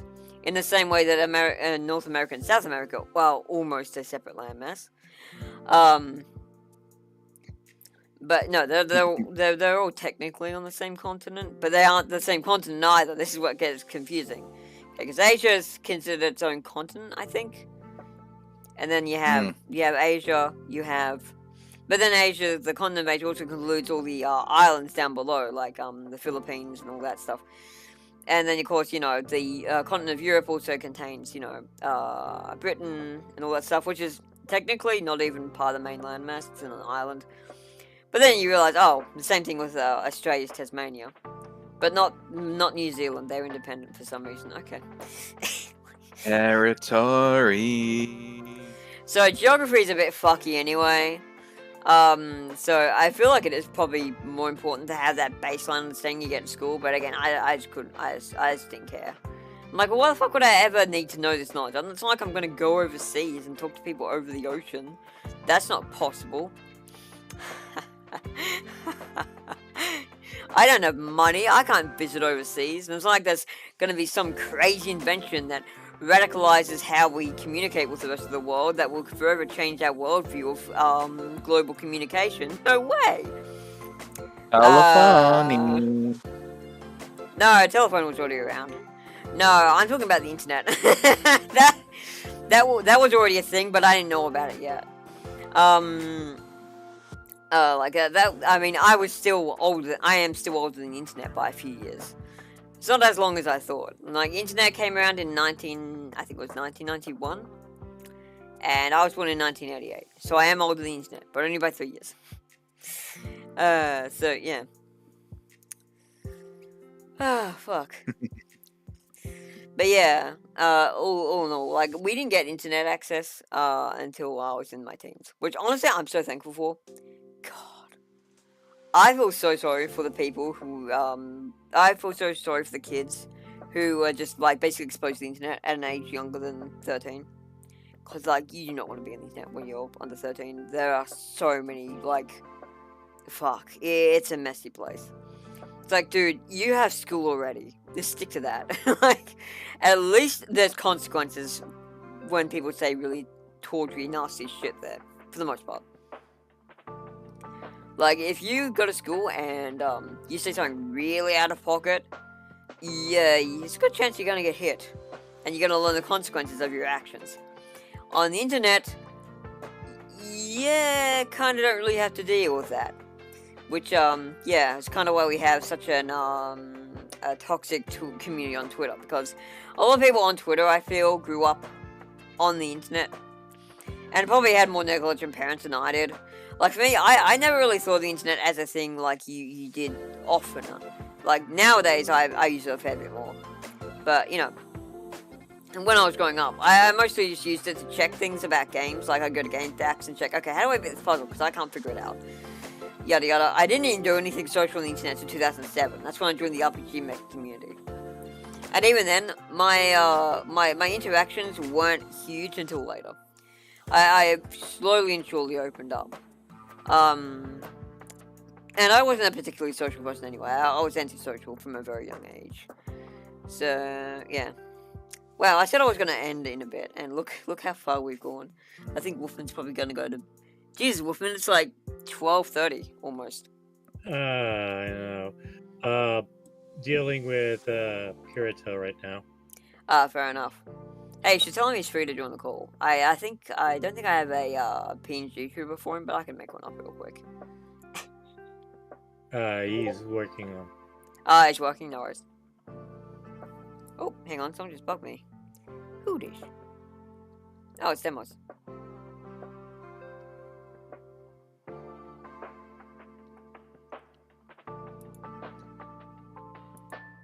Hot damn. Alright, way to go, Demos. Yeah, congrats, Demos. Damn. I can't even think of that. Which I'm kind of glad about. I'm not... I wouldn't say I'm bad with kids, but I certainly wouldn't say I'm good at them either. I've definitely gotten better. I used to be horrible with kids. Like, I just didn't want anything to do with them. Like, I remember... This is like a family story now. My uncle Drew, my other uncle, I was at his place, right? I was trying to get the Wi-Fi working, and I was basically on, like, I think my laptop, just doing stuff because I was bored out of my skull. And his little kid came up to me, and I just had a natural, at this point, I had a natural, like, disinclination to babysit other people's kids. So I'm just like, get away from me. Like, just so cold. I was just, without even thinking, I was like, get away from me. And my uncle got really pissed. He's like, hey, you want to keep using that Wi-Fi? Better not be like that. And I'm like, hey man, not my kid. If you can't keep an eye on your disgusting spawn, fuck off. Without realizing how bad form that was, because I was in his house using his Wi-Fi. Okay, no, I wasn't great socially. I'm not great socially. But yeah, he got so mad about it, like so butthurt, so baha blasted. He contacted my grandmother, or his mother, and told her about it, and she laughed. She laughed. She's like, "Oh, don't worry. That's just Remi. That's just how she is. Don't worry about it." Like, it's fucking. And she told Mom, "She's like, oh my god. So you know Drew, right? Did Remi like fucking say like get away from me to his kid?" And Mom's like, "Yeah. He got really mad about it." He's like, "Yeah. He contacted me and told on you." Okay, I'm gonna be hitting the sack now, guys. No worries. Have a good one, Demos. See ya. So yeah, that and like, God, it was so funny, and like I felt so vindicated, Because I thought, no, that was kind of shitty, that thing I did. I was like, but then it comes out that my grandma was like, nah, it's just Remi, don't worry about it. Like, she's not great with kids, but, you know, she doesn't mean any ill harm by it. She was probably just referencing something. Which I was, you know, Eustace Bay in, Courage the Cowardly Dog. He's like, get away from me, when Courage, the dog, approaches. I was doing that. Without, of course Drew wouldn't know that reference, because he's not cultured. He doesn't watch Courage the Cowardly Dog, because he is a Philistine. But, yeah, so, so she was probably just referencing something, though also, I don't think she wants to be, like, touched by kids, and, like, that's kind of, like, a thing you shouldn't be encouraging your kids to do anyway, especially the people they've only just met. So she basically just gave him the, nah, fuck off. Like, I'm a granddaughter, and, like, she has not had an easy time with me at some points. Like, we've had our disagreements. Like, I was, like I was saying earlier, I was quite a menace when I was living with her. Before I moved to Malangani. But yeah, like, we're on pretty good, we've been on really good terms. Like, I think that just was a thing where we were spending too much time together, and you know, our personalities aren't fully compatible. Like, me and my mum, we've basically been living together for years, and it just works out because we've both got pretty similar mindsets.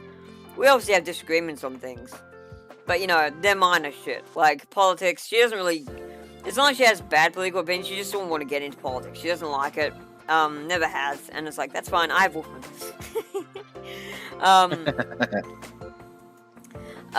You know, and demos and stuff, who are much more willing to talk about that kind of stuff. And I do like talking about politics, especially RPG Maker politics. Juicy. That's like, I'm glad Nikarasu exists, because I don't really do much of the RPG Maker political commentary anymore. Main reason being, I couldn't be fucked. 2, who's gonna take my word seriously? 3, there are better people for that, like Nikarasu. Because he actually, like, looks into things properly. I have definitely made some errors when I've made my videos. I think my most on-point video was the one about, the one called Corporate Cancer Behind the Creative Cure. But that wasn't really a political video. That was more a critique of RPG Maker's general, like, grind set. Of how, like, you know, they prioritize,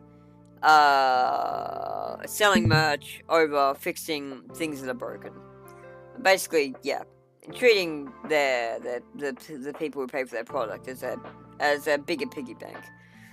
And, you know, just generally not addressing the issues they create before creating more potential issues. Stuff like that. It was a very like, well-documented video. I did actually some real research for that one, because I wanted to make the point. Now, I got some things wrong, apparently, but, all in all, it's, it was hard to watch that video and not be able to see the complete negligence on RPG Maker Webster's part. And, you know, the entire team. So, it was the first time I released a RPG Maker political video that got a higher like ratio than dislikes. And that's like not a coincidence. They, ever since I've started making those videos, which was like as early as 2014, I think, they sent strike teams to dislike my videos. I've had people who used to work, who used to be like part of their discords and stuff, where they gleefully admitted, haha, let's go dislike the video, guys. Or Skype back in those days. So yeah, like, it's, they definitely do have, like, they did, I don't think they do anymore, they don't have enough people in it for, but yeah, they definitely did have a strike team keeping an eye on me, and whenever I released one of those videos, I'd be like, okay, dislike it so it doesn't show up in the ratio. Little did they know that they were only making me more powerful, because and this was before dislikes were hidden. Nowadays, it doesn't even fucking do anything. Like, yeah, it gets rid of me in the algorithm, but congrats, I'm not on that anyway. Google hates me because it can't figure out my real name. Google doesn't know my real name. It's like, congrats, bitch. Just like everyone else on the internet, you don't get to know me unless I trust you. And I don't fucking trust you, Google. Sorry to say. Sorry. Not sorry. Not sorry. Yeah. I'm saying sorry to say in the most, ironic and, like, just passive-aggressively, sarcastic manner imaginable already. So yeah. Not sorry. But anyway, they have always been able to, you know, because I have some viewers who like my stuff, but this one actually took off a bit. Like, it did some numbers. It's got quite a few views. I posted on Twitter, and I posted a couple in the responses to a few things, even things they said, which is perfect. Because I know how much they hate it when I post a video in response to one of their tweets that they're trying to sell merch on. Because my posts are pretty much just a good excuse not to buy their fucking merch. And, like, I don't mind if people buy their merch. I do it. I buy their merch. I just wish they'd fucking, you know, get a better policy with making RPG Maker engines. Because, like, fuck off. Or maintaining them at the very least. Because, you know, in MV, we still have the bug that was introduced in 1.6, where if a cinematic plays, there is a chance, and not all that rare, that the game will just freeze. Fuck you. You don't get to have cinematics in your games anymore and reliably play smoothly. You could lose hours of progress if you haven't saved just before cinematic. Go fuck yourself. And in a game like mine, where cinematics are, you know, a pretty common occurrence, they happen in battles, and they happen quite often in scenes as well. It's like, yeah, no shit, that's going to be a problem. So I reverted to 1.5.2, because it's the most stable build we have. And, unfortunately, there's only one unfortunate thing about this. It all works out pretty well.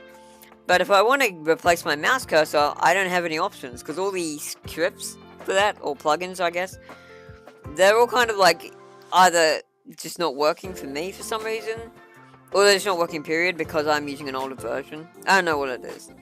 Except TDDPs, but it breaks everything else, so it's like, oh fuck, what do I do? You have to write your own, I guess. Well, someone is working on a plugin for me. That might help. I would usually pay someone for that, but they're using OpenAI to make it, so no. Like, I'm not gonna support AI. Go fuck yourself. But, you know, if it gets the problem solved and it's not stealing from anyone, sure. But I'm not paying you for doing no work. Fuck off. Let the crypto zoos do that. Anyway.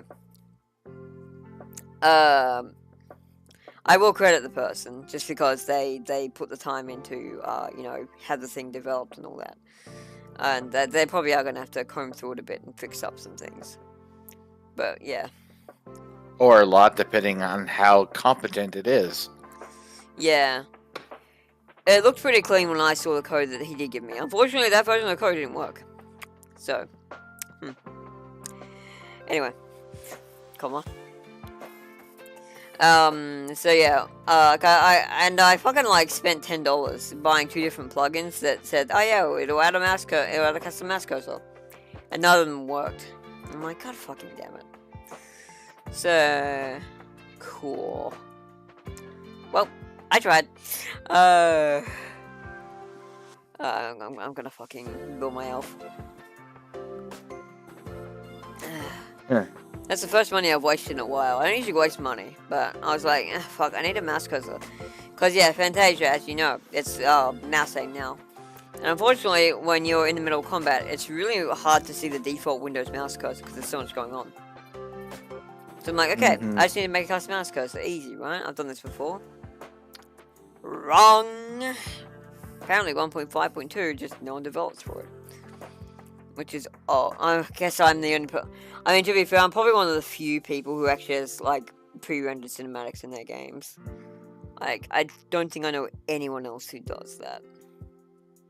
Might be 1 or 2, but they probably have their own coders. I'm considering it myself. Actually, there is a couple. There is someone else I know. Fucking Phantom Star. Yeah, they were showing me some scenes they were making that were actually like animated. I'm like, oh, that's sick. Oh, and Zert. You might know Zert. She's the Spanish girl now. CCC chat. I think she's still there. She goes by B sometimes or Z. Just the letter Z, not to be confused with stuff.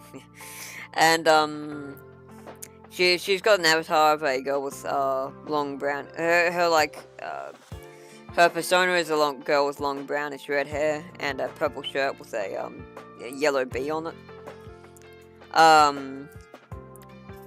She's an artist I met back on RPGMakerVX.net, and we've been good friends for a while. We've become distant because she just, she's got a life now, and she doesn't have time to talk with me as much. But nothing bad has happened between us. So like, it's not like we've become distant for any reason. It's just life stuff. That's life. Yeah, that's just the case of that's life. Same thing with a lot of the old guard.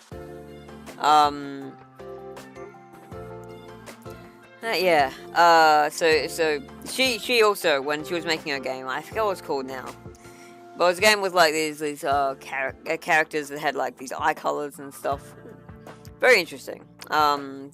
She was a very big Danganronpa fan, which if you've seen oh yeah, she's the one who made the game over art for Fantasia. So I do commission her now and then. Because she does pretty nice art. She's also the one behind the wanted poster images in PFC. She's behind all those. I remember those. Yeah. She does really cool sketches. All I did for those was just add the effects to make it look like aged paper. That's all I did. She did the nice sketches. So yeah. Oh man. So yeah. We occasionally she occasionally does work. Ow. Sitting too damn long. She's done a couple pieces of album art for my games. Like sometimes it was like, hey, I need no art for this piece. You got any ideas? And she was like, oh yeah, no, I think I know what I can do. I think I know what to do. Or I'll have an idea and be like, hey, do you think you'll be able to do this? And she's like, yeah, no problems. And she does it. So yeah, she's fun. She's not a full-time artist by any means. That's the PGCR kind of thing. But she does come in clutch to certain things. And the good thing about a game, her style is very different to everyone else who works for me. I love that, but I do have to be careful with like how I implement it. So the game over screen is great because it's like isolated in its own thing. It's never going to be, immediately compared to something else. So that one was like easy to justify. It's like, okay, yeah. And her art style is quite grungy, which makes it really work for the kind of art I've gotten her to do, like wanted posters, as well as a bunch of three kids in the pool of blood. Woo, yeah. And she enjoys doing that sort of stuff anyway, because Danganronpa. Yeah. When I posited this commission to her, she's like, "Oh yeah, this is right up my alley." Cause yeah, this is the kind of stuff I draw for fun. So yeah, kids getting fucking murdered. Wow.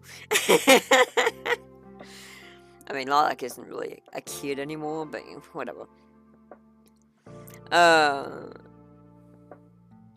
But yeah, and that image is haunting. It's very morbid. That would be like the only thing where I was thinking, like, okay, if a kid encounters that, we might have a problem. Because that is disturbing.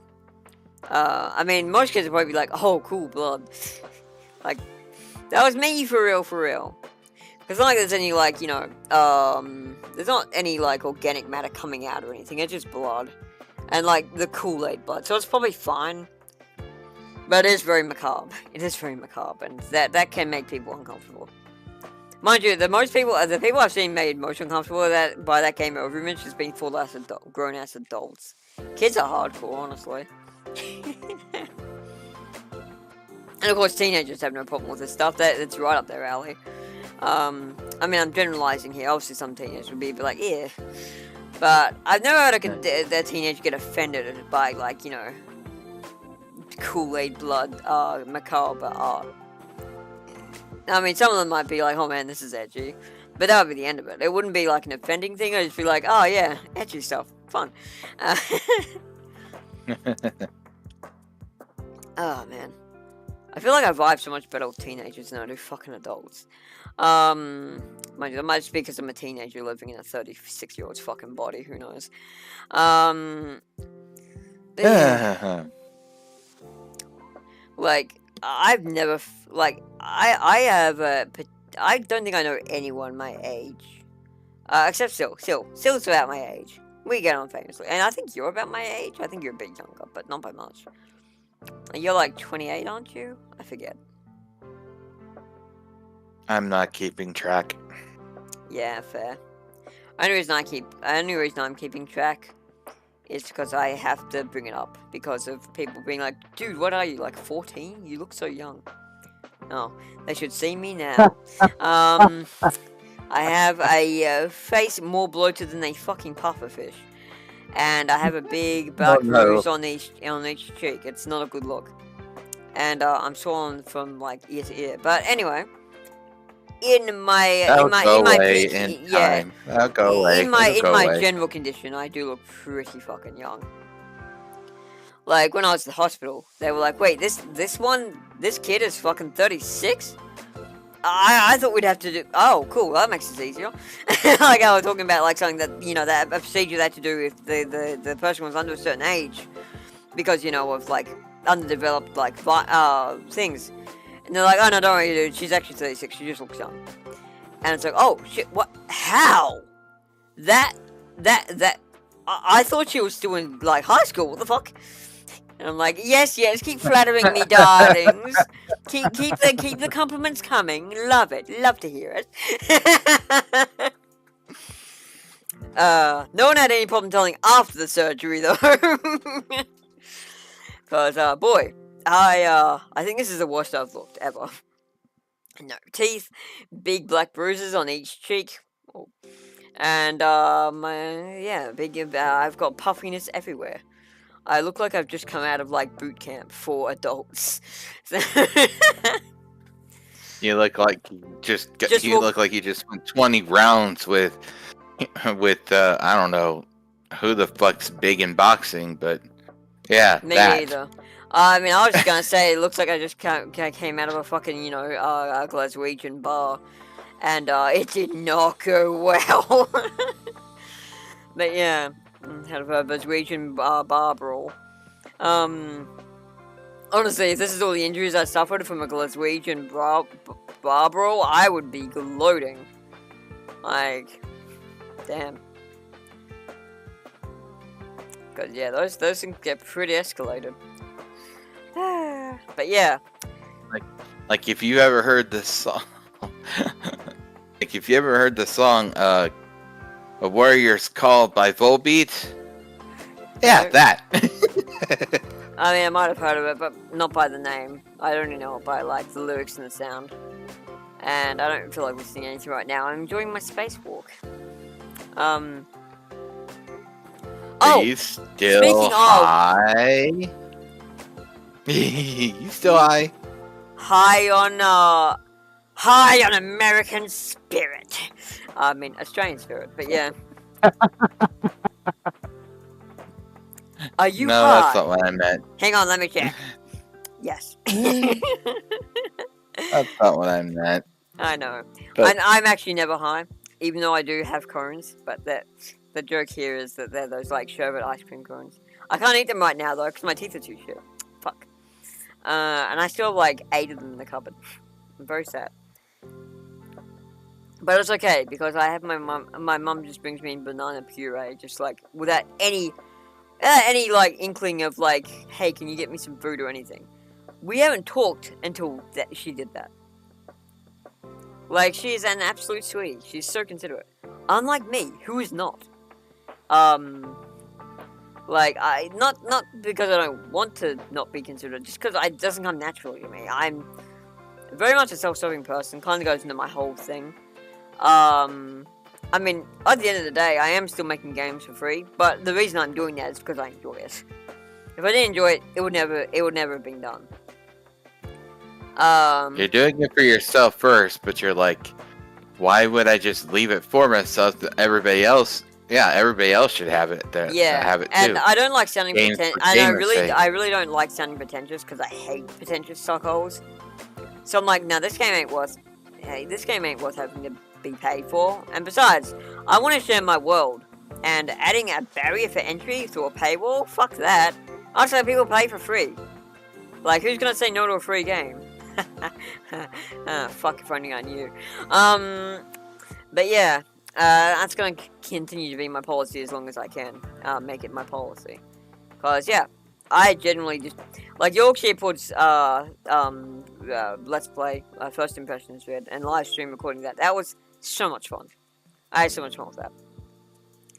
And if anyone, like, from now on, if anyone does a live stream, like, fucking, Let's Play, or like, First Impression vid on my game, I am gonna live react to it, because it's really fun to do. And no matter how negative or how I'm gonna treat it fairly, and try to be, you know, cool. Because, you know, at the end of the day, it's an opinion. And here's the thing, if the opinion resonates with me, then it's probably correct. Because, like, when Yorkshire Pud was going through the thing and saying whether writing could use work, I'm like, yeah, absolutely it could. Jesus. This is remnants from the past. Well, how did I not updated this yet? Oh, you weren't here yet, but Yorkshire Pud actually came into the stream earlier when Wolfman and I were here. Oh. And, yeah, I even gave him a shout out, because, you know, how the fuck does he have less subs than I do? That's fucked up. RPG Maker community, you're subbing to the wrong person! Shouldn't be subbing to me, the selfish fuckwit who has never made a video for anyone else's benefit but hers. Sub to Yorkshire Pud, who literally every video he's made is for everyone else's benefit. Cunts. But yeah, like, where do you get off? Subscribing to me but not subscribing to Yorkshire Pudding? You disgust me. Like, it is fucked. I have over 100 subs more than he does. Like, that's messed up.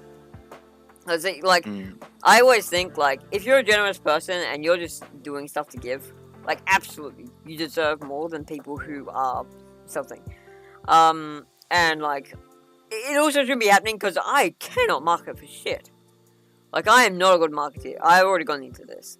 Like, I'm the worst person to market my product. But unfortunately, I am all I have. Because, you know, getting people to market your stuff is money, and I'm such pretty thin on that already. Yeah. Soon I'll get Steam to see if I can do it through Steam. At some point, but I gotta fix up that first disc now. Like, I'm really glad that I had all these people play my game before, you know, I did the Steam pre-release. Because if that had been this game had been in the state it is when I put it on Steam, oh, I don't want to imagine the PR nightmare that would have been. I might have been able to bounce back, but it's like, why? Why would I, like, yeah.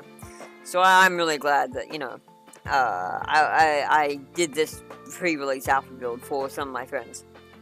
I mean, I gave this out to a lot more people than I probably should have, but it's like, whatever. Like, if they're gonna play my game, I don't care. let them eat cake. I think I gave one to you. I gave you a link, didn't I? To the yeah, of course I did. Yeah, thought so. I gave one to demos in the case he wanted to. I don't think he will, but gave one to Wolfman, which, you know, kind of makes sense since he is literally my quality assurance tester now for him. I gave one to a whole server of people I know from the Philippines because they're all chill. And, yeah. So, they're probably fine. And two of them have already, like, played it. So, that's really cool. Like, I think, who was the first player? No, Marius didn't play it. That was, he tried to play Flight on stream, but it didn't work because his internet's really bad. Someone, oh, right, yeah. So, two different people. Dark Caillou, I think, was one of them, and the other was Berry. Berry, by the way, the Berry I'm talking about, is the same one who did the, collab with me and Star Mage. Like, basically, her and Stormage were collabing on a game called Cyberlords Mayhem. And Stormage reached out to me and said, hey, we're making a game where we have a bunch of, like, different devs, like... It's basically a battle arena, like Unreal Tournament style, if that helps. And, we're like, having it, like... It's RPG, though. And, we're having, like, different boss fights, based on different people's universes. Would you like in? And I'm like, okay, give me a bit more context so I know, like, kind of what would be best to submit here. We talked about it and we decided PFC. One, Starmage already had a huge amount of information about because they'd actually, like, let's play the whole thing. 10, it's no longer up because she got some abuse over it. Because my haters are fucking toxic. And so she had to take it down. Which, you know, completely fair. And I've got the, she sent me the video links for email, so I can still watch it, just to enjoy, like, my own glazing. But yeah, so Starmage was like, yeah, PFC's good. So there's now a game, which has, you know, an entire, like, section of it devoted to Perseverance Full Clearance. And it's like, and the way they presented it, and presented, like, Esperia, who's, like, of course, the final boss. So well done. Like, it had an air of menace. I didn't expect them to be able to pull it off. Yeah, I think they pulled it off better than I did. Like, Esperia talks way too much. You know, like, I get that she has, you know, every one of those narrative villains tends to have a monologue. Yeah, you get it. But still. But in their version of the game, they just made her menacing as fuck. And it was perfect. It was so perfect. It was so good. And because because they had my official support, I was like, okay, if you need anything, let me know. Here's, like, character art, here's references, here's music you can use, because I literally own this music, because, you know, I have composers. And so, yeah, and you know, we also had fights with Naxxon and Saxus. And the Blood Maidens. The Blood Maidens are in there too. They're like the preamble to Esperia herself. And yeah, it's all really well done. So yeah, the Berry was one of was basically the manager for that project. Starmage was a collaborator who you know, helped them find people. They're pretty good friends. So Berry played Fantasia, and they gave me some really good feedback, really critical feedback. Yeah, some of it was quite critical, but that's okay, because I would rather someone tell me the truth than glaze me when it comes to this, because I don't want to be one of those game devs who just doesn't ever evolve, or doesn't ever get better. Like, what's the point? The whole point is the journey, not the destination. Like, I'm not doing this to get famous. It will probably happen just as a result, because, you know, you do anything long enough, with enough conviction and enough heart and soul, yeah, you're probably going to get famous for it. At least in a small degree. But that's never been my end game, and obviously money has never been my end game, because I don't charge my games at all. I have a merch store, but I don't expect anyone to use it. It's just there to appease people like, how do you make a living? I'm like, oh, I have a merch store. It's like, cool, now just don't ask the next question, don't ask the next question, don't ask the next question. How viable is merch store? It is not. It is not. No one. I'm actually surprised how many purchases I have got. Like 4. But again, I don't flaunt that site at all. There's one link to it on my link tree. That's it. I never plug it, because I hate, like, the fact I have to ask for. I don't like asking for money. As far as I see it, I'm secure. I'm secure financially as I'm gonna ever get. And I don't want people to feel like they have to pay for something to do right by me. All you have to do is enjoy my game. Or not even enjoy my game, just play my game. Like, take the time out of your life to enjoy it. That's more than flattery enough. I love that you are willing to let your world into your heart. Or even just your mind, and be like, ew, this is weird and icky. But, you know, still willing to give it a chance. Like, so many game devs are so fucking unappreciative. I can't stand game devs who get all entitled to, like, reviews and shit. Like, bro, fuck off. No one owes you anything. Okay?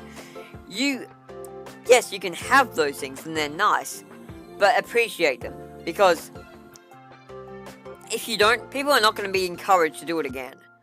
Like, if you act entitled and shitty, and like when people don't glaze you 24/7, yeah, they're not gonna want to fucking do it again because it's a bad experience to go with. Like I genuinely cannot fathom the people who don't want to respect the players of the games, because like, dude, that's your lifeblood. Those are your lifelines. Like, if you don't have players who want to play your game, then your game fucking... Not only does your game fail, but you fail. You get nothing! Good day, sir! Like, what the hell are you doing? Like, no.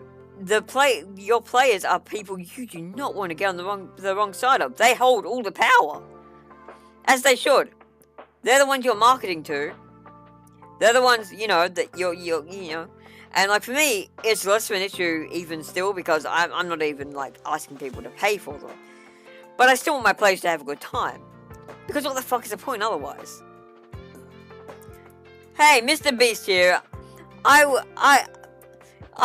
gathered up 100 contestants to torture themselves for 100 hours.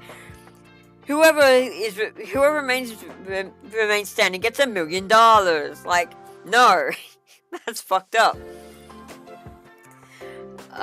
Like, obviously there's toxic players as well, but you know, they're still willing to take time out of their day to look at your game. You know what? The only thing I don't like is when people say your game sucks when they haven't even played it. Like, they've done next to no research, they've barely played it. Might have watched a trailer at most. Now, granted, I'm guilty of doing the same thing, but that was on the grounds of a game that was charging a lot more than it deserves to be, and as it turns out, the studio is known for doing AI art in their games, and other very sketchy practices, so feel vindicated when I learned that.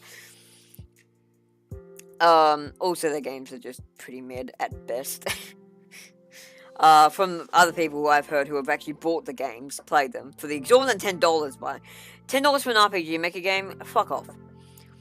It better have all custom assets if you're going to be charging that much for it. Like, no, fuck you. Like, Axial can get away with $15. I think it should be $10.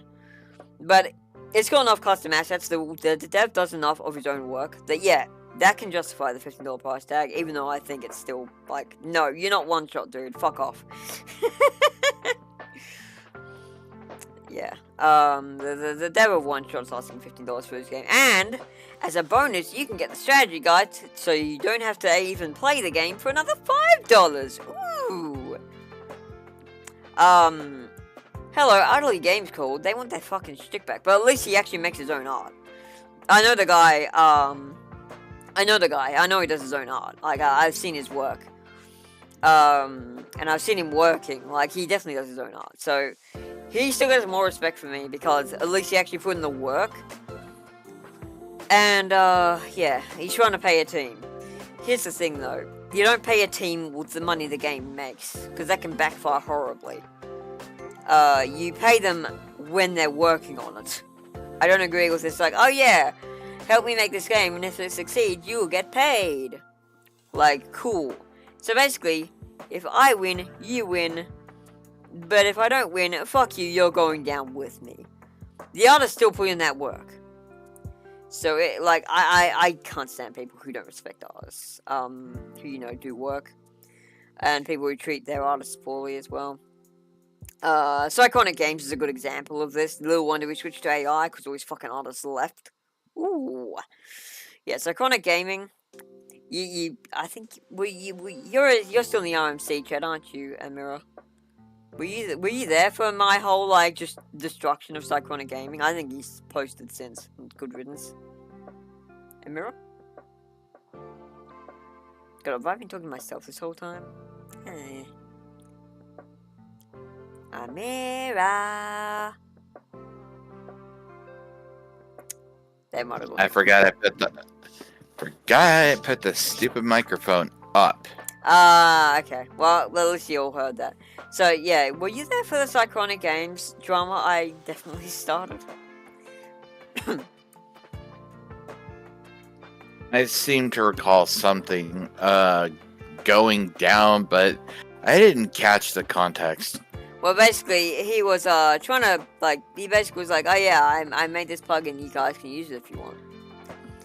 And I had one look at it, and I'm like, dude, this is AI. And he's like, yeah, so? I'm like, well, you didn't make it. And he's like, yeah, it took 2 weeks to fucking, like, edit out the bugs. 2 weeks? It took you 2 weeks to type in a prompt. You could have learned how to code your own plugin by that point. Like, bruh. Don't act like you're doing people a favor, that you're being generous when this isn't even your work.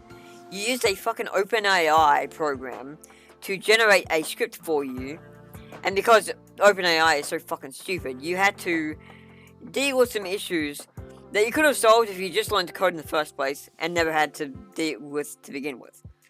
Like, don't get on your high horse and act like this is an act of generosity. I tore him to shreds. I have no sympathy for that guy. He's done several scummy things. This is just one of the list in the list of scummy things he's done. I'm not going to go into some of the things he's done because I'm under an NDA to not talk about it. Not his NDA, but people have made me swear under oath, like, dude, I know it's frustrating, but you can't talk about what this guy did. But yeah, he's been shitty to his employees. And he has none anymore. That's why he's using AI now. You know, instead of, actually learning to be a talented person, heaven forbid, he's turning to the oldest trick in the book, letting a program do his hard work for him. So yeah, I have no issue clowning on Psychonic Gaming. He's a fucking piece of shit.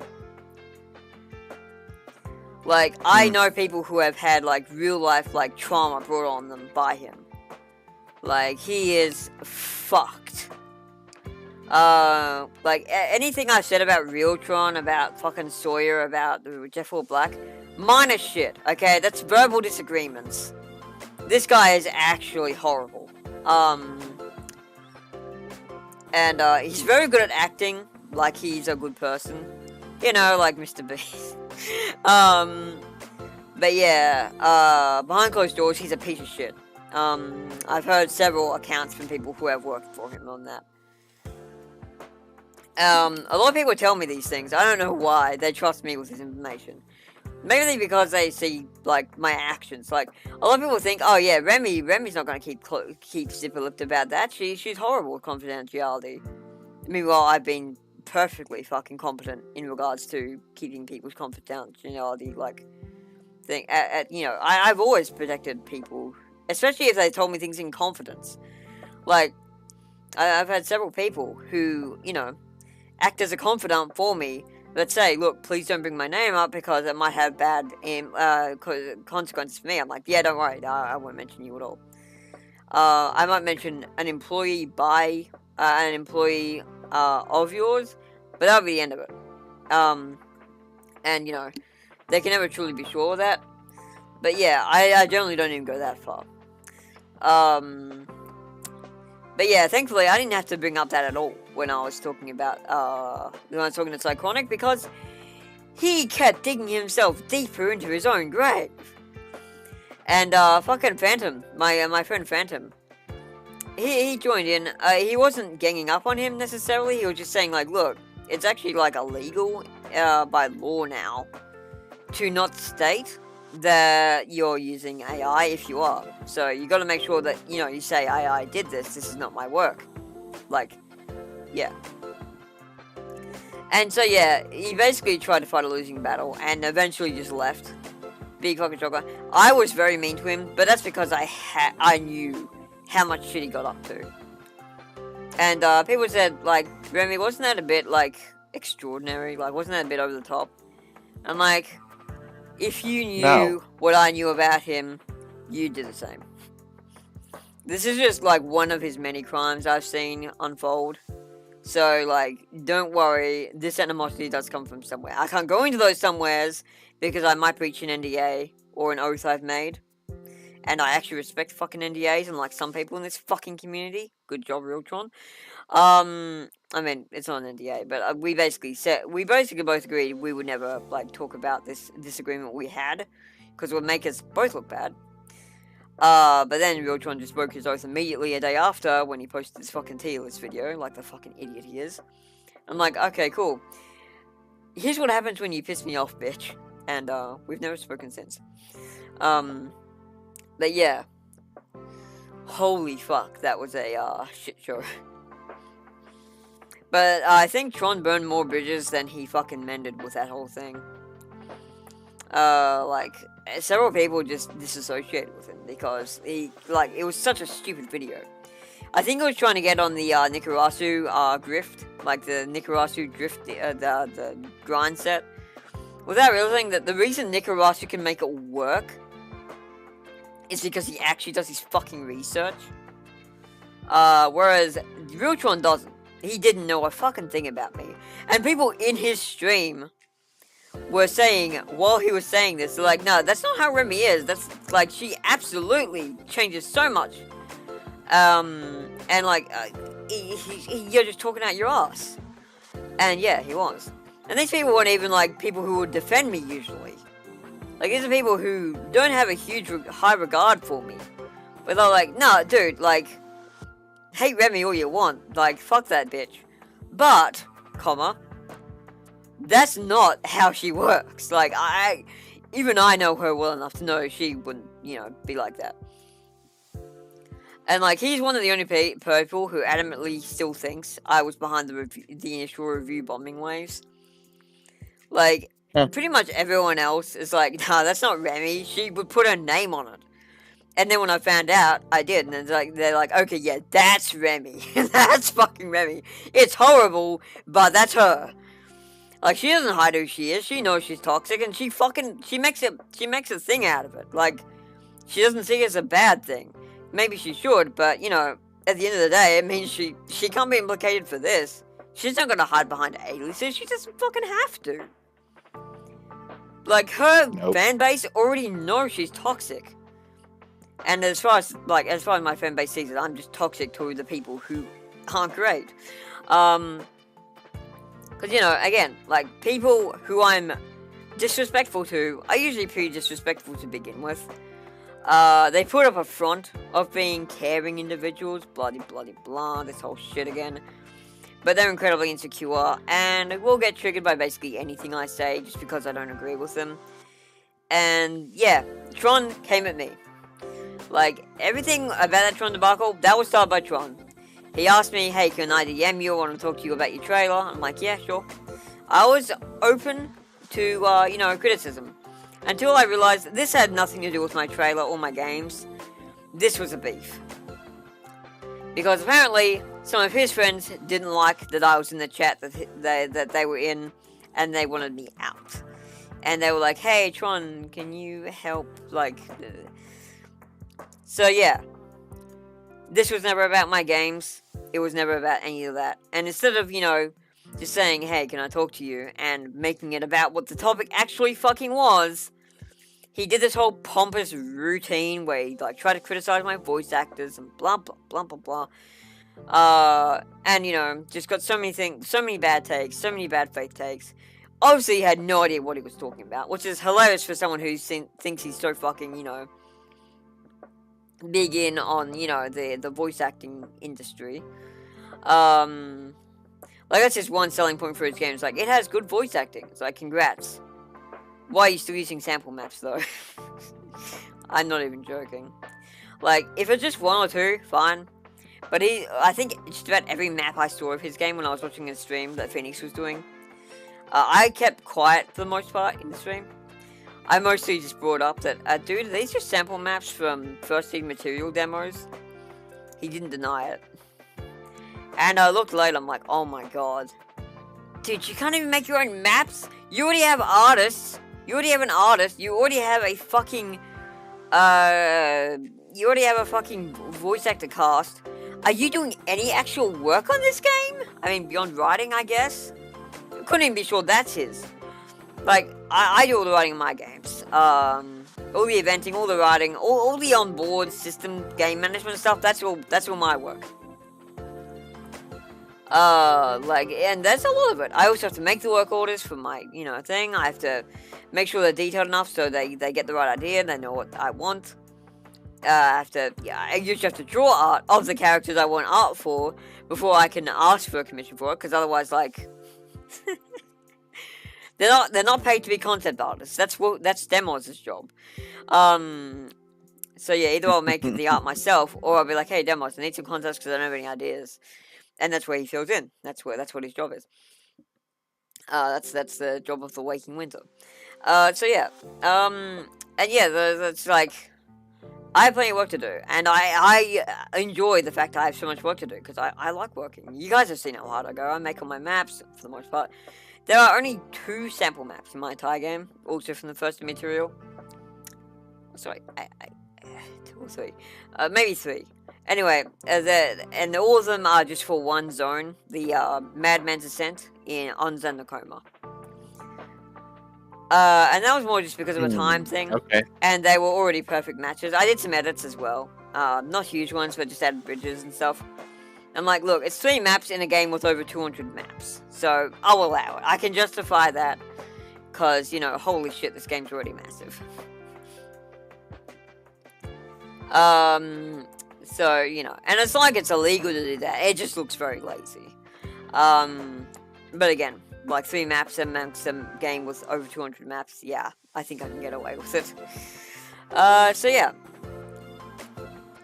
And like the fact for the game I'm currently making, I imported the sample maps from one of the plugins. And I'm currently working with those to improve upon them. Yeah, well, that's definitely the thing. That's still more work than you've done. That's still more work than Tron has done with his maps. They're basically copy pasted and just have the events that he wants added in. So I guess he does eventing and maybe writing. We can't be sure if he does writing. I don't know what his team is like. He might have a writer he pays, which might be for the best if he does, because he's not very good with words. He's very dumb. But yeah, so like the coming at me for like not willing to budge when you can't even budge your own fucking feet enough to make your own fucking maps.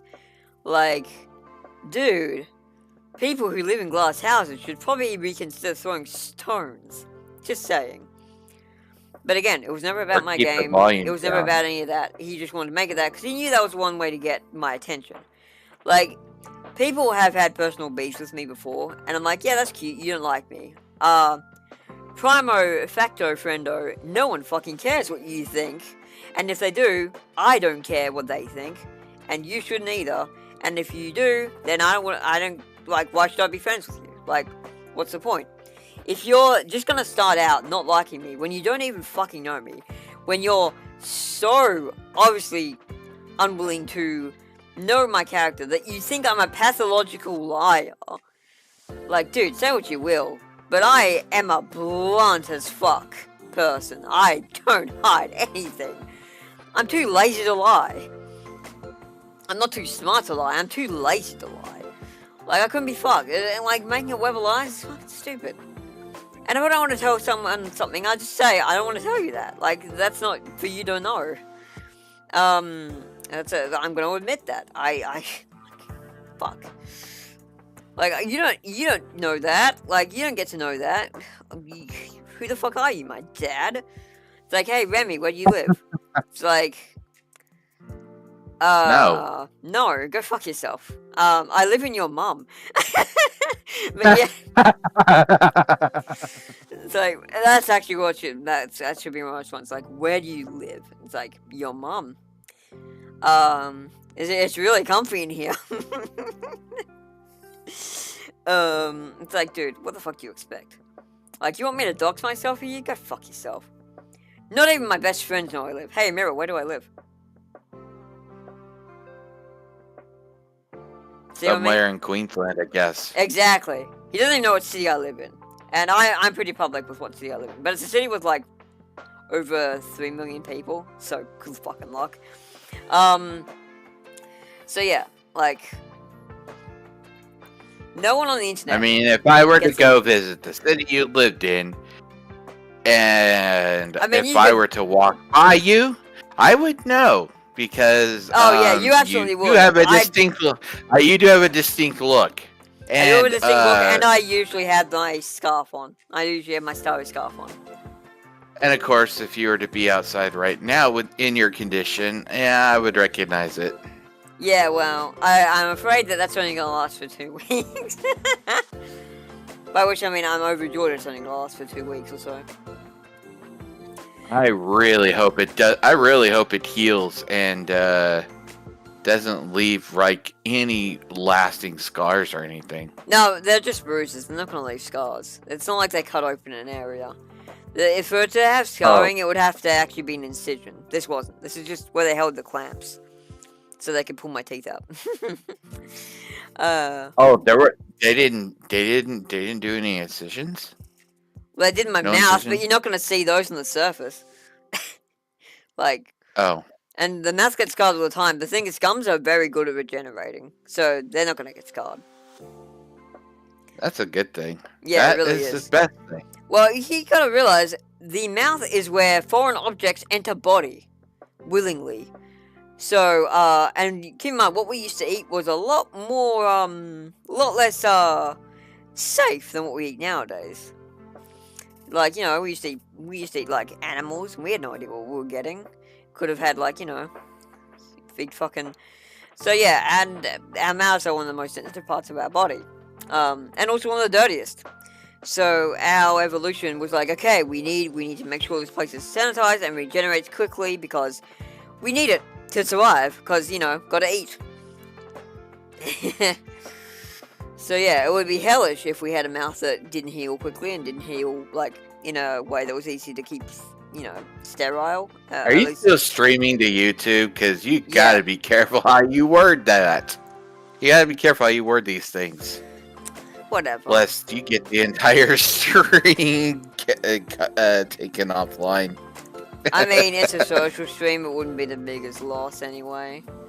Actually, no, I wouldn't have the recording, would I? Wait, no, it would still be up. It would just be privated.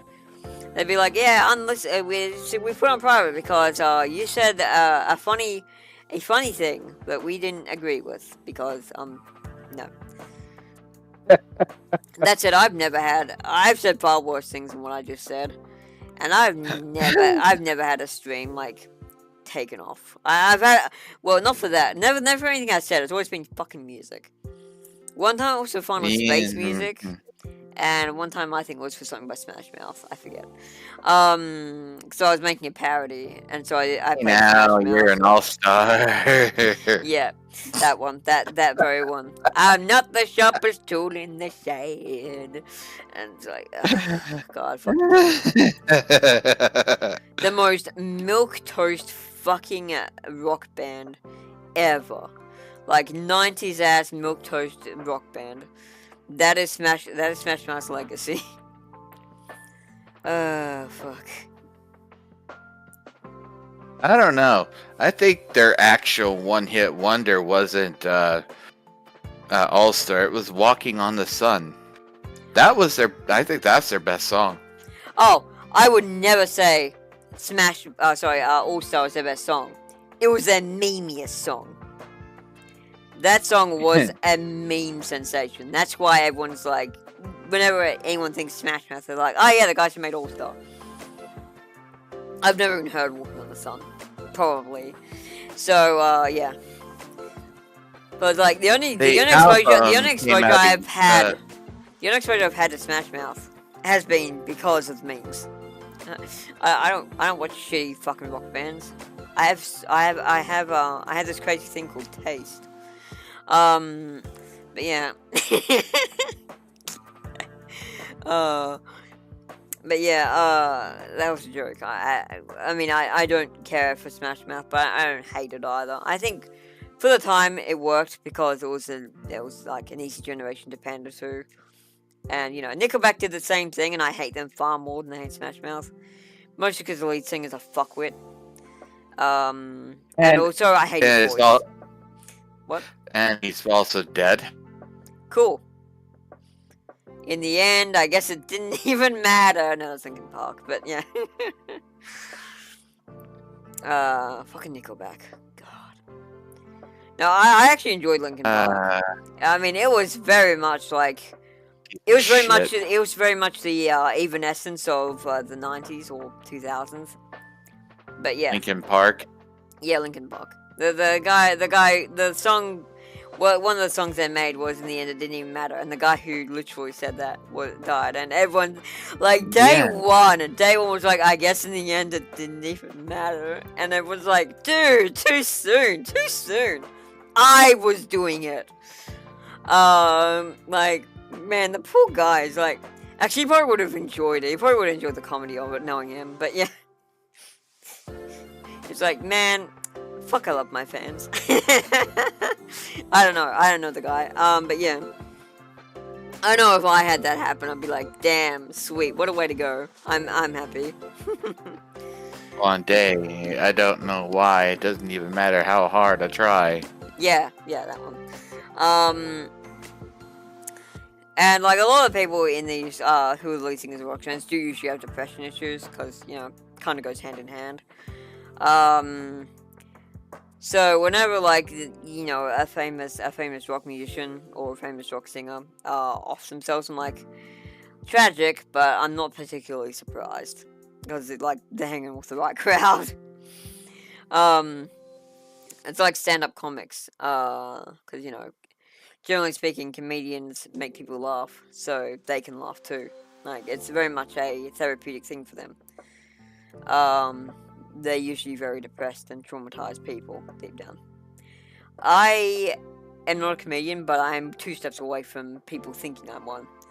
I am not traumatized. I've had a very cushy life, so obviously it's a stereotype, it's not always true. But Robin Williams, man, that one hit me hard, because I fucking love Robin Williams. He was a genie, and as you might know, Aladdin, the original Aladdin movie, not the shit remake, the original animated Aladdin, that was my childhood. That, Beauty and the Beast, and a couple other things. Mwah. And Robin Williams was in at least one of those, and fucking, man, what a great guy. And yeah, I still believe that they didn't do that investigation properly. Probably not. I think he was murdered. Could have been. I'm not gone all the same. Yeah. He's still gone all the same, and that still sucks. At the end of the day, it doesn't affect like the whole thing much. It's just sad. Cause like his performance helped me out as a kid. So it gave me so much to work with. I love the genie. He was such a fun, bombastic character. He was just so fun to watch. 1,000 years to give you such a cricket. Yep. And so yeah, fucking sending him off was rough. Michael Jackson, I was less ambivalent towards, just because I didn't know him very well, and the stuff had come out allegedly that he'd done stuff with minors. I personally think the whole thing was a bunch of bullshit, and people just wanted to get money out of him because he's a celebrity. Like, oh hey, our kid visited him. We can get the kid to say stuff, and we can fucking get money out of him and sue him and shit. Haha. Typical fucking white people. So yeah, I think that whole thing was just basically a complete load of shit. I think Michael Jackson, especially when, you hear the testimonies from people who were close to him and actually knew him. They're like, nah, he never would have done that. He would have been entertaining the kids in the same way a babysitter does. But, parents, easy opportunity, see easy money. It's like, cool, we can sue a pop star and get an easy paycheck, let's go. Because, some people are just cunts like that. And would happily, entirely ruin someone's career if it meant they could make an easy buck. Yeah, it's fucking gross. And yeah, so when he passed, I actually was more sympathetic to him than when he was alive. So I watched the documentaries and stuff. I saw, the breakdown of, how this might have all happened and stuff. And it's like, man, we really, really fucking did this man dirty. He deserved so much better than what he got. Cause he was talented, he was a good person. He was a smooth criminal. He never even committed a crime as far as I'm aware. But he was smooth. Whenever, when the old people in, when the people in my art workshop, most of them are old, start playing the playlist and Michael Jackson comes on, I'm like, yes, finally, good taste. And they're like, shut up, Remy. All the songs are good taste. I'm like, says you. But yeah, gotta rib them about something, because, you know, they rib me too. We all have our fun. But yeah, fucking, good stuff, good stuff.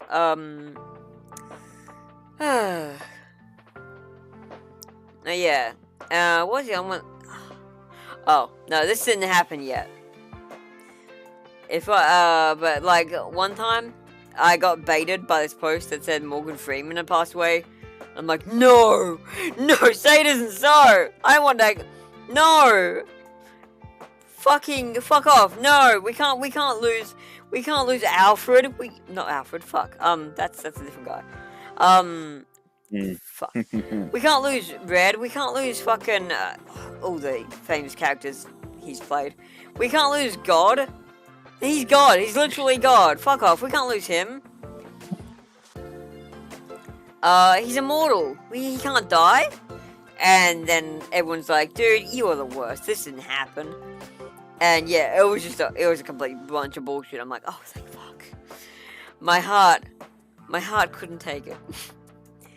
Now, apparently he's done some not great stuff, but I don't care. Like, fucking, like, honestly, that's not my realm of jurisdiction. If an actor does bad stuff, gross, whatever, but I'm gonna remember them for the characters they played and the performances they did, because that's what an actor is about. Getting into their personal lives, it's always gonna be more icky. Your stars will always let you down if you look into them. I mean, look what's happening in Mr. Beast currently. I mean, who knows? Robin Williams probably had some dirty laundry. Maybe not. He might have actually just been legit great. I mean, you know Norma Jean, right? No. Marilyn Monroe. Okay, that one. Marilyn Monroe. Yeah, Norma Jean. Marilyn Monroe. Same person. She didn't die. She was inducted into, well... The Illuminati? She was no. Further up the ladder. Oh, the Patriots, okay. I don't know how far up. Red Hat Society, I don't know, I didn't know it was going any further up than the Illuminati. It's now the Interpol, but it was called something else back then. She became an assassin. She wasn't killed. She was assassinated to become the assassin. Oh, what a clever play. I love it. Yeah, she didn't die. I've been assassinated. Meanwhile, I will now assassinate people. Interesting. Yep, she became an assassin. Okay. But, yeah. I mean, killing the public is a bad idea. Well. Because they're not going to believe you. I mean, I believe you. Because, like, it's America. We just had a fucking former president talk with a Twitch streamer, or Kick streamer, sorry. For a solid hour. And they were buddy-buddy and glazed each other. Like, they were basically glazing each other novels for an hour. That's never happened before. That is a history-setting event. I don't think... It was crazy. It was absolutely crazy. I enjoyed every minute of it, because they were just vibing. Like, they were just having a vibe. And, I've gotta say, I love the way Trump talks shit. Like, he's so skilled at just, not dehumanizing, just insulting people. And getting away with it. In a huge way. Like, and the thing is, all his insults, they're not even slurs. He just calls, like, he just makes, like, backhanded... It's like kindergarten, or, like, you know, primary school. My headcanon is that Donald Trump is an old man's body being piloted by, like, a fucking 12-year-old. Because, like, think, like, all his mannerisms, the way he behaves, the way he reacts to stuff, like, the way he says, my words are better, they're more compact, they make more of an impact, I have all the words. He says stuff you'd expect, like, a kid to think is impressive. Like, I have a button, but it's more red and more shiny and bigger than yours is. And again, he creates nicknames for his opposition. All your base belong to us. And the way he makes fun of his opposition is very much in the spirit of a primary grade student. Like, you know, he has just demeaning nicknames for his political opponents. No one else does that because he's not a politician. But he makes he makes a good fucking entertainer. And yeah, my headcanon is like this guy. He's not actually 80 or what a fucking age he is. I don't know what age he is. He's actually 12 and he's just in a weird body. That is my headcanon. Like that is my headcanon. He's just a kid whose mind has never grown up. And his body's just been forced to grow around it. And yeah, he's still got the 10-year-old mindset, but he just loves attention. So it's like, I know what I'll do you know what I'm gonna do to get attention from now on? I'm gonna run for president. No one will see it coming. No one will see it coming. No one will believe it. It'll be amazing. So amazing. Hillary Clinton, watch out. I'm coming for you. And then, damn. And then he was just so successful. He's like, oh, cool. I can actually make this country better. Sweet. Well, guess I'm doing it again. And again. And again. He's been a fucking candidate. There has been no other president in US history who has campaigned 3 times in a row. Now, he didn't win against Biden because the polls were manipulated, because the fucking votes were manipulated, but, you know, we're not going to get into that. He did win against Obama. Prove it? The Wolfman can. I can't, but the Wolfman will be able to. He's got the facts and everything ready. Like, he knows that shit. I'm taking from the Wolfman because the Wolfman actually does fact check. He does actually do his research and he checks multiple sources to make sure that, you know, there's evidence on both sides. So yeah, that's why, like, mostly Republican, like, I used to be a lot more skeptical of what Wolfman said. But it became very clear that he actually does do research and really looks into things. He's not just reciting shit from the TV. Like, when he's actually, like, and I've seen it firsthand, like, really been there in call with him. He's been, like, typing up the Gazette, right? That thing he makes the thread. And Keanu has posted this story, like, because, you know, he does reporting on news and stuff. And so the Wolfman was like, okay, I better fact check this, make sure this is actually correct, and make sure this isn't just propaganda or something. Or, like, you know, fake news, whatever. And so he checks multiple sources, both left-wing and right-wing. And, you know, does a cross-examination. I've seen the work he goes to. He's very thorough. And this is just for a Gazette, like a little snippet in a fucking website barely anyone visits. Like, dude, I have a pretty good feeling he actually does do research, which is more than I can say for most fucking liberal voters.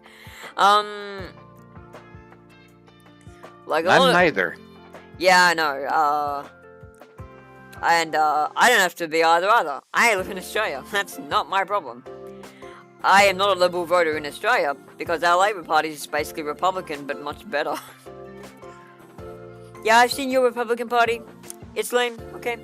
Only gold member you've got there is Trump and maybe Ronald Reagan. But mostly because he was funny. You know what we have? We have Labour Party, superior party, best party in the world. No one else can top them. Third bronze medal in economics. So good. We love Labour so much here. Every state except for Tasmania, because Tasmania aren't a state. They're just a province that we have kind of been forced to accept as part of us, even though they're not in the same landmass anymore. Yeah, we're all red. We're all under Labour. I need to. I'm gonna get cancelled so bad for doing this Trump impression. Actually, no, I'm not, because most of my viewers are probably centrist or, you know, don't care about politics, or just from my belief. Like, I will say right now, I do not know very much about American politics. The most I do know is about the 2016 election, mostly the stakes involved, because Hillary wanted to fucking get the TPP in, and TPP is bad. TPP is bad. Everyone who has even seen a fragment of that documentation knows what a dangerous democracy that fucking bill is. And Trump was I've the one... only seen... I saw the synopsis of it. That's read all that. we have I access read to. the first... That is all we have access to. I read the synopsis and I knew it was bad. And I'm like, no. Yeah, no. The fact that they that. managed to incriminate the document in its own synopsis, to everyone that isn't corporate interest, is like, whoa. If this is just what they're putting on the front, like the blurb, just think how bad it is when we get to see the other 14 fucking pages of this extensive bunch of legal bullshit. Like, yeah. Anyway, I'm not going to get into what the TPP was and shit, because, again, that's been more than covered everywhere else on the internet already. And I am not the person to ask, because I don't have the whole document, and I don't know enough legalese. I don't have enough expert. I'm not a fucking lawyer. Go look up Legal Eagle if you want to know about it. I think he did a video on the TPP back in 2016 or 2015 when they were trying to push it. And he basically went into why this is a bad idea. Like when a lawyer says a bill is a bad idea, you know it's a bad idea. It's like, oh, a bill. Oh, I like bills. They pass things that make lawyering fun. He looked at it, he's like, oh my god, this is the most evil, insidious fucking bill I have ever seen. Just from an objective standpoint, it benefits two parties. Those parties are corporations and rich fuckheads. No one else is getting anything. In fact, everything else is getting nothing and worse. So yeah, TV bad. Anyway, what I'm saying is, the only knowledge I really have of elections is the 2016 one, because that could have affected me personally. Which is why I was down for Trump winning. At the time, I thought, yeah, okay, Trump's an idiot, but at least he's not going to sign my rights away to fucking Disney and Shell. Like, at least he's not going to make it so anytime someone breaches anytime there's a case of someone wanting to destroy a political enemy, they can take them to a small claims court in the middle of nowhere and basically just have an entire clergy just say, no, you're guilty, fuck you. Yeah, I don't want that, because even if I never take off, I don't want anyone to have to deal with that, because that sounds like that's a dystopia. Like, why even have the court at that point? Just execute them immediately. That's one step removed. So yeah, it was basically just a blatant, like, hey, we want everything by the corporations. And, because, you know, they were sick of people unfairly pirating the things that they're still making a profit from, even despite that. But they want more money than they're getting already, because that's, like, at a certain point, like, once you get to a certain point in power, it's not about, like, feeding anyone. It's not about doing the right thing with the money. It's a game. It's a game to see how much you can get. It's like a competition with the other millionaires. Like how much you can, you know, emblazon yourself. Be at the expense of others. Yeah, it's a numbers game, exactly. That's why min-maxes and MMOs piss me off, because it's basically that, but, you know, very, very, very, very asinine and benign. But, you know, it does have the same similar sort of mindset of like, oh, my numbers need to be bigger, so I am. You don't have to impoverish other people to get big numbers normally.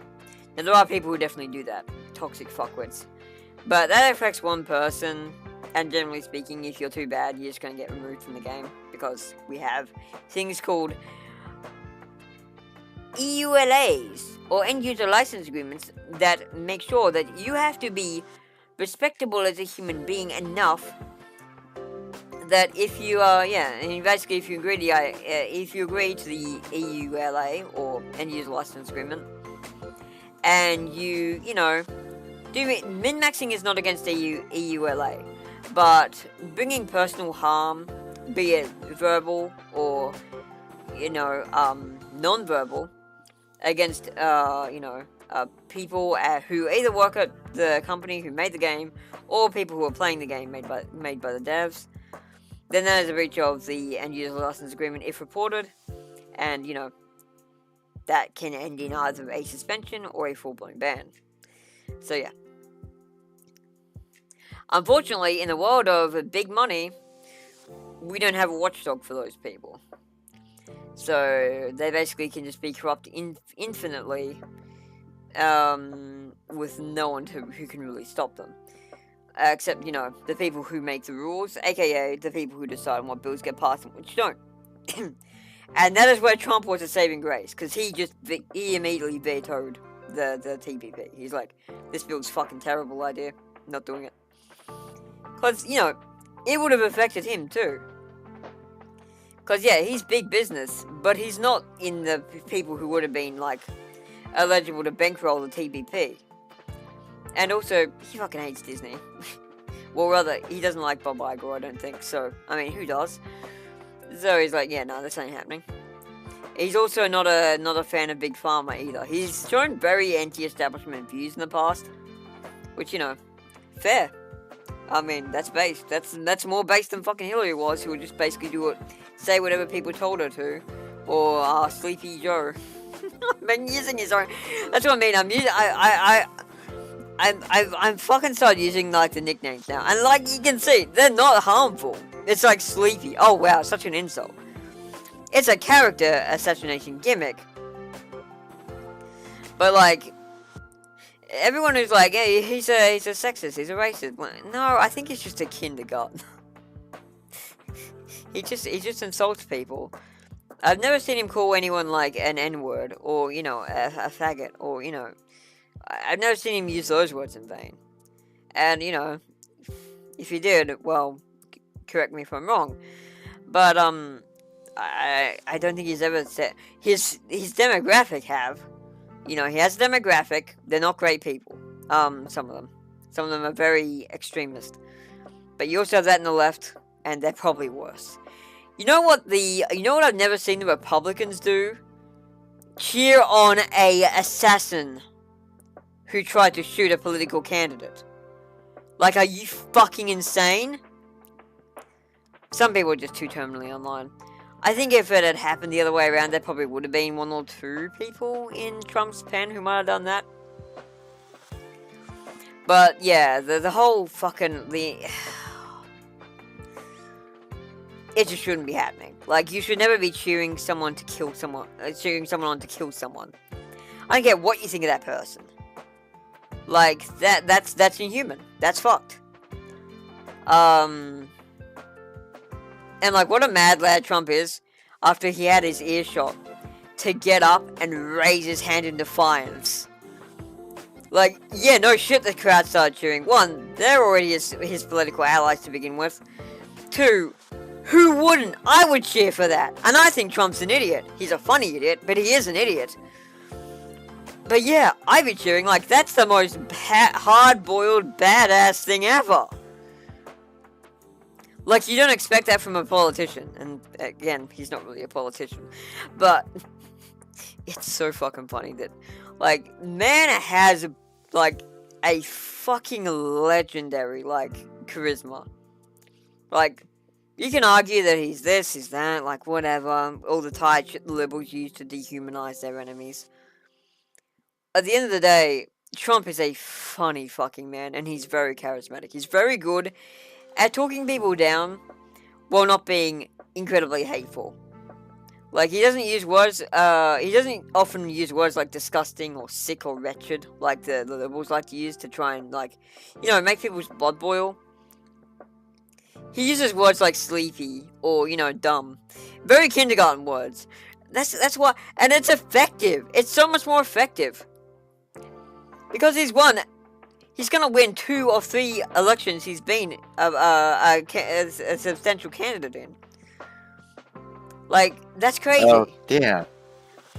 Because even before the shooting, it looked like he was gonna win. And then after the shooting, there's pretty much no chance he's not going to. Like, they removed Biden and got, fuck, what's her name again? Kamala? Something? She's an idiot.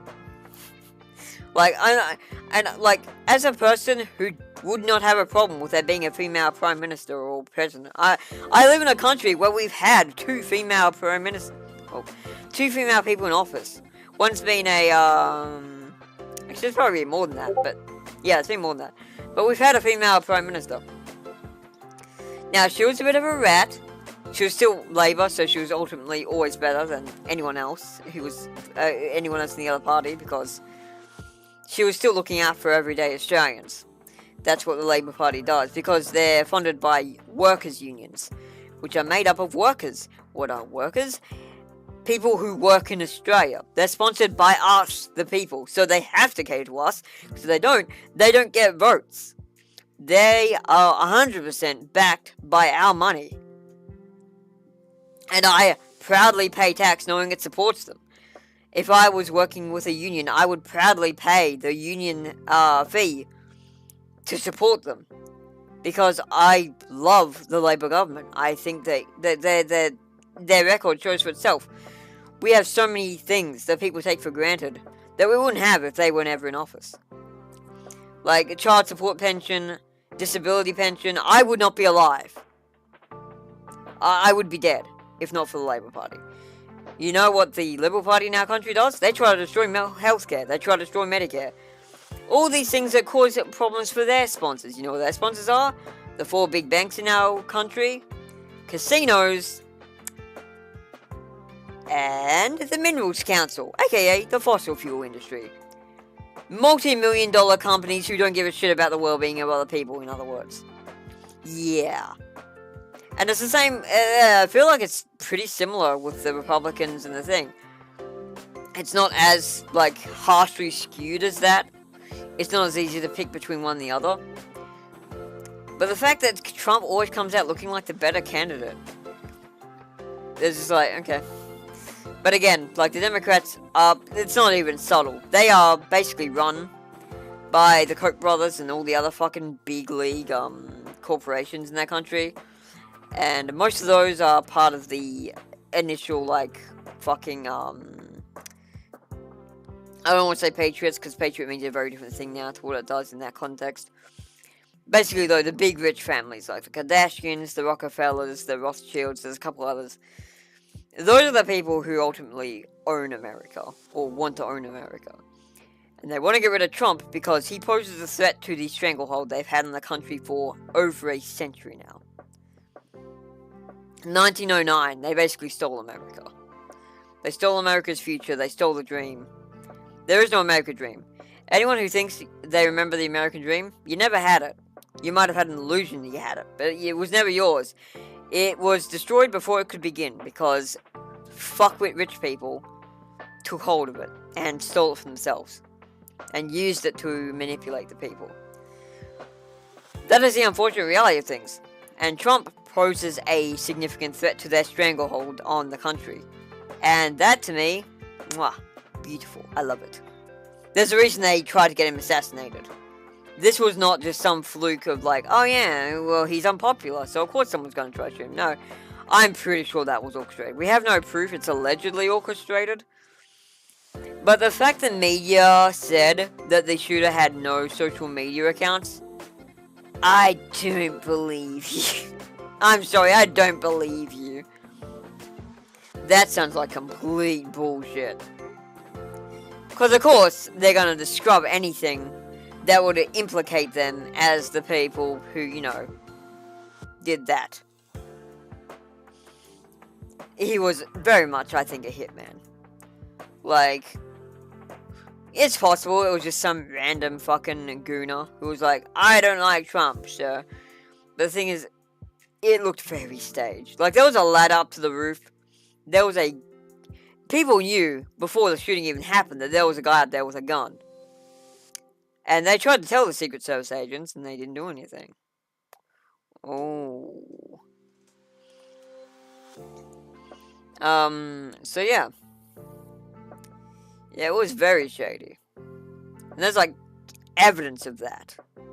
There's, like, photographic evidence of that shit. So yeah. Oh, God. The fucking Supreme Court judge was just roasting the head of the Secret Service for incompetence. And it's just like, God damn. Get roasted. Because, yeah, utter incompetence. Now, the people who were there to take a bullet for Trump, they were good. They got in there immediately.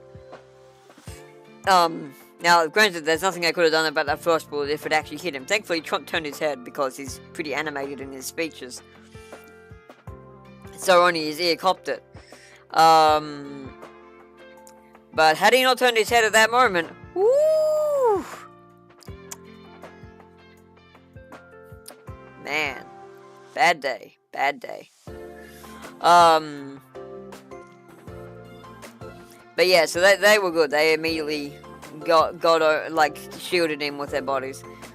And, like, that shows devotion. Like, they are willing to put their lives on the line for the president. That's what they're trained to do. But it's still incredible to see it.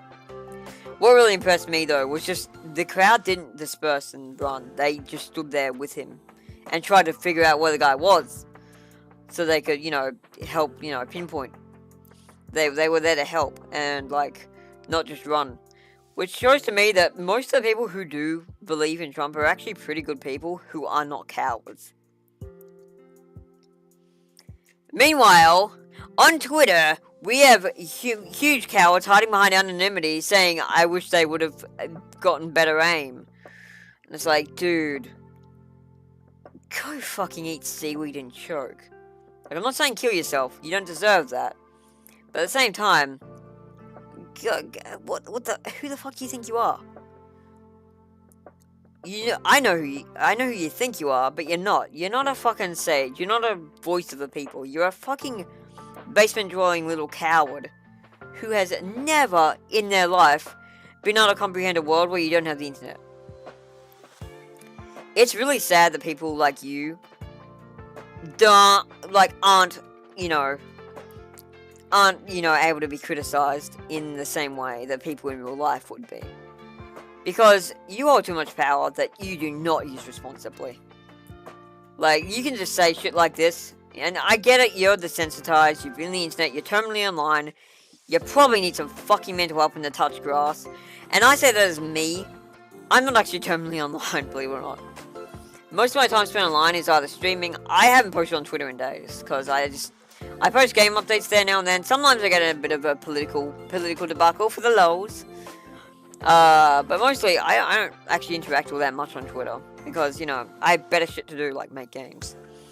And, you know, go out with people and, you know, go to art workshop. I have a life. Crazy as that may be to hear myself even say.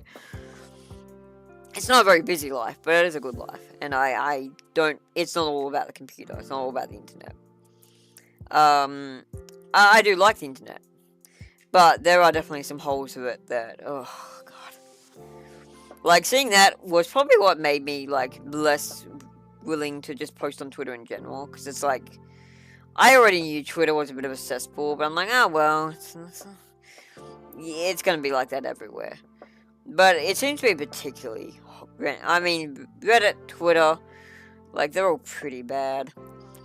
Now, Twitter's the only place I really have anything of a platform, so I do want to, like, still be on there. But at this point, my numbers are pretty stable. They're not increasing, but they're not decreasing either.